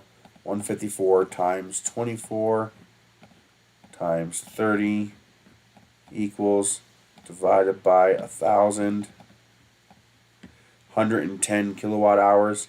times 0.147, $16.30. So it cost me a little over $16 to run an Ender 3 sized printer 24/7. So if I were to run just the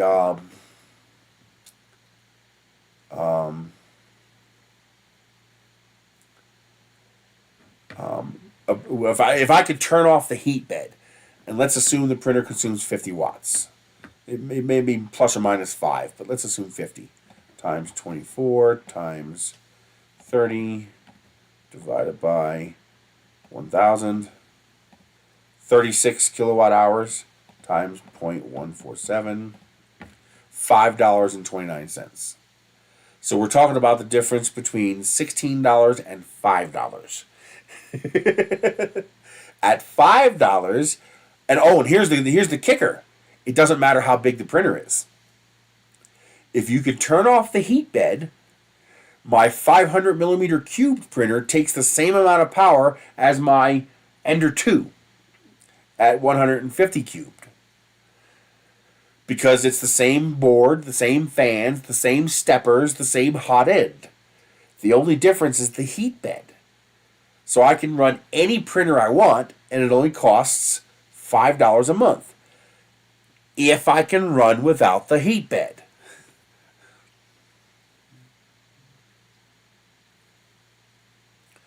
I know, I want it so bad. But where the hell am I? Even if I had the cash up front, you would need $1,250 plus shipping. You're gonna need about $1,500 to buy that printer. I ain't got that. Hell, if LEQ called me up today and said, we'll sell you one for $500, I couldn't do it. I don't got $500. Although I would call my brother and try to borrow it. For that price, yeah. But yeah, I can't afford that. The electricity wouldn't be that much. Matter of fact, it'd be the electricity would be the same as running my Ender 2. Well, it'd be a little more. That 7-inch screen is going to consume a little bit more power. So maybe it'll cost me $6 a month to run that printer. Because it's only going to cost a lot if you turn on the heat bed. But if you can print without the heat bed, it's 50 watts. We're doing okay, Darren. It's going to be cold this winter, but we'll make it. I would either put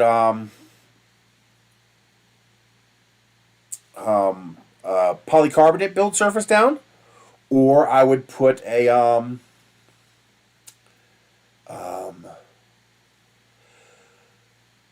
what's it called?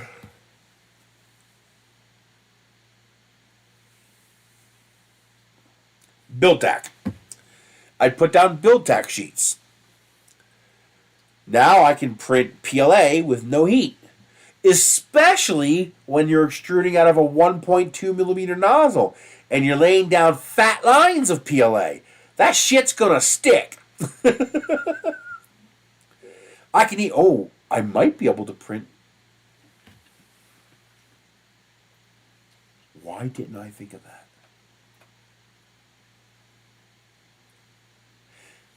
How do you print PET? You print PET on PET tape. You put packing tape down on the printer, and you print PET on that. Does PETG stick to PET? I need to test that.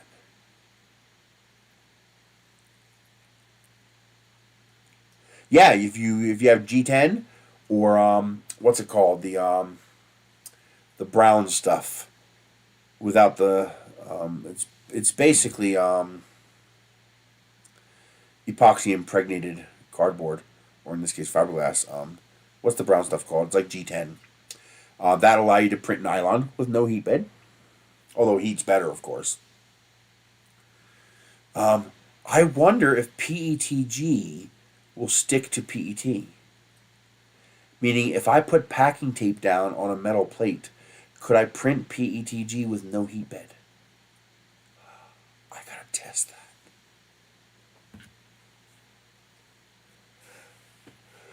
somehow I don't think it's going to be that fortunate, be that lucky.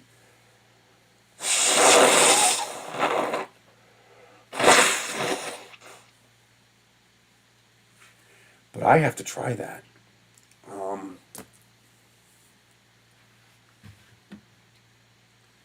Because that's what's limiting me from printing more stuff, is I can't afford the electricity.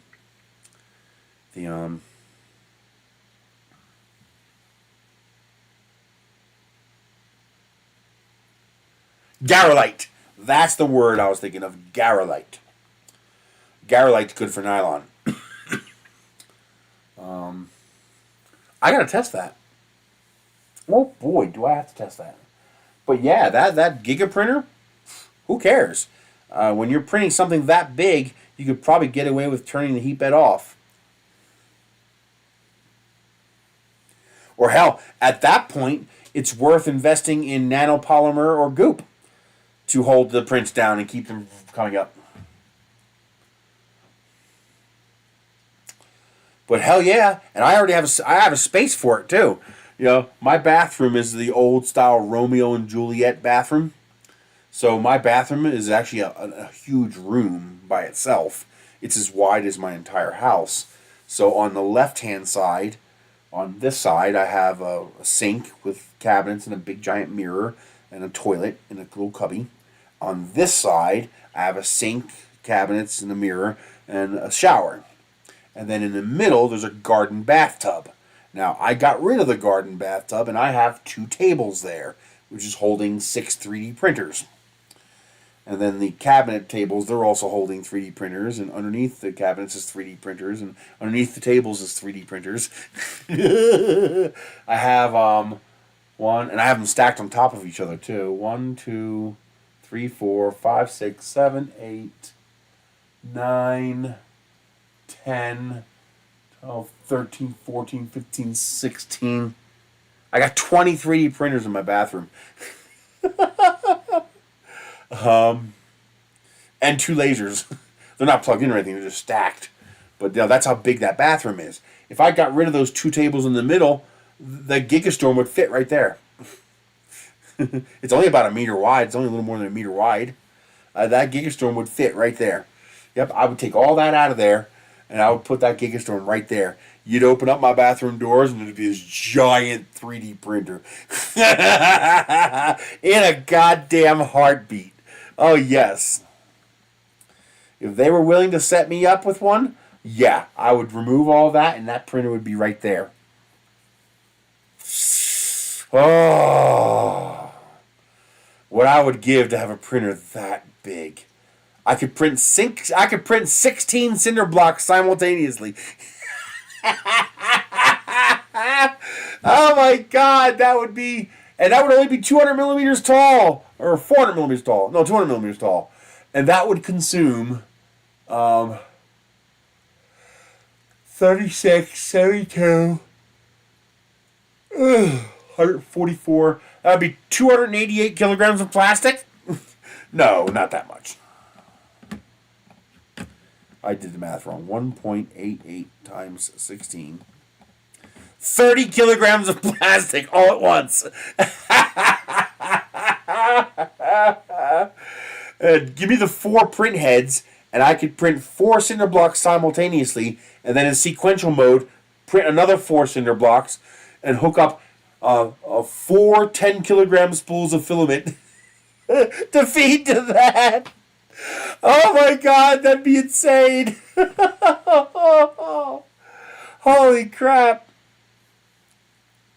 Oh my God. The wacky shit that I would print just because I could. For no other reason than, why not? Click. Oh my God. Wow.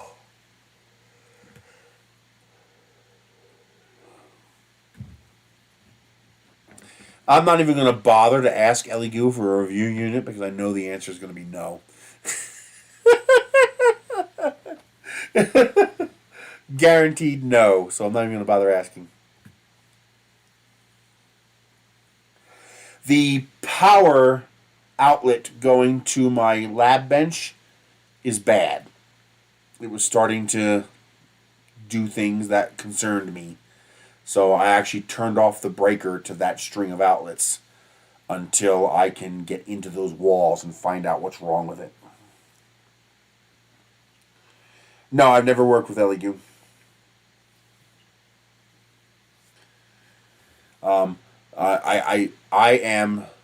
I am so absolutely terrified of fire in this house because now I don't even have insurance anymore. They raised the price so much this year I couldn't afford to keep it. It went from there. It was like what, $1,600 for insurance on a $50,000 house. Yeah, I couldn't afford it. I can't read.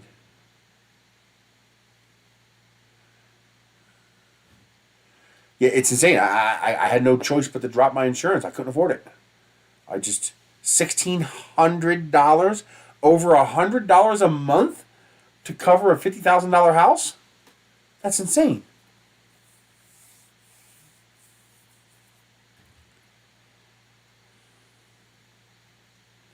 I know. I want one. I want that new Neptune 4 Pro that has the 420 by 420 by 480 print volume. Because that's one thing I don't have. I don't have a lot of 444 machines. My car insurance actually went cheaper. State Farm went up a lot. They finally went up enough that I said enough. I'm not paying you anymore, and I switched to Progressive for half the price. So now I'm paying $500 a year versus the $1,200 a year that State Farm was charging me, and they wanted to raise it $100. So I switched to Progressive, and now I'm paying half that. I'll ask them, but I have asked companies for things before, and when companies offer me something, it comes here. But when I ask, I've always gotten a no every single time, without exception. But I'll ask. The worst they can do is say no, right?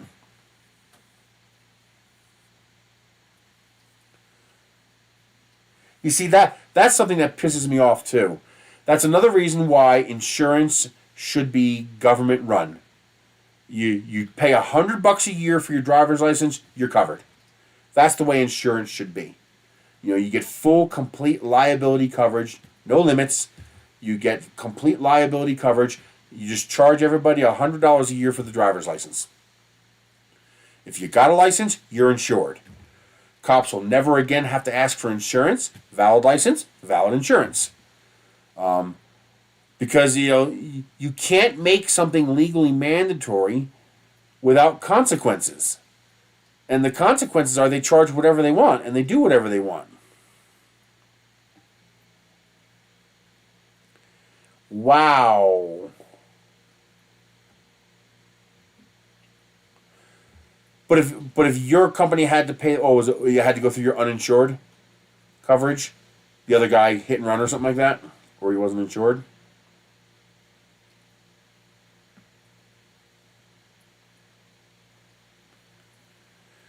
When something is mandatory, it has to be a public utility.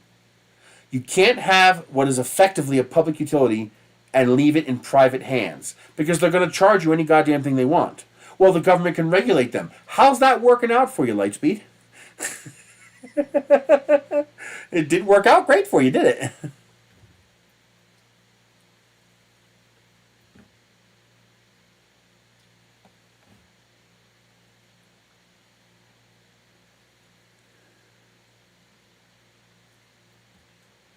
Well, no, I disagree. I don't think insurance should be optional because you can effectively destroy somebody's life if you cause an accident and you don't have insurance. I mean, if you permanently injure somebody, permanently maim somebody, their life as they know it is over. If you destroy somebody's car and they cannot afford to replace or repair it, their life is over.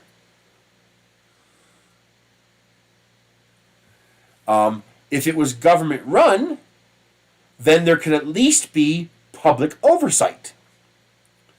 Now of course government run does not guarantee it can be fixed. I mean that's easily corruptible as well. but it's a lot easier to run than freaking mandatory private insurance. I mean, it's just... The problem is, we have created a boogeyman here in the U.S. We actually have two boogeymen. The old boogeyman is communism. Well, that's a fabrication of the United States government, because communism doesn't exist. No, the United Soviet Socialist Republic was not a communist country. No, North Korea is not a communist country. No, China is not a communist country. There is no communist country. There never has been, there isn't, and there never will be. Because communism is an on-paper theory by Karl Marx of what he would like to see exist.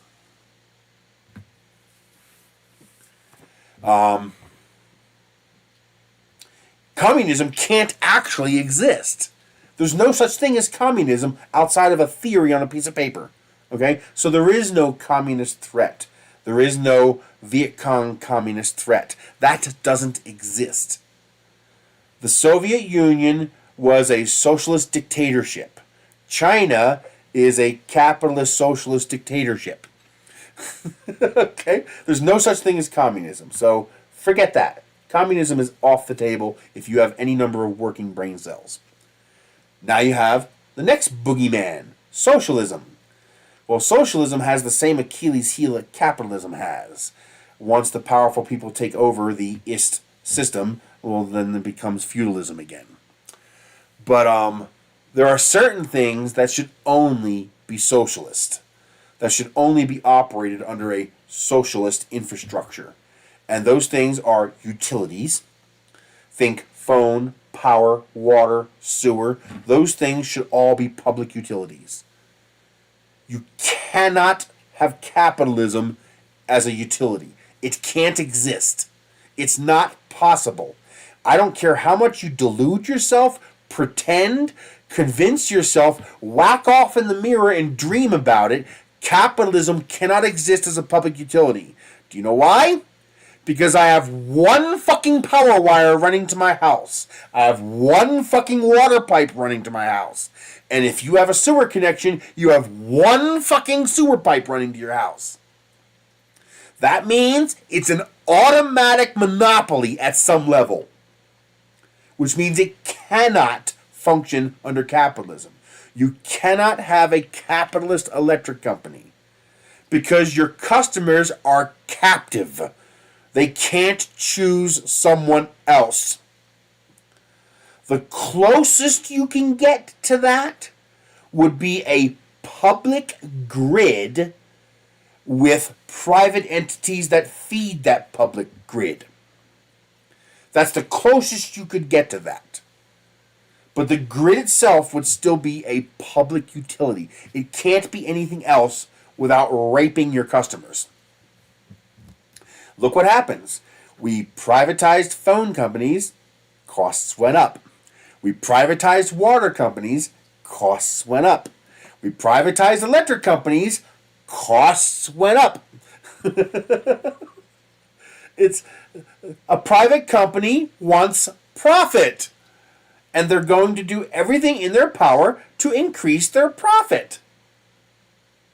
The only check and balance you have on that is a free market. But when you have a single grid, you can't have a free market. It's not possible. These people who, these what do you call it? These libertarian morons who think that everything can be free market, they're morons.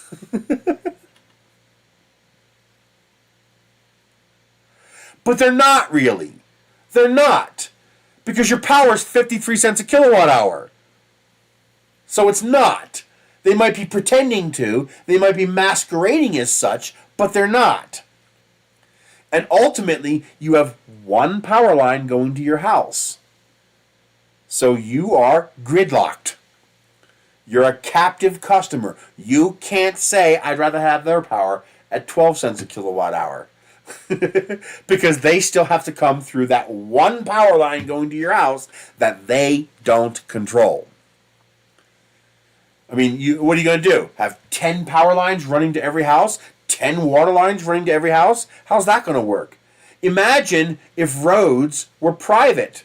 Could you imagine the Pennsylvania Turnpike nationwide for all roads? Could you imagine where getting on the road, the road toll costs more than the gasoline? Do you know getting on the Pennsylvania Turnpike, the toll is more than the gas? Even while driving my 12 mile per gallon pickup truck, the toll still costs more than the gasoline. It's so corrupt with so much embezzlement and corruption going on. It's ridiculous. When you have a captive audience where there's no way to get around your turnpike, the only way to get around the turnpike is to take the northeast extension of the turnpike north to 80. And you still have to pay part of the turnpike. But that doesn't work because you're paying the cost without realizing any of the savings. You're basically taking the cost savings of an electric vehicle, but still charging you the gasoline vehicle price. That's what happens when you do that. That's why your electricity is 53 cents a kilowatt hour.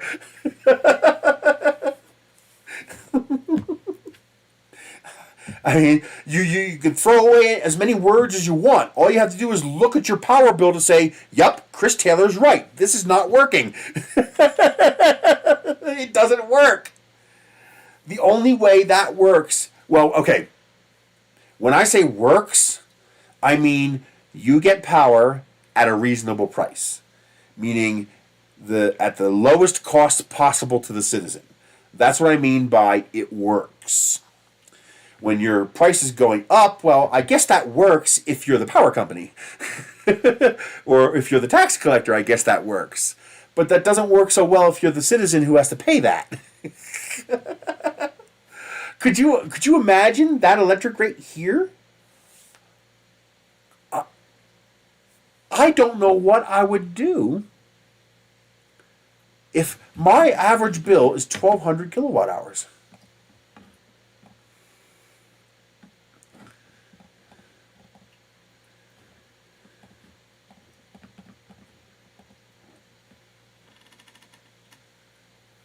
No, I did something wrong.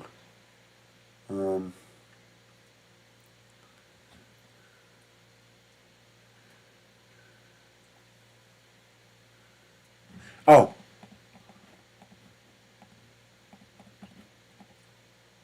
So if I used my power evenly throughout the month, my electric bill would be $180 a month. But because I'm taking advantage of the time of use shift, my last bill was $129. So if I don't know how much power I used, let's assume I used 1,000. 129 divided by 1,000. I'm paying my effective power rate is 12.9 cents a kilowatt hour. So 0.53 divided by 0.129 is 4. So 129 times 4. If I had your electricity rate, my power bill would be $516. I would have no power. I would be without electricity. I don't even make $516 a month. I mean,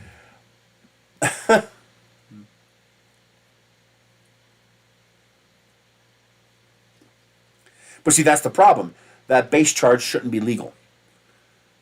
You should be charged a per kilowatt rate, and then your total power multiplied by that rate. And they should be required to build the cost of the wires and the generation and the transmission into that cost.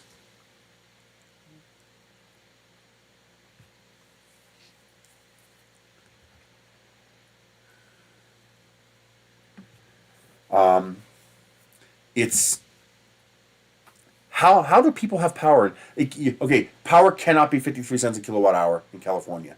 It can't be. Half your state couldn't afford power. I mean, although minimum wage is a lot higher in California. What is it?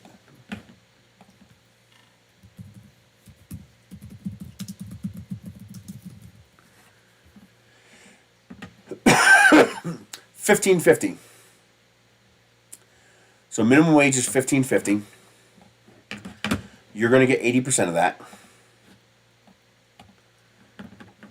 So 15.5 times 0.8. So your take-home minimum wage is $12.40. So 516 divided by 12.4. You'd have to work 1 full week, 42 hours, just to pay the tiny little electric bill that I have. Actually, I would. I want to see how that comes out. How is your electric bill thousands of dollars?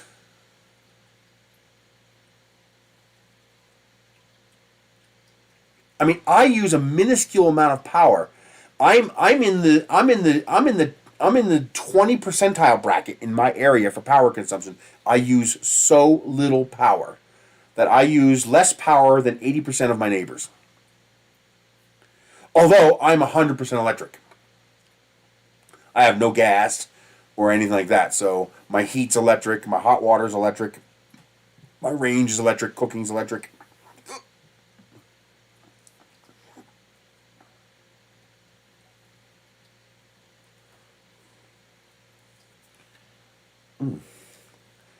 That's insane.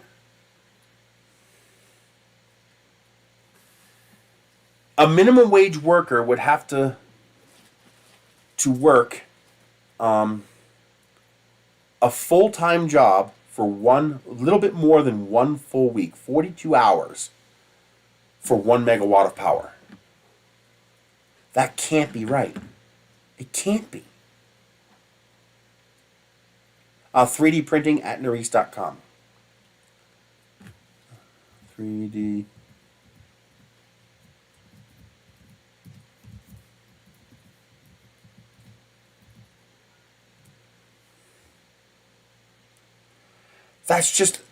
That's insane. That has to be something specific to your area. That can't be statewide. You know, do you live in a wealthier area where they just charge more per hour because they can?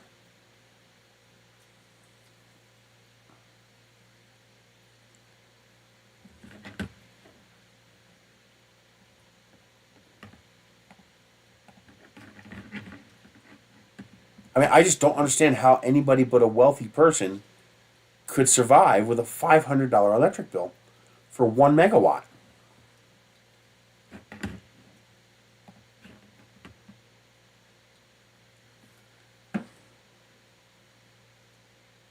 Again, unless you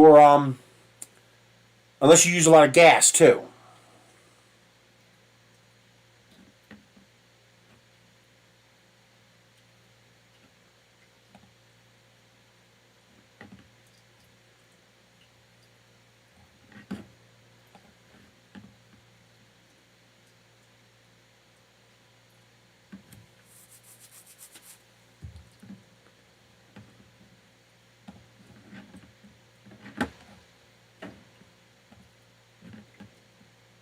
Tim sent me his electric bill.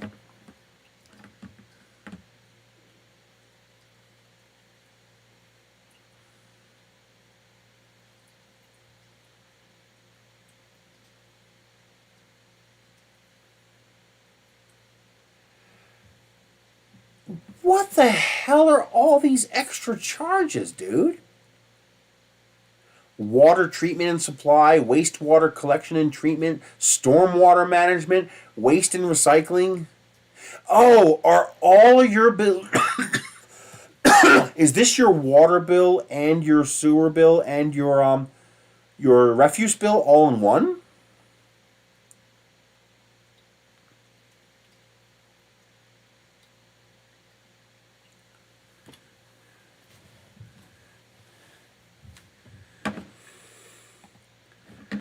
Hey, Tim, are you still online?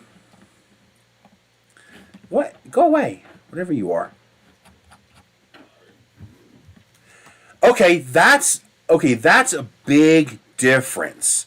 Okay, so you have multiple bills. No, you haven't sent me yours yet, but DeWitt sent me his.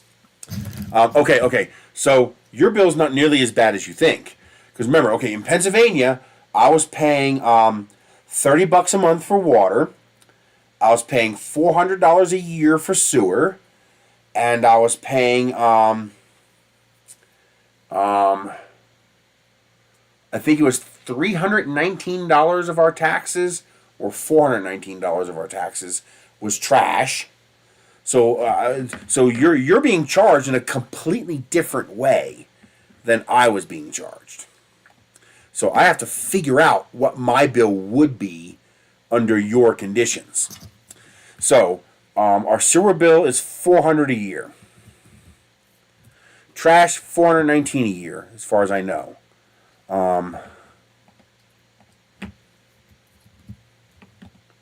Water bill was about $30 a month when it was just Michelle and I.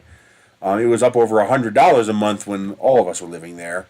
But just Michelle and I, it was about $36, I want to say, in Pennsylvania. So that, I need a second calculator. So 36 times 12, that's another 432 plus. Then the electric bill, I'm on a septic. I'm not on a well because that's bad news here, but I am on a septic. I'm calculating Pennsylvania when I was in Pennsylvania because that would be more appropriate comparing to you. Where I live here is a weird niche scenario.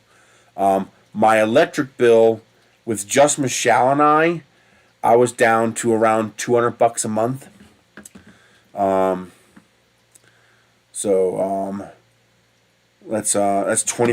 $2,400 plus. That's not counting the 3D printing electricity usage. Now, what else do I have to add into that? I got sewer, I got water, I got refuse, and then gas in the wintertime. That was at least $1,200. So that was a total of $4,851 a year that I was paying for, not counting the 3D printing. I was counting months where I wasn't doing a lot of 3D printing if I did that the whole year. This is a rough estimate. It's called $5,000. So $5,000 was enough to cover my electric, my water, my sewer, my gas, and my trash. Now, the one thing that we are not accounting for that you did have to pay for, let's see, wastewater collection, that's sewer. Stormwater, I don't think we had that. Water treatment and supply, I think that's it. Okay.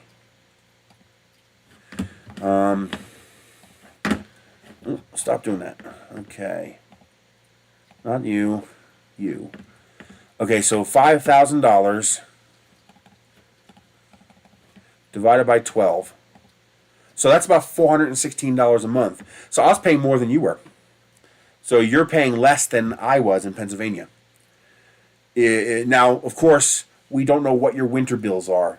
This is your interim bill. So for you to give me an accurate number, you'd have to add up 12 months, 12 consecutive months, and then divide that by 12. That's what I did here.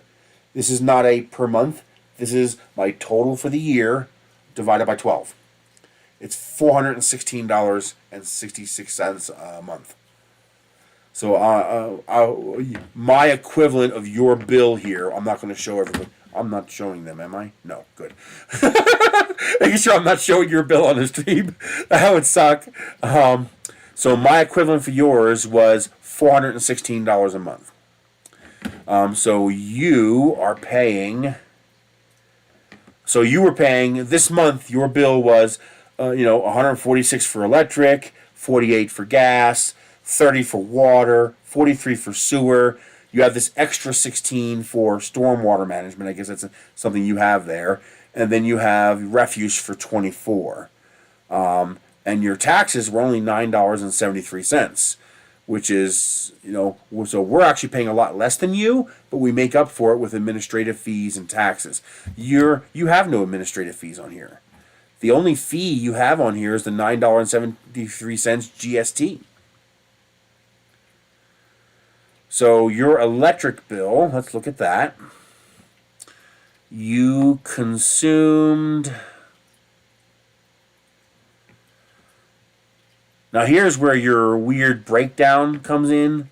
You have $8.39 administrative charge, distributions $28, transmissions $28, balancing pool allocation $1.50, rate riders, and local access fee paid to Calgary. So yeah, most of your electric bill is fees, but it's not really. The only fee you really have on here is local access fee paid to Calgary of $25. The rest of those are not fees. Those are just their way of splitting apart your electric bill into parts so they can pretend they're giving you a cheaper rate than you really are. So that's a complete bullshit fiction. You used 687 kilowatt hours. That's incredible. That's because you have gas. I keep forgetting you have gas. That's why you use so little power.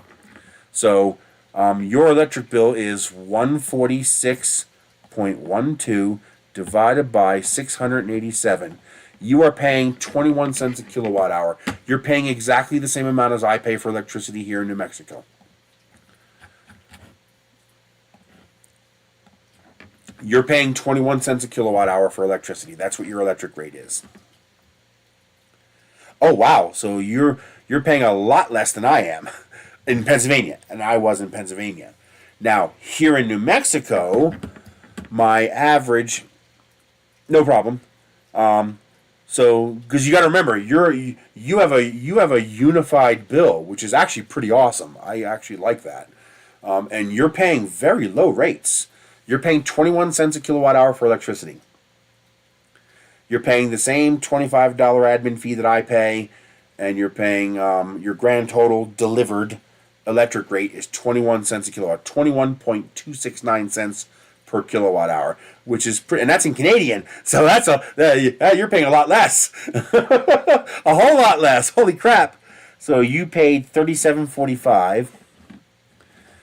Wow, do you have a good there? $37.45 CAD to US. So you're paying $2,702 a year, $2,702 a year, which averages out to $225 a month. So your average cost for everything in Canada, for electric, water, sewer, and trash in Canada is $225 a month US. Most people in the US would murder you for that. Most of us, our electric bill alone is higher than that. You're paying very... I didn't realize your bill was all inclusive. That's actually wonderful. So my bills felt cheaper only because they were split up. Well, I got one bill for electric, I got another bill for sewer, I got another bill for water, and my trash bill was built into my property taxes. Now there's the other question. What are you paying for property taxes? I was paying $8,500 a year for property taxes, but $800 of that was trash and sewer.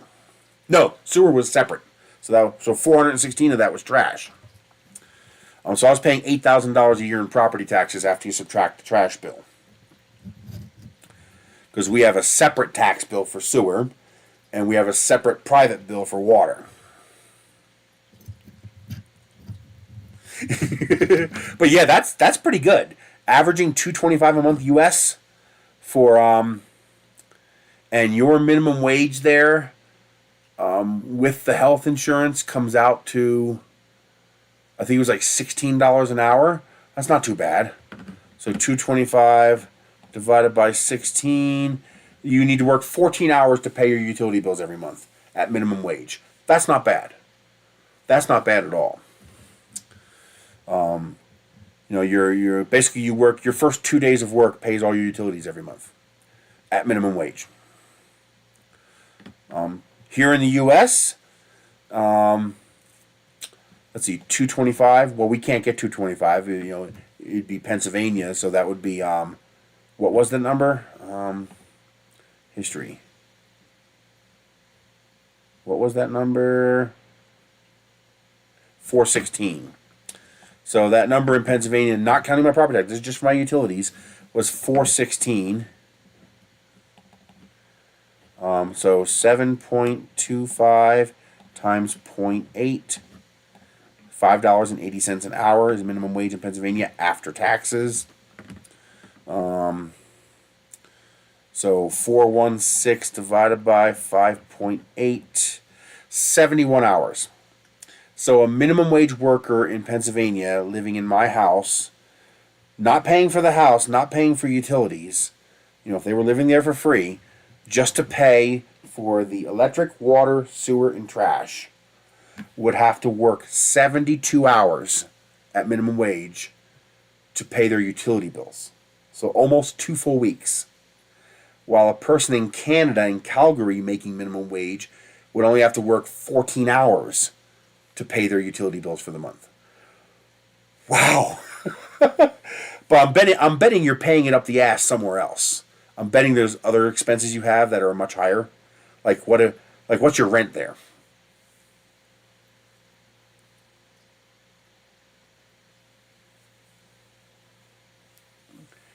Well, a fixed rate plan still has to pay the actual bill.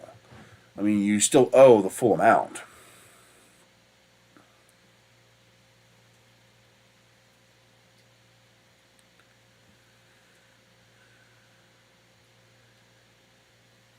Yeah, we have a streetlight charge on our taxes too.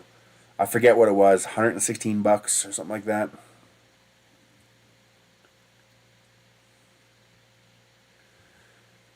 1825, 1825. Whew, $1,300 a month for a 3-bed house with garage, dude. That's what we pay for a single bedroom apartment in the U.S. The average rent for a single bedroom apartment, I think, or is it a 2-bedroom? Might be a 2-bedroom apartment in the U.S. is $1,200. So you have a very good rate, $1,300 U.S. For a 3-bed house with garage. You have a good landlord. Cherish that. Exactly. You have a good landlord who's not out to fucking rape you out the ass. The house is probably paid off. He probably doesn't have a mortgage on it, and he's charging you a fair rate. You know, $1,300 a month for a house. I mean, you're basically paying for the house, but still, in today's environment, that's pretty good. It's really hard to argue with that in today's environment.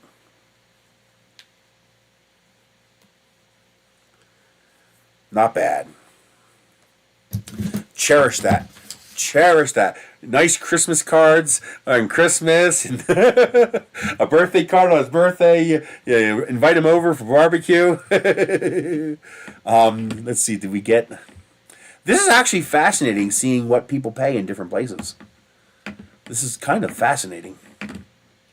Yeah, that's amazing. That's the way it should be.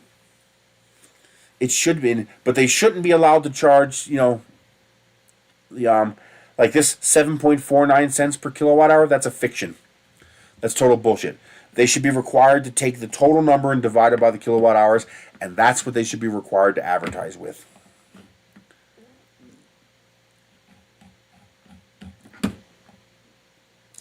Did you maybe... Oh, you went to my spam folder. I got you. Not spam. Let's check your electric bill.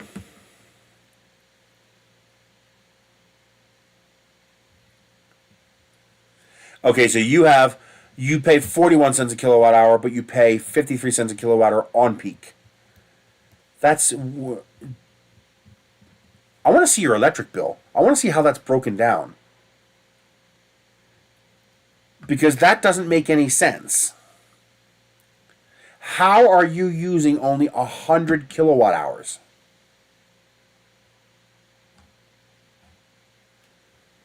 I mean, your electric rate doesn't mean anything when your bill's only $44.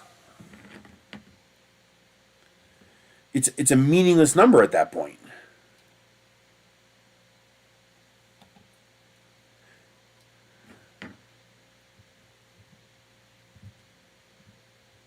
Oh, owning is always better. Owning is always better, especially if you choose the right location. I'd be homeless right now if I was renting. I'd be homeless. If I didn't have this house paid off, I'd be homeless.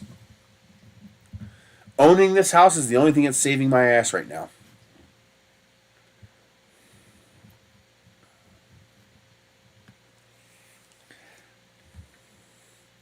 But then again, once you get up, how old are you? I have no idea how old you are. I don't know if you're 40, 50, 60. I mean, it depends on how many years you got left. At a certain point, it doesn't make sense to buy a house anymore. Especially at some of the prices. Like Calgary is probably really expensive. That rings a bell as a really expensive place where prices have been crazy for houses. But yeah, your utility bill's fantastic, dude. And your taxes can't be that bad if you're only paying $1,300 a month for rent.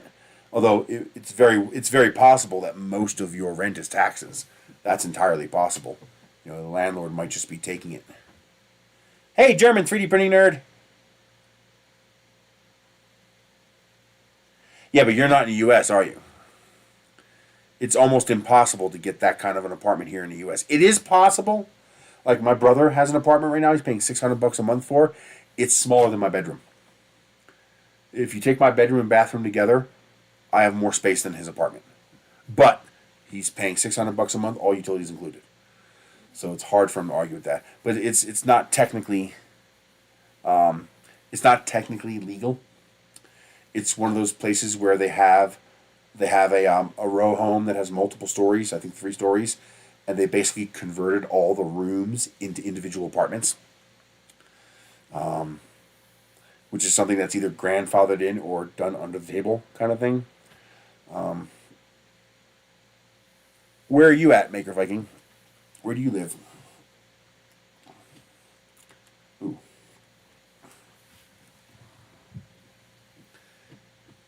This chair is a little wiggly. I gotta glue it together. I got some more chairs. I'm very happy. Now, what am I paying here?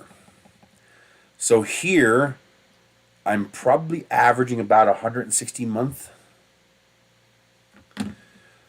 Let's call it $150 a month. I pay like $250 a month for electric in the wintertime, but I only pay like $130 a month in the summertime. So let's call it $160 on average. $160 times 12. That's $1,920.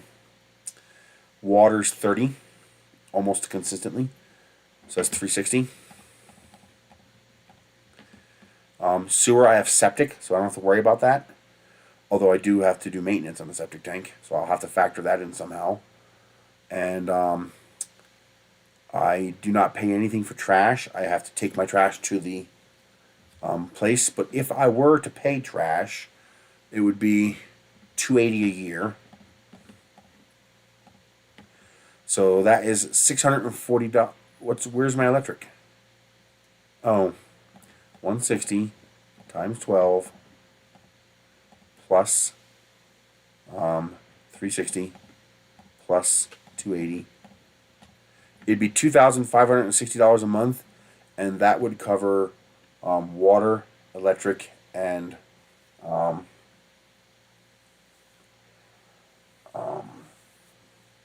trash, but it would not cover heat.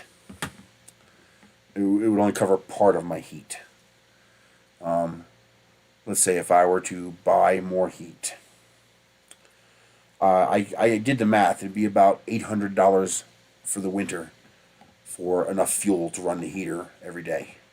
So $3,360 divided by 12, $280 a month. So I'm actually, even here in New Mexico, using as little power as I'm using, disposing of my own trash, having my own septic tank, I'm still paying more than DeWitt is in Calgary. He's paying $225 a month. I'm paying $280 a month. Oh man, that's crazy. No problem. Oh, you live in Norway.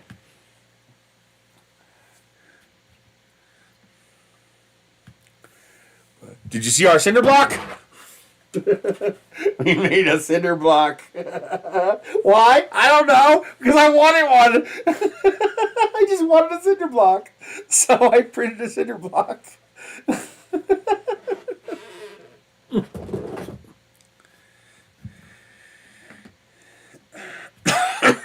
Minnesota maker. But now I want to print something. I think I'm going to do all my pierogi stuff because I'm going to print out all the tools I need to make pierogies. I'm going to do it in Candy Blast. It's a new color from Atomic Filament. I bought their I actually bought a roll, which is kind of annoying because I finally got one of their transition packs, $150. You get 7 kilograms, and I got 2 rolls of Candy Blast in it. Yeah, so nice roll. I'm looking forward to printing some stuff in that.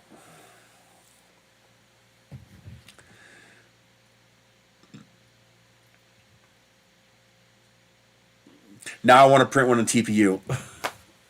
I've got to get 2 kilograms of TPU.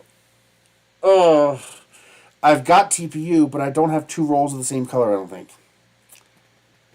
And I want to do it all one color. If I'm going to spend $50 printing a cinder block, I want it to be all one color. I want it to be nice.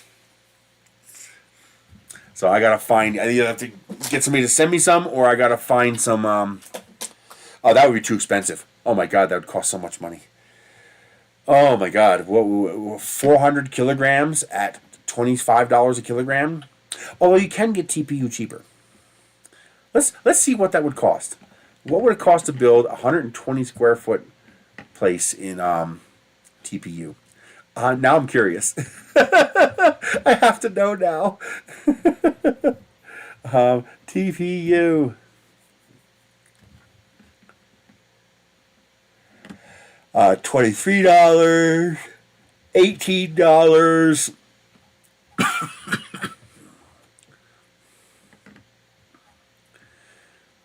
Looks like so far $18. Was this one $14?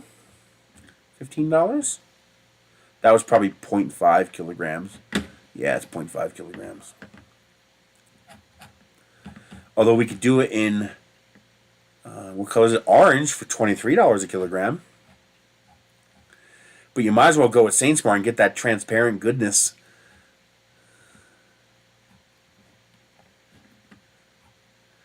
Let's see. So far, $18 is the cheapest I've found. That is $30 because it's only half a kilogram. $15 for Pet G. $14.99 for TPU. It's a half a kilogram, so that doesn't count. $16. I found $16 longer TPU, 1 kilogram. Looks like $16 is the cheapest I've found so far. Okay, so 500 kilograms times 16. $8,000. That's actually not that bad. $8,000 for a 120 square foot building made of TPU. Now I would do the roof in probably PLA or Pet G to be stiffer. It'd be kind of silly to do the roof in TPU, but although that would make it immune to hail. So do the roof in TPU and just do the reinforcement beams in PLA. Wow, that would be... the birds might survive. Boing. Amazon, right now. Here, I'll show you. Let me give you a link.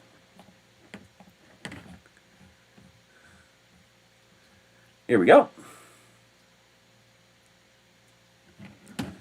Let's see. Here's a link here. This one's on sale for $15.99. Are you going to show me my link, or are you going to make me wait, or... There it goes.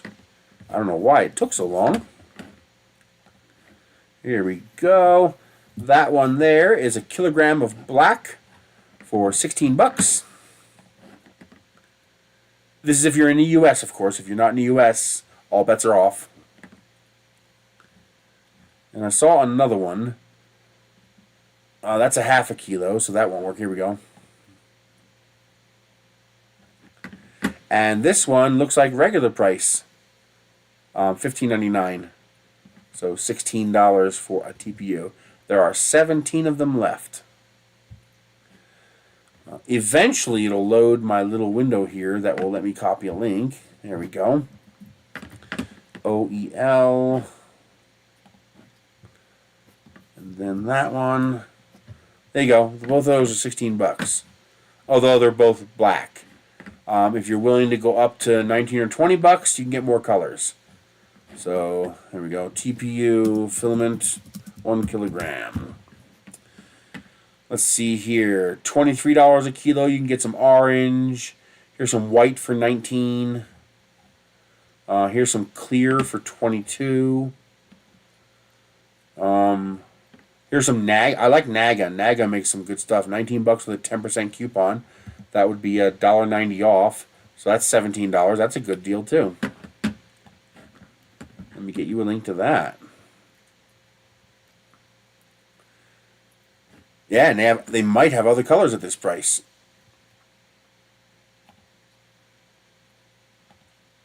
Here we go. With the coupon, this one's like what is it? 19 minus 2, $17. That's not bad. And it's a company I trust. I've gotten Naga filament before. I like it.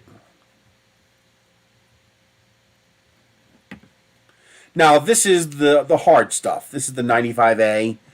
You know, it's definitely TPU. It's definitely rubbery, but it's not the super soft like, 85A or 80A, Ninja Flex or anything like that.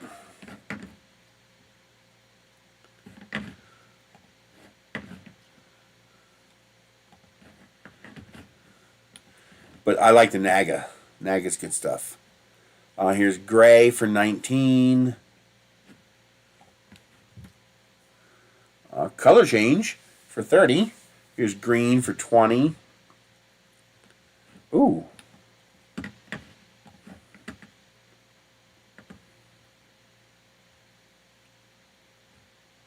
Which one of you is 15? Oh, the PLA is 15. Forget that.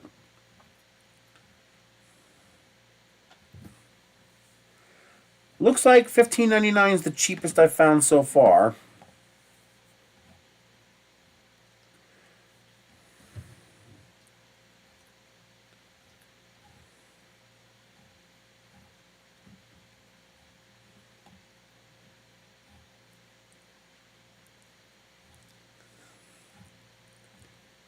Yeah, that's the cheapest I found so far.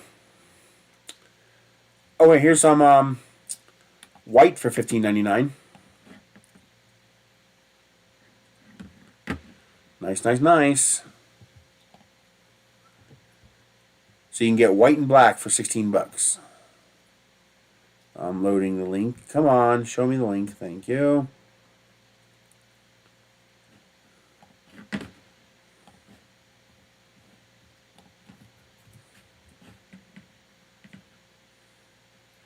Sunlu TPU for $13.99?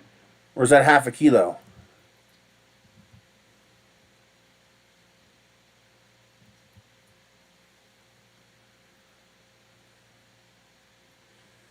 Bed slinger is literally, you are slinging the bed back and forth. Think of it as a Spider-Man reference. But your print bed moves back and forth. So we call it a bed slinger.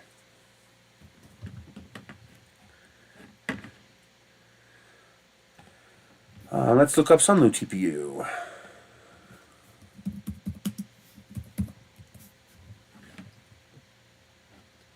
Sunlu TPU is 23. You're probably seeing a mixed listing where they're listing other stuff with it. And so PLA would be the $13.99. Yeah, like here's Sunlu PLA for $14.99. At least not on Amazon. I can't find it. 14 bucks for TPU would be very cheap. I gotta dry my TPU. All my TPU is wet. It's all went Prince.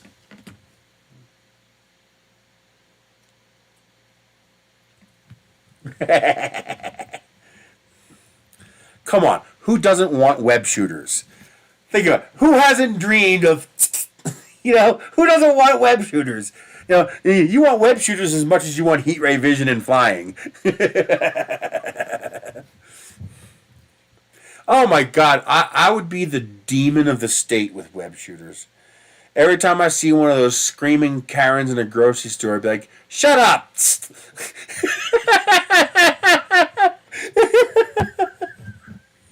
Oh my God. But if I could have any power, it'd be flying. Even if I can only fly slow, just being able to fly. That'd be amazing.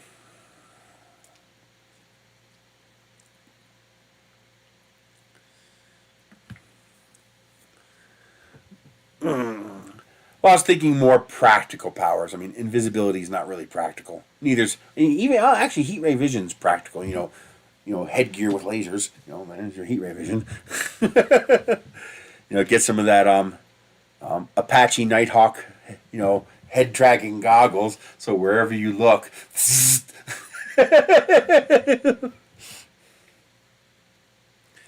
You gotta eat them. That's the way you take care of Karens. You eat them. Remember, the meaner they are, the better they taste. This is the universe's way of keeping us lizards from eating everybody. They made the bad people taste good, and they made the good people taste like shit. That stops us from eating everybody.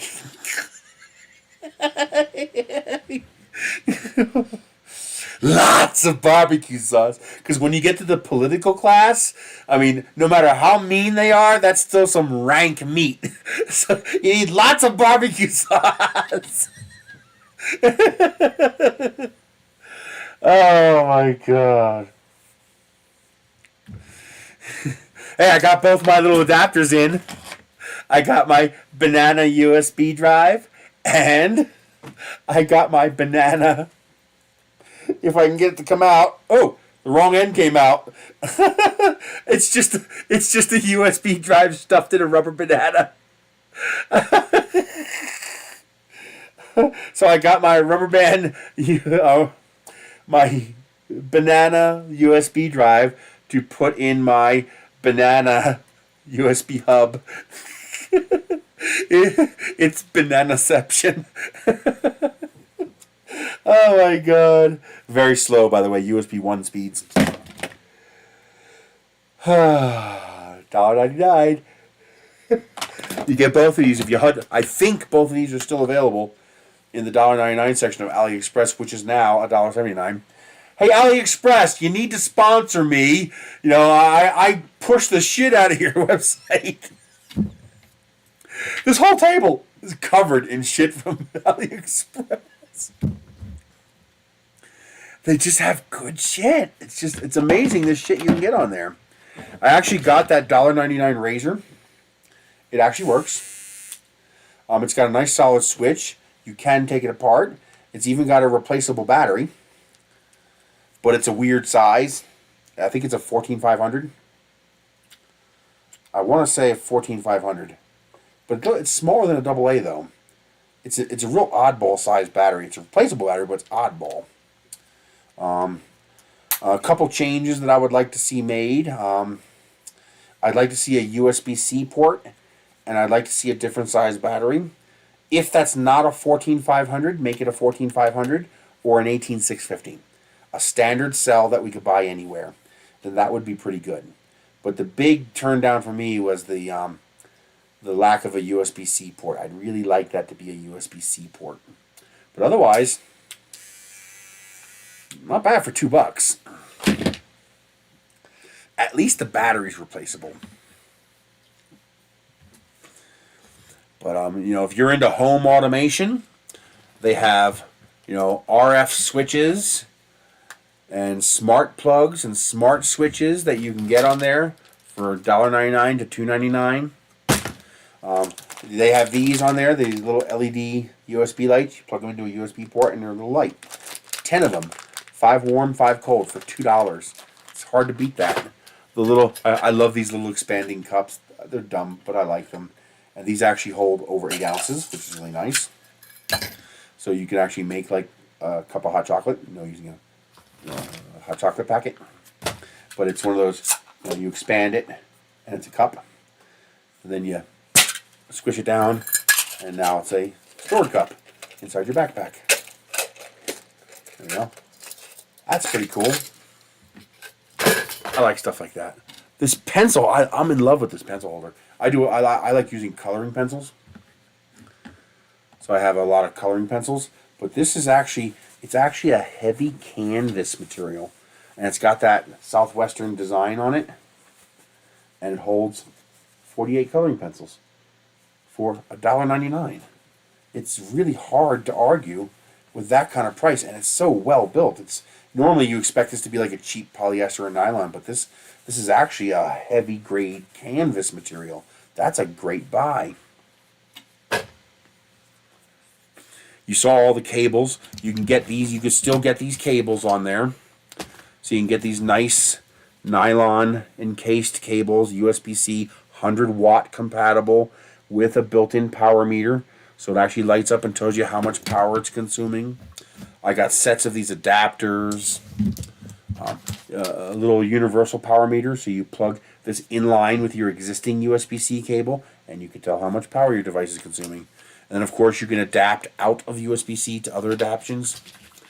These were $5, I think. I think these were $4.99, but it's a pretty good deal. It's actually pretty beefy. It's got some weight. The plastic mold is beautiful. It's 40-watt USB-C, 20 watts each. I think it'll do 40-watt one, but if you plug in 2, it's 20-watt each. But still, not bad. The other one that I have is also fantastic. This one here, I got it plugged in. I don't want to unplug it. Nothing's plugged into it. It's just this. This is a nice, it's not folding, which is a pity. It would have been nice if it was folding. But this one has a regular A port and a C port. And in the middle here, there's actually a display behind the chrome. This actually has a power meter built in. So when you plug your USB device in, it tells you how much power it's consuming. And I believe this is either 30 watts or 40 watts. There's just some plastic protective film on here. There we go. But that was like $3.99 or $4.99. Very cheap. It's really hard to argue with those prices. They're just so cheap. I got these. I got to use these today. Yeah, today's gonna be fun because we got to clip those goddamn claws on that cat. So this is a cat nail clipper that has a light. So it lights up his nail, so you can clip his nails, and it has a lock to shut it. It's actually pretty nice for $1.99. All kinds of shit. I got these little. They're not $1.99 anymore. I think they're $2.99 now. I bought a bunch of them when they were $1.99. But these are hardwire. This is this, but hardwired.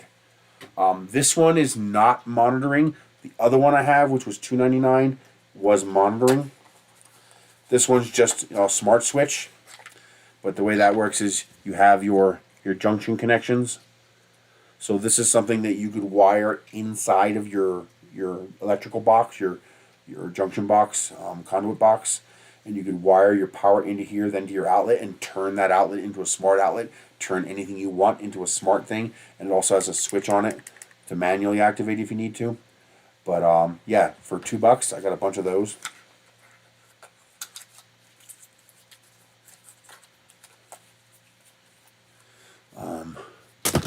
What else? Oh, I got this. Is pretty nice. It's basically a colander. It's a nice little one of those pop out silicone colanders that pops out, and now you have a drain your pasta, and then you can pop it back together. And now it takes just that much space in your quiet cabinet. I also got a nice set of measuring cups, 4 measuring cups. I think it's quarter, third, half, and 1. I think that was $2.99. Worth it. Nice little set of measuring cups. Greetings, Germany. 1 6-pence. How are you doing today? We're getting ready to end, but I figured to show you guys some of the crap I got from AliExpress. I have my bag of cameras. These are all the little spy cameras that I got. They're only VGA resolution, but they weigh 7 grams. Or about 11 grams. They weigh 7 if you strip them. But I can stick this on a rocket, and if the rocket flies away, blows up, or crashes, I don't care. It costs me $2 for the camera and $1 for the memory card. So, for risky projects, okay, I don't care if it's risky. What else I got here? They had a whole bunch of these hubs. So I got one that's USB-A, and I also got one that's USB-C. So it's just a 4-port hub. But again, $1.99. These are actually both really nice. I didn't have any big draining scoops. And so I got one of each to see which one I liked better. They're actually both really nice. They're nice, well built. I got no issues with strength. These are not cheap and chintzy. Again, $1.99. So now when I'm making dumplings or raviolis or anything like that, I can actually scoop out more than 2 at a time. My little slotted spoon only holds like 2 or 3. Cooking meatballs, whatever, anything where you, lots of small stuff. Perfect.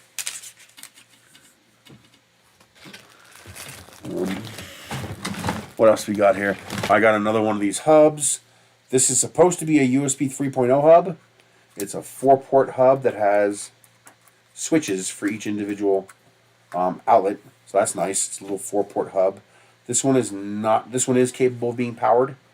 So you can make that a powered hub if you want. You'd have to get your own power supply, of course. This is my really nice Pixel Flash compact flash card reader for my camera.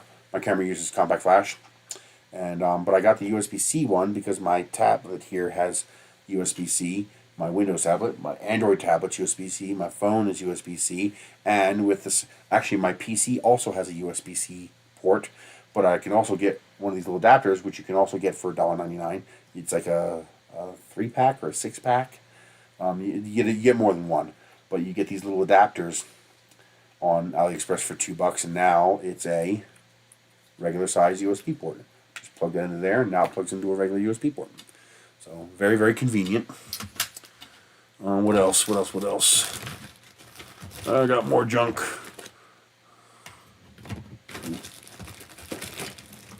I got a whole bunch of those Wago style connectors for $2.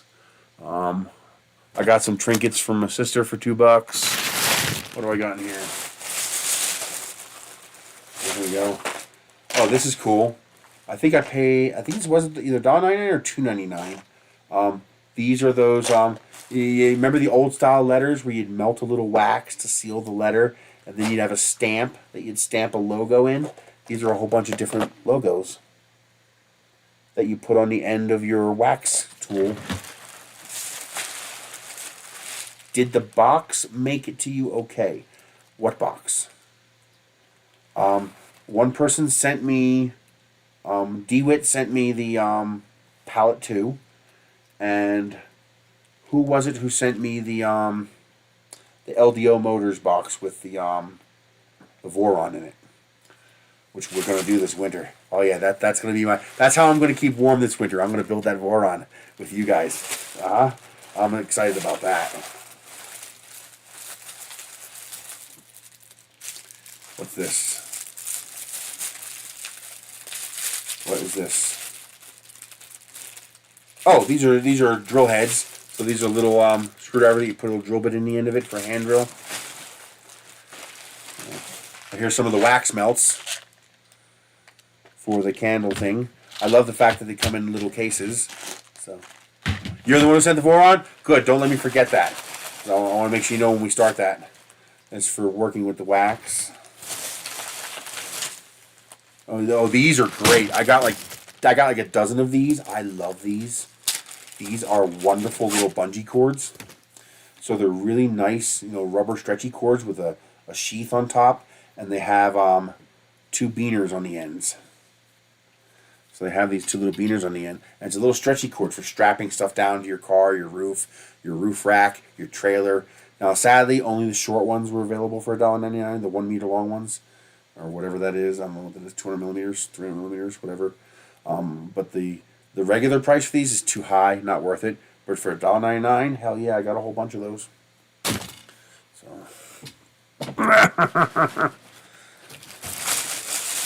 What else we got in here? Oh, these are cool. It's a little flying thing. So it's a little flying astronaut guy. I actually bought these because I'm hoping to sell them at rocket launches. I think I can get 15 bucks a piece for them. Oh, there's where the adapter went. So there's a little power meter.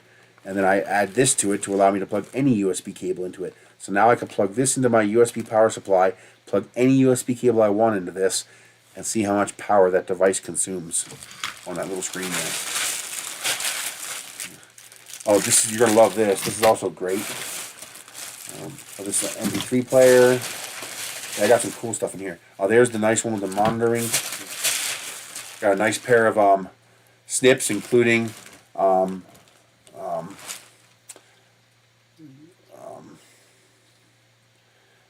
the electrical wire for the house. What do you call that? It's the yellow wire sheath. I forget what it's called. It escapes me, but you shove it through there to strip it, and then the stripper. It's actually a pretty nice pair of strippers for $4. I was like, you know something, that's not bad for $4. This is nice. I'll show you that.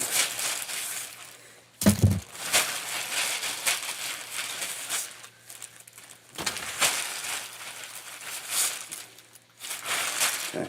So these are the little solar lights that you get for outside. So they're pretty bright. They have a bright mode and they have a dim mode. As you can see, when it detects motion, it gets bright. When the motion goes away, it goes back to dim mode. So it has all the modes. So the first mode is bright. When there's no motion, it turns off. When there's motion, it's bright. Second mode is dim. When it detects motion, it goes bright. When the motion stops, it goes back to dim and it stays on dim all night. The third mode is no motion detection. It's just on dim all night, and then of course off. Solar panel is sadly epoxy encapsulated, so every couple of years you're going to have to polish that panel to clear it again. But it's a decent array. The motion sensor works. I'm not going to take it apart here because it's not a room, but it does have a replaceable cell inside, so it is actually serviceable. $1.99. And there's 2 of them available from 2 different sellers, which means you can get 2 every time you order.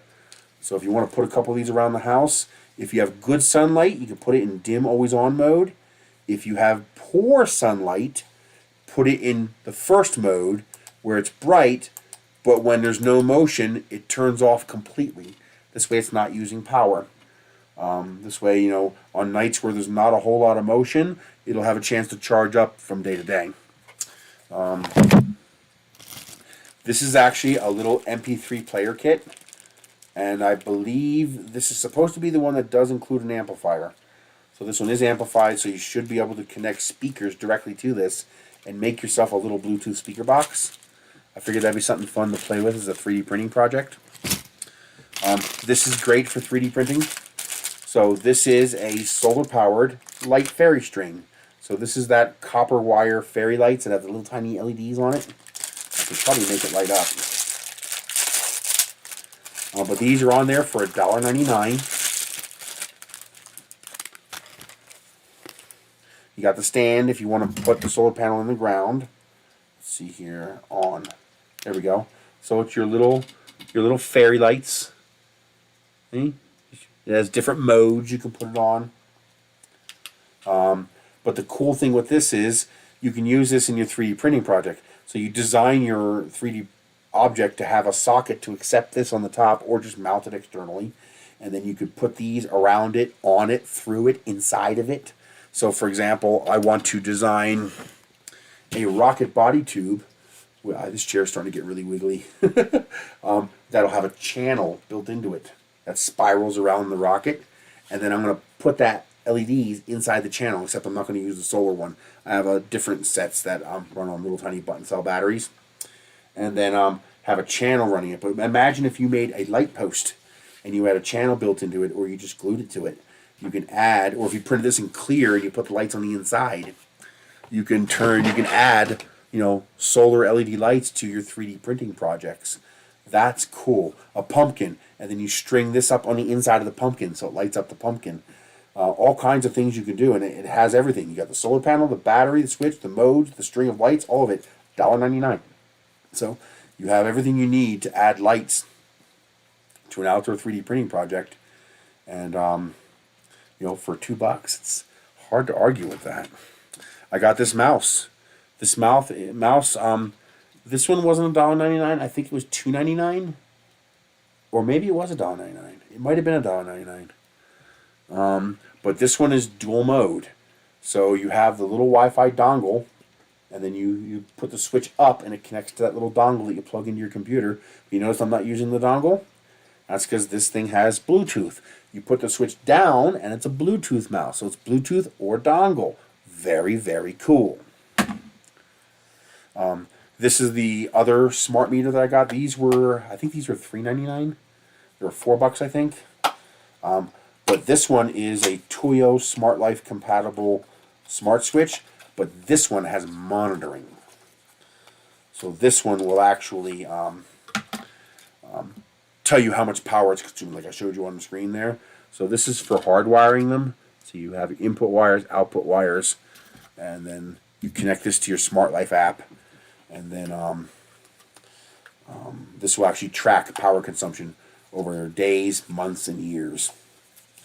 So you can actually see, you know, okay, well, yeah, my heater used more power in December than January, etc. Things like that. So very, very cool. You can get these for $5 or $6 on AliExpress. You know, Amazon, these are $30 or $40. It's insane, the price difference. It's incredible how cheap you can get stuff. You can still get the calipers for $1.99. Just remember, they don't include batteries, and they do need those little LR44 batteries, so just one. But yeah, a set of calipers for $2. So now I have like 6 of them. So I just scatter them around the house. So no matter what, I never have to worry about misplacing them because I don't take them anywhere. I don't have to pick this up and take it to that desk because I have another pair on that desk. So it's very nice. But I have all the Wago style connectors for the house getting ready to put in. I got all of my thermometers for my refrigerators and freezers. So these, I don't know if they're still available. I think they are. I think I did see them still. This is basically it's an indoor-outdoor thermometer. Yeah. So it takes a AAA battery. Yep, AAA. So it's a single AAA battery. You can hang it, mag it, or stand it. So it's got magnets, it's got a hook, and it's got a stand. Although the magnets are not that strong. Although they are strong enough to stay on the fridge. It even comes in a little suction cup to mount your little temperature probe here. So what I use this for is, well, it tells me the room temperature and the room humidity. But the important thing that I want is this temperature probe. Because I can stick this temperature probe in my refrigerator and my freezer. And now I can see at a glance, 5 feet away, I can see what the temperature is in the fridge and the freezer. And then I can also check the, it's hard to see because I got bad eyes. God damn it, that's hard to read. Okay. Min-max. You press the min-max button, and it shows you what the minimum and maximum temperature were. I think it's every 24 hours. So if your freezer turned off yesterday and thawed and you didn't know it, now you do. You can check your min-max if you suspect something happened. You just hit that and say, oh shit, it went up to 60 degrees yesterday. So that's, when you have a lot of freezers and you have unreliable power, these are nice to have. Where is that box? There it is.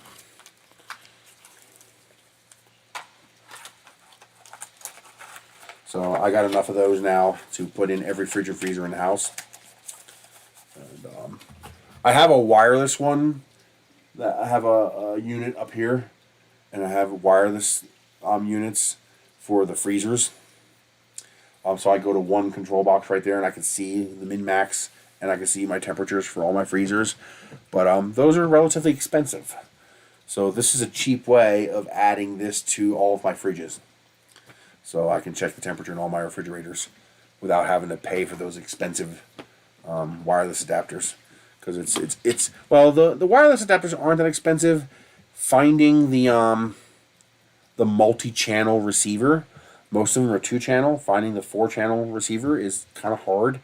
It's not as common, so it goes for a lot of money. But yeah, of course, cables. I got these micro USB cables with a built-in meter. So it's got a built-in power meter. $1.99. It's so cheap, it's ridiculous. I even got one of those bubble guns. I think it was $4. I haven't tried it. I haven't played with it yet, but one of those bubble guns. What I want to get is the little Chinese red tower one, because that's something I could just set it and forget it, put it out in the field and turn it on. We use these to help us determine where thermals are. You put them upwind of you, and when you see the bubble starting to rise, that's when you fly your rocket.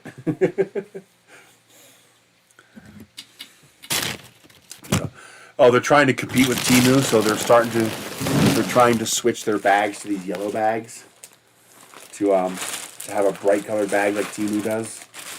There's a little Lego puzzle of a rocket. I was like, for $2? Yeah, I'll try that. This is a humidifier. You just stick it in a glass of water, and it's USB powered. It looks like it's micro though. Oh, that's a pity. Is it micro USB? Yeah, it's micro USB. That's annoying. Oh, I can see how much power it takes now. Here's another one of those micro USB cables. Oh, these are legit. I hate when I have to wait to get one to order more, because some things look sketchy and you want to make sure it's legit before you order more. But sometimes they stop being available by the time you get the first one, or they go up in price. But this one I got lucky. I have like 6 pair now, so I have a lifetime supply. These are those nice, simple, rawhide work gloves. You know, they're actual rawhide leather work gloves, and they actually fit my gigantic hands. So legitimate, work gloves for $2. Hello? Yes, I ordered 6 pair. I keep a pair in the pickup truck, a pair in the car, and I keep a pair in the shed, and I keep pairs in the house. These are wonderful. Keep your hand from getting torn up. Yeah, and they're legit. They're legit rawhide leather. They're not. I was afraid they're going to be fake or children's sized or some crap like that, but nope, they're good. They're the same as the $15 pair you buy at Tractor Supply. Here you see, I got a bunch of those bungee cords. Oh, here's the measuring cups. These were actually really nice. I think these were $3.99. I think they were $2.99 or $3.99. They weren't $1.99. Yeah, it's a quarter, a third, a half, and one. You see there the measurements. And it's just, you pop it open, and it's that, silicone cup, and then you flatten it, and now it only takes up that much space. So these are nice. I don't like them so much for dry, because the dry sticks to them a little bit, but great for liquids. And but also by having multiple sets, I can use one for dry, one for liquid. So it's nice. Yeah, all this on that AliExpress thing. It's ridiculous. It's absolutely ridiculous what you can get on there for so little money. So now, if only they'll put $1.99 filament on there. Come on, $1.99 filament, $1.99 filament. Although 3D printing stuff is starting to appear. There's palm wheels on there. There's titanium heat brakes on there. There's fans on there, but they're hydraulic bearing fans, bushings like the ones you have now. They're not the good ball bearing fans. What else did I see? No, I just saw 1mm nozzles from 2 different sellers. So I'm getting 10 nozzles in one order. Hell yeah, because I need 10 1mm nozzles. So there you go, $4. I got 10 1mm nozzles, and I'll have them in 12 days. They have other sizes you can pick. But they also had, I don't like them, I prefer the springs, but they also had the rubber spacers to replace springs. If you want to go that route, like if you're going ABL, that makes sense. Yeah, they had a lot of nice stuff on there. They have junk on there too. You use your brain. Like for example, they had those bags for you can grow vegetables in, like potato bags. The bags you fill with dirt and you can plant stuff in it. Not worth it. It was actually cheaper on Amazon. On Amazon you had to buy 4, but you were getting 4 for what, $6? So that's $1.50 each, while they were $1.99 on the AliExpress site, and you have to wait 12 days to get them and hope they're good. So you're better off buying. You're going to need more than one, so you're better off buying the kit off of Amazon. So it's not always cheaper. So you got to use your head. You got to check the prices. But most of the time, you can get stuff on there that's just stupidly cheap. I mean, even trinket stuff. Like I got this my sister loves these cute little wallets for she can carry around with her, because this section here is big enough for her phone, and then this section here holds her her ID, bank card, stuff like that. And she could just, it comes with a strap inside, so you can just hang this around your neck so you don't have to carry a whole purse or a whole bag. So she loves those. So I got her a couple of those. There's another one. There's another one. I got her 2 of those. I got her some, cute little animal hats, warm hats for the winter. She loves that kind of stuff. And here's another one with cat ears. So, just all $1.99. Those 4 things right there would have been, what, $40 on Amazon, $50 on Amazon for all 4 of those. So for $8, there it is. So she's gonna have a nice little kit I'm gonna give her for Christmas. But she likes pink, so every time I see something pink, if I think she can use it, I try to grab it. Well, that's it. I'm gonna go have some breakfast. I'm starving. The one bad thing about getting more sleep now is I'm hungrier, because I'm actually doing stuff during the day. I'm actually functional. I'm not a goddamn zombie all day. But I haven't eaten breakfast yet, so I'm hungry. I haven't shown you guys. I've been making. Where's my phone? Here it is. I got a stuffed waffle maker. Let's see. I made strawberry stuffed waffles that came out absolutely delicious. So I made strawberry stuffed waffles. I got sliced fresh strawberries, and I macerated them a little bit in a pan with some sugar and lemon juice. Yeah, it was really, like, I was really concerned about how am I going to live my life. It was really getting bad. And then I made a stuffed waffle with Jimmy Dean sausage and scrambled eggs. It was good. Oh my God, it was good. And I got 3 more ideas for some stuffed waffles. I want to do ham and cabbage. I want to do, well, 4. I want to do hot dogs, just because. I'm thinking maybe corn dog, hot dogs, kind of like a waffle, corn dog, cornbread kind of combo. And then I want to do pizza. So I want to do mozzarella cheese and pepperoni inside of a waffle. And then, of course, I want to do the all-classic chicken and waffles. So I want to get a breaded chicken patty and put it right inside the waffle when I make the waffle. I think that'd be pretty cool. I'm having fun making the waffles. Nice thing is, because you're filling the waffle with so much stuff, you're actually not using very much batter. So it's a lot healthier as well. I mean, waffles aren't really healthy, but it's better than eating a solid waffle. So you get that nice texture and taste of a waffle, and then you also get whatever you stuffed inside of it. So pretty cool. Alrighty, I'm even gonna try. I got a weird one I want to try. It's only a weirdo like me would like this, but oatmeal in a waffle. I like oatmeal. Call me weird. I like oatmeal, but oatmeal in a waffle sounds interesting. So I want to try it. It might suck, but I'm gonna try it. All right. I will see you guys later. See you next week.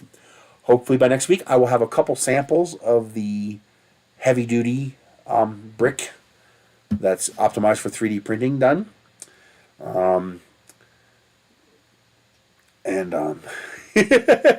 Hey, weird is good, normal is boring. But hopefully I'll have that done for next week, and we can, see how that's going to go, see if it's going to be practical, if I can get 3 or 4 pieces printed that I like, and I think it's going to work. Then I'll start working on getting the IDEX machines running so that I can print them. If I can print without heat beds, I can afford to get all the machines running. But that's only if I can make it work without a heat bed. If I have to use a heat bed, I can only run one printer 24/7, because a printer that large is going to cost about $22 to $25 a month in electricity, and I can't afford 3. I don't have an extra $75 to pay on the electric bill, so I got to be careful. We finally had to turn on the heat a couple days ago, and I'm worried about what that's going to do to the electric bill. So, All right, I will see you guys later. Thank you very much for joining in. Don't forget, if you want to send me a tip, there's PayPal, especially if you got a lot of good deals on AliExpress. And if you want to join me on a monthly support level, I have Patreon. So you guys have a good day. What do you want? What do you want? Cat's looking at me. See you guys later.